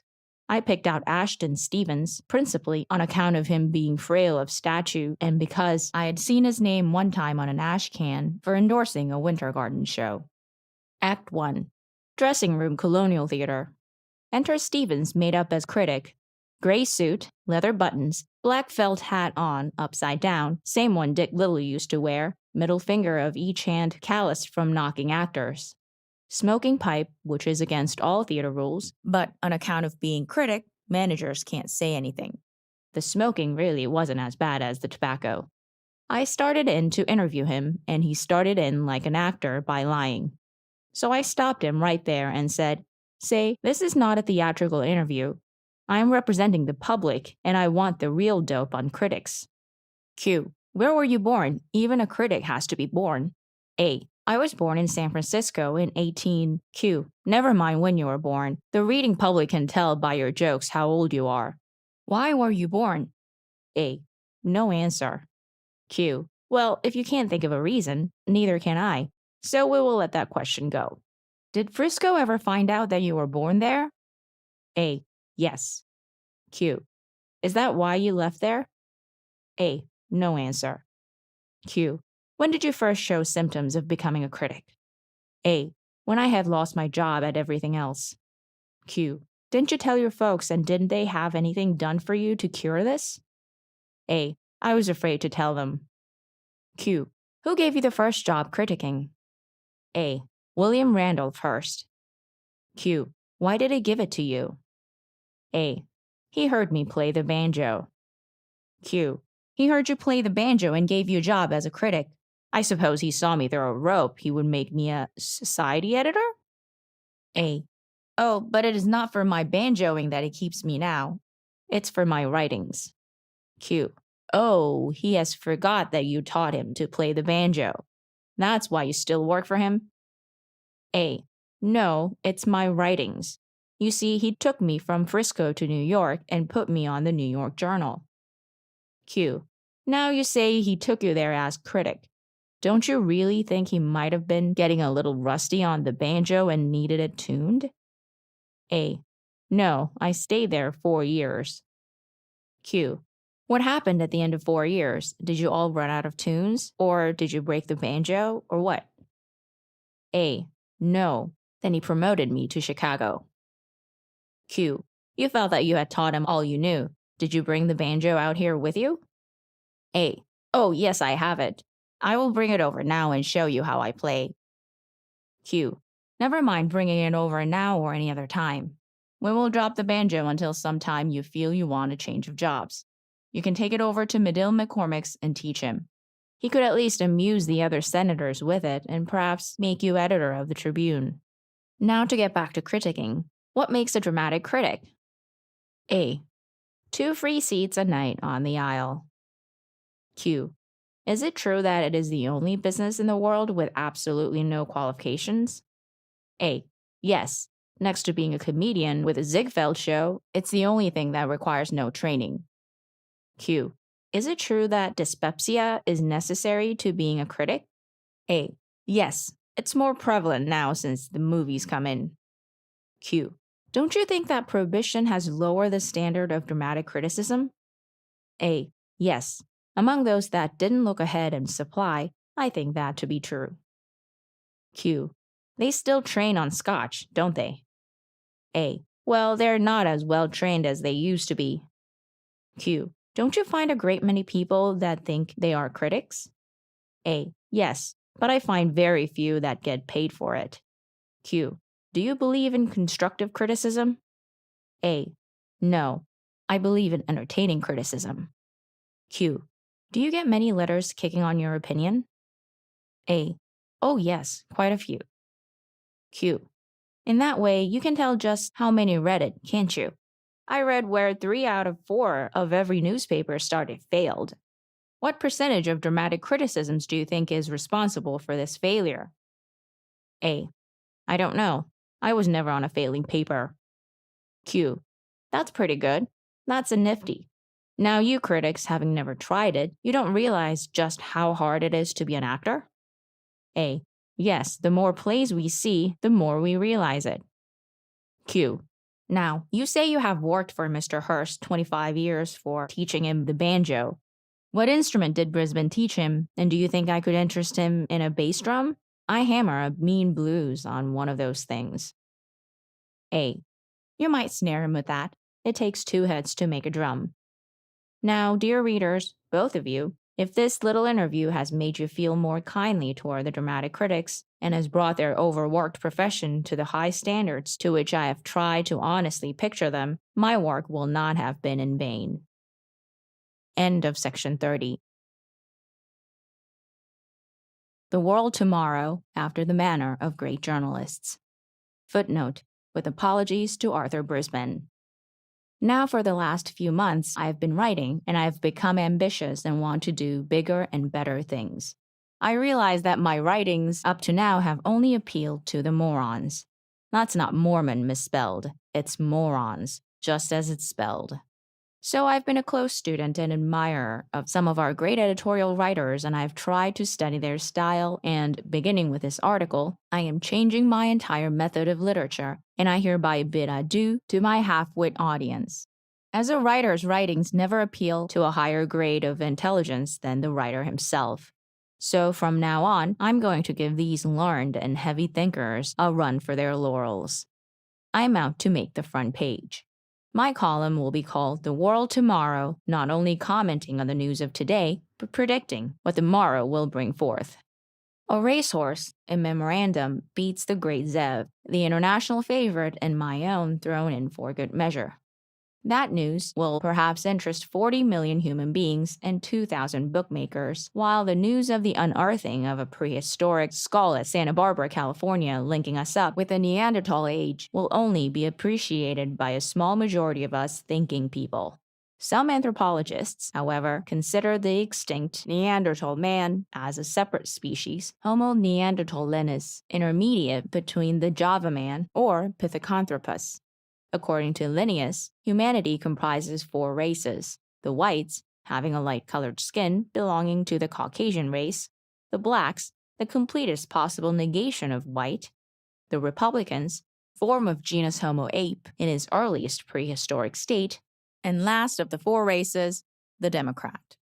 The Democrat doubtless originated in the Eastern Hemisphere. The main structural characters distinguishing him are his gait, the modification of the feet for walking instead of prehension, and the great toe being non-opposable, and, most of all, the enormous development of the brain and smooth, rounded skull. But what cares the man of today for the Neanderthal age? He is of the speculative age. If he can get $10 down on the nose of a winner at about 15 to 1, he don't care if we descended from goat or ape.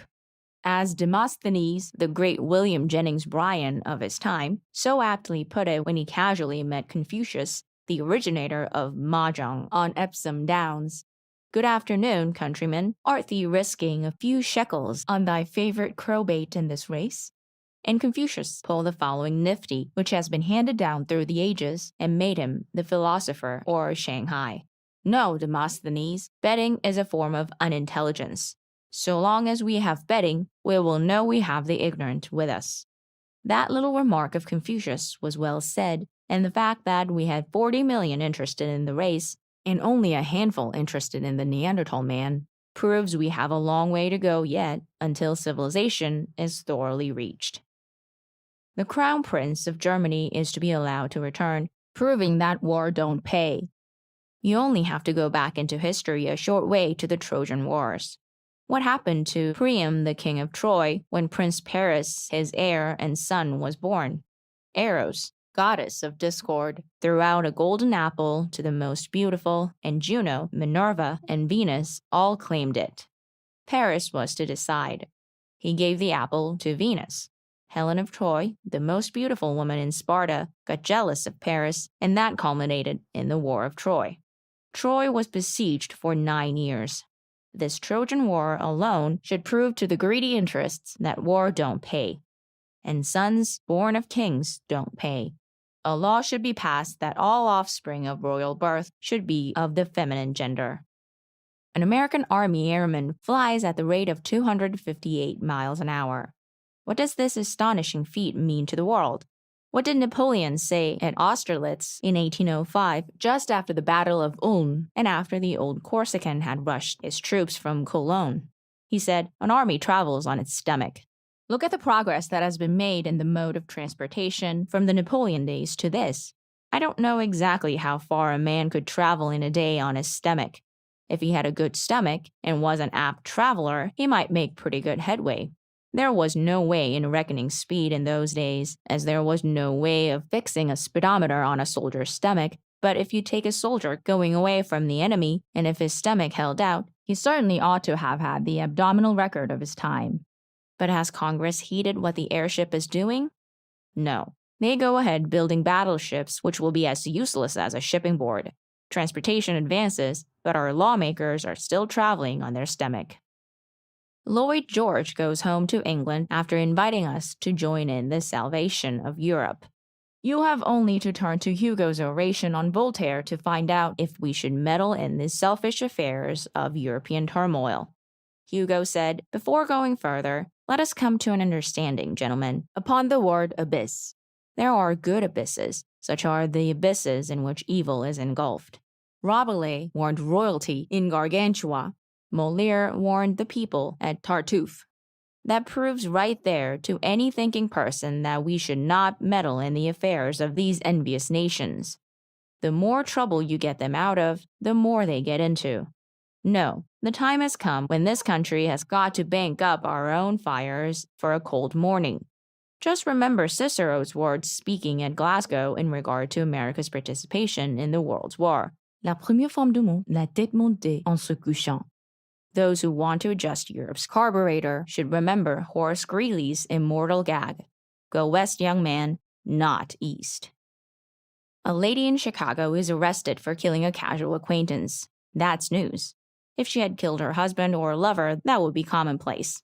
But friends are seldom killed. What does the 8th chapter, 2nd verse of the first book of Matthew teach us? That verse should be enough to teach us that friendship should be trusted. We will never have true civilization until we have learned to recognize the rights of others. Judge Gary, the head of the Great Steel Corporation, eats only the white of the soft-boiled egg for breakfast, which should be a lesson to some of you who think you have to eat the whole egg to subsist. We should look and learn from our men who have done things. Read Einstein's theory on what constitutes overgorging. He says, light rays, if obstructed, have an observed constant velocity irrespective of the relative velocity between the observer. That should show even the ignorant when they have enough. A little girl in Brooklyn started to school and forgot her books and had to go home for them. There you have a bit of news that is valuable.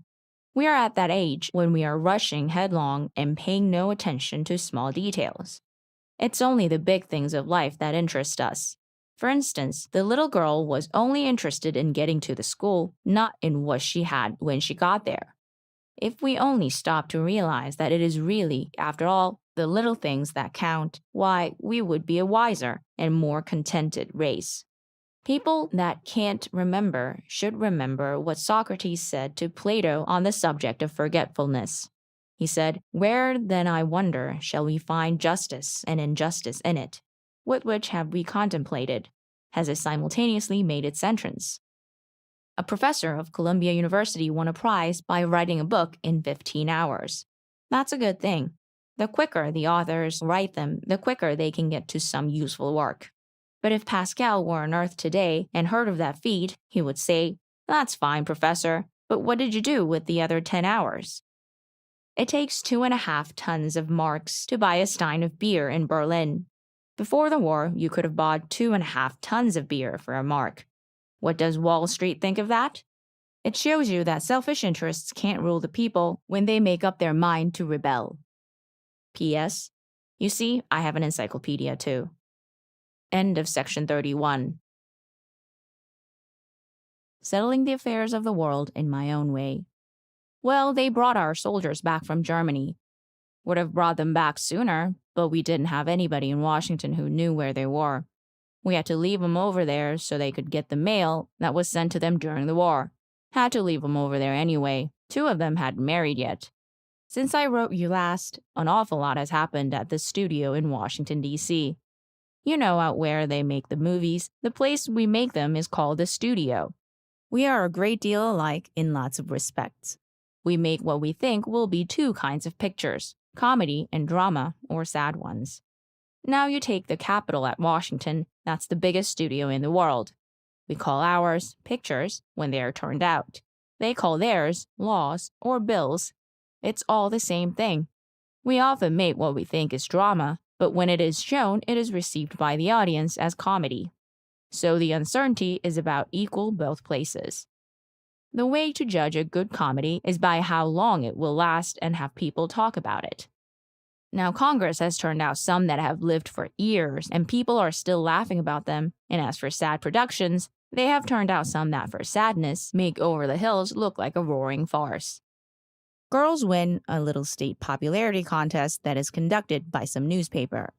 Then they are put into the movies to entertain 110 million people who they never saw or know anything about. Now, that's the same way with the Capitol Comedy Company of Washington.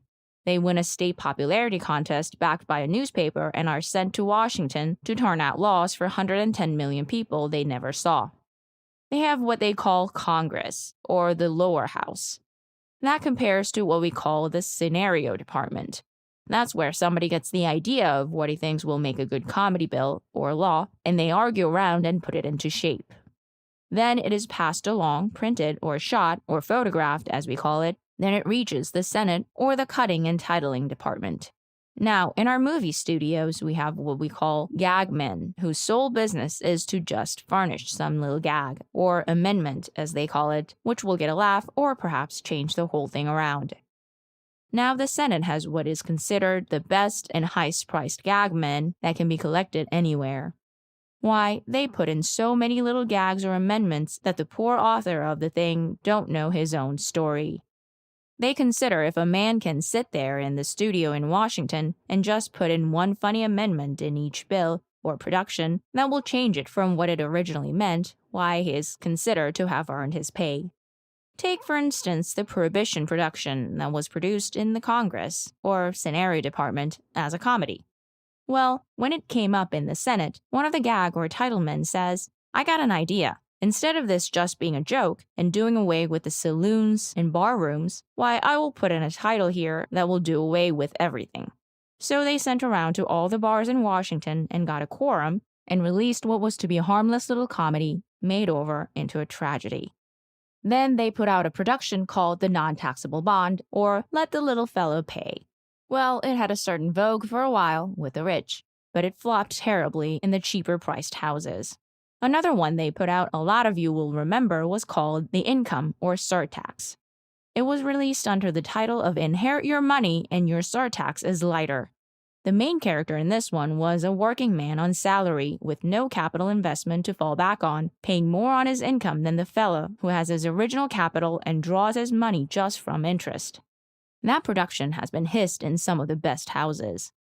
They started to put on a big one that everybody in America was looking forward to and wanted them to produce called The Birth of the Bonus, or How Could You Forget So Soon? But on account of finances, they couldn't produce that and the non-taxable bond production both, so they let the bonus one go. They have been working on two dandies. One is called Refund, Refund, I Am Always Refunding You. It's principally for British trade. Then they got a dandy comedy. Well, it's really a serial, as they put it on every year. Everybody in the whole studio is interested in it and get a share of it. It's really their yearly bonus in addition to their salary. It's called Rivers and Harbors, or I'll Get Mine. They got some of the funny scenes in there where they take $56 million of the people's money and they promise to make a lot of streams wide enough to fish in. Now, I saw a pre-release of it, and here are some of the real titles. In Virginia, their gag senator has thought of a river called the Mattapony. In North Carolina, their title writer, Overman, thought of a name, the Contentnia Creek. But the funniest title in the whole production is the Caloosahatchee in Florida. It's located right in the fairway of a golf course, and Congress must move it, or in 2 years, it will be filled up with golf balls. Then they have a scene applying for funds to dredge Tombigbee Creek and the Big Sunflower in Mississippi. Well, that's money well spent to do that, as they may find some of the missing population. And there's the Clatskanie in Oregon. Now what I'm wondering is how our Navy is to make the jump from the harbor of Tombigbee to the docks in Oregon on the Clatskanie. Of course, that's a different appropriation or production and will be arranged later. Now I'm off my senators from Oklahoma, especially Robert Owen, who is a part Cherokee Indian like myself and as proud of it as I am.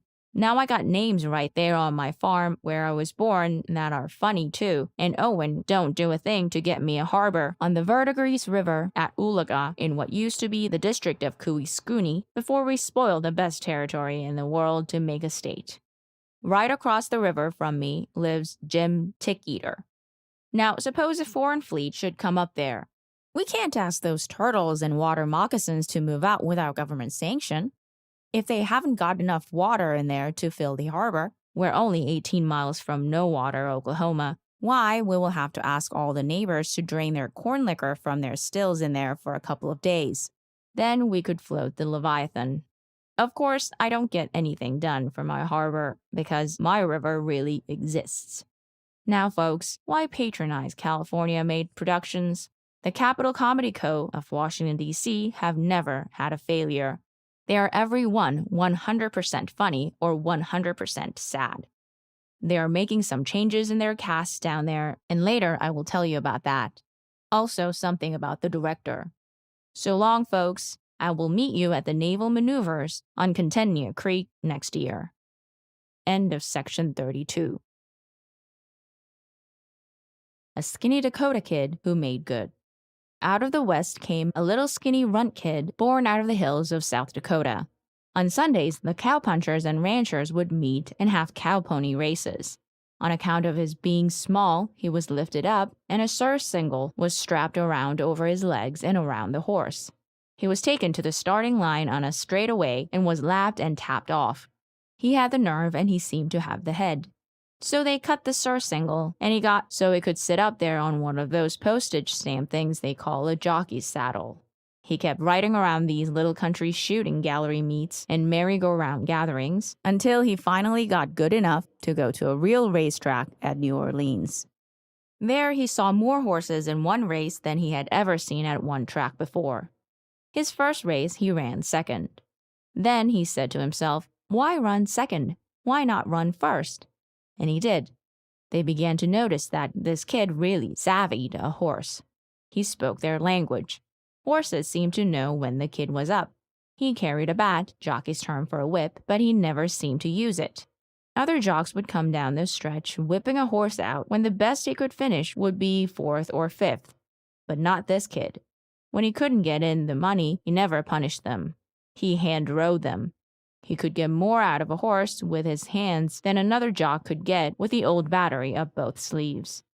He got to be recognized as one of the best, and he passed from one stable to another until he landed with the biggest, a real trainer and a real sportsman owner. How many thousands of people in every line come to New York every year that want to make good, get ahead, and be recognized? They come by the millions. How many, if anything happened to them, would even get a passing notice in the busy and overcrowded New York press? If some millionaire died, the best he could get would be a column. Then perhaps it wouldn't be read through by a dozen. But what blazoned across the front pages of every metropolitan daily a few days ago, in bigger headlines than a presidential nomination, bigger than the Prince of Wales will get on his arrival? In a race at Saratoga Springs, New York, a horse had fallen and carried down with him a little skinny kid that had slept in his youth not in a Fifth Avenue mansion, but in box stalls all over the country with horses. The horses he knew how to ride, and the horses that loved to run their best for him. Here was the headline: "Sandy is hurt. He may never ride again." They don't have to give even his first name. Few knew it. They don't have to explain who he is. They don't have to tell which Rockefeller or Morgan it was. It was just Sandy. There is only one. Our Sandy. The boy who had carried America's colors to victory over England's great papyrus and their premier jockey, Steve Donahue. The ambulance rushes on the track and picks him up. It is followed by hundreds afoot running. The entire grandstands of people rush to the temporary track hospital to see how Sandy is, and hoping and praying that it's not serious. He revives long enough to tell his wife he is all right. Game kid that. Then he faints again. Mrs. Vanderbilt and the elite of society are assisting and doing all they can to help. A personal physician to a president of the United States is working over him. He could not have shown any more anxiety over the president than he did over this kid. When the thousands of pleasure seekers and excitement hunters rushed from the stands and saw them lifting that frail, lifeless-looking form from the track ambulance, there was not one that wouldn't have given an arm off their body if they had thought it would save his life. And that goes for toots and grooms and swipes as well as the public. Some Western people who don't know are always saying Easterners have no heart. Everything is for themselves and the dough. Say, don't tell me that. Geography don't change human nature. If you're right, people are for you, whether it's in Africa or Siberia. A wire was sent by Mr. Widener, a millionaire racing official, to Dr. Russell, the great specialist of Roosevelt Hospital, New York. Come at once. Spare no expense. Sandy's hurt. That's all Secretary Slemp could do if President Coolidge was hurt. Mr. Sinclair withdrew all horses from the remaining races. He would withdraw them for life if he knew it would restore this kid who worked for him back to normal again. Now, what made this 110 pounds, half portion of physical manhood, beloved by not only the racing public, but by the masses who never bet a cent on a horse race in their lives? The same thing that will make a man great in any line is absolute honesty. The racing public are very fickle, and when they lose, they are apt to lay blame on almost any quarter. But win or lose, they knew it was not Sandy. To have insinuated to one of them that he ever pulled a horse would have been taking your life in your hands. What do you suppose he could have gotten out of some bunch of betting crooks to have pulled Zev in the big international race? Why, enough to retire on and never have to take another chance with his life by writing. He could have done it on the back stretch and no one would have ever known. Ability is all right, but if it is not backed up by honesty and public confidence, you will never be a Sandy. A man that don't love a horse, there's something the matter with him. If he has no sympathy for the man that does love horses, then there is something worse the matter with him. The best a man can do is to arrive at the top of his chosen profession. I have always maintained that one profession is deserving of as much honor as another, provided it is honorable. Through some unknown process of reasoning, we have certain things that are called arts, and to be connected with them raises you above your fellow man. Say, how do they get that way? If a man happens to take up painting and becomes only a mediocre painter, why should he be classed above the bricklayer who has excelled every other bricklayer? The bricklayer is a true artist in his line, or he could not have reached the top. The painter has not been acclaimed the best in his line, hence the bricklayer is superior. Competition is just as keen in either line. In fact, there are more good bricklayers than painters. If you're the best taxi driver, you're as much an artist as Chrysler. You save lives by your skillful driving. That's a meritorious profession, is it not? A writer calls himself a literary man or an artist. There are thousands of them, and all, simply because they write, are termed artists. Is there a Sandy among them? Caruso was great, but he had only to show ability. He didn't have to demonstrate any honesty. Nobody tried to keep him from singing his best by bribery. Now, if you think the racing public and millions of well-wishers are hoping for this kid's recovery, what about the horses? They knew him better than the humans did. Why, that horse would have broke his own neck rather than hurt Sandy. Who is going to ride him in the next race and make him win and not whip him? Not Sandy. Who is going to sit on him just where he will be the easiest to carry? Not Sandy. Who is going to lean over and whisper in his ear and tell him when to go his best? Not Sandy. Who is going to carry a bat and not use it?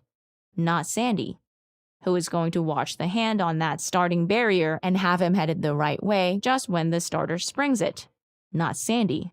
No, the horses are the ones who are going to miss him. If we could speak their language like he can, here are a few conversations that you will hear through the cracks in the box stalls. Gee, I can't run. I don't seem to get any help. I wish Sandy were back. A 3-year-old replies, I wish there was something we could do.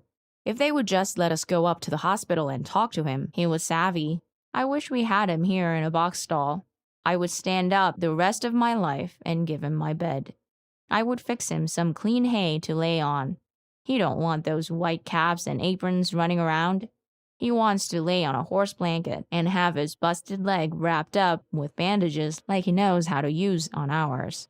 I bet they ain't even got absorbent up there. That kid would rather have a bran marsh than all that goo they will feed him with up there. The old stake horse 4 stalls down the line overhears and replies, Sure, I bet they have one of them bone specialists. What that kid needs is a good vet. The old selling plater butts in. Sure, we could cheer him up if he was here. Them foreigners up there don't speak his tongue. That kid is part horse. Remember how he used to kid with us when he would be working us out at daylight when the rest of the star jocks was in feathers? One morning I told him if he didn't quit waking me up so early in the morning, I was going to buck him up. He got right back at me. He said, If you do, I will get you left at the post your next race. Gee, he sure did throw a scare into me. And say, you couldn't loaf on that bird either. He knew when you was loafing and when you was trying.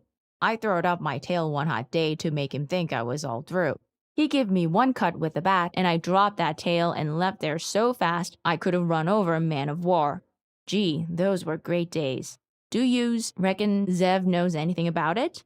I hope they don't tell him. It would break his heart. He sure did love that kid.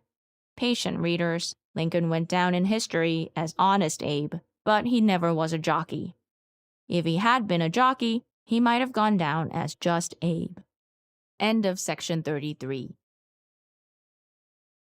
Taking the Cure by the Shores of Cat Creek.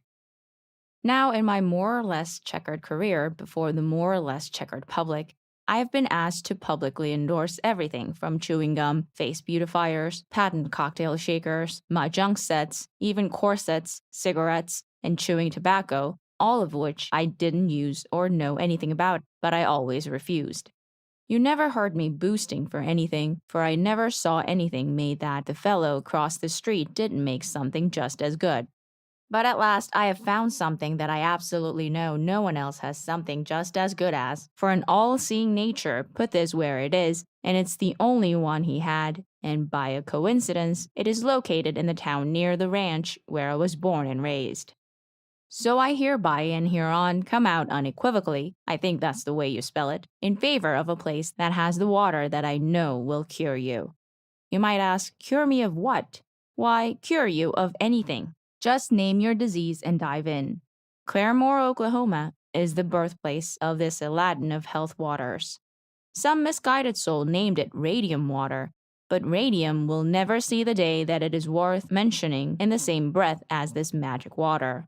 Why, to the afflicted and to all suffering humanity, a jug of this water is worth a wheelbarrow full of radium. Still, even under the handicap of a cheap name, this liquid godsend has really cured thousands. Now, you may say, oh, you boosted because you live there, but I don't want you to think so little of me that you would think I would misguide a sick person just for the monetary gain to my hometown. We don't need you that bad. The city is on a self-supporting basis without patience just by shipping the water to Hot Springs, Arkansas, Hot Springs, Virginia, West Baden, Indiana, and Saratoga, New York. Now, as to a few of the ignorant who might still be in the dark as to where the home of this fountain of youth is located, I will tell you. I shouldn't waste my time on such lowbrows, but unfortunately, they get sick and need assistance the same as the 95 million others who already know where Claremore is located. It is located, this Mecca of the ill, about 1,700 miles west of New York. Either city or state, depends on whichever one you happen to be in.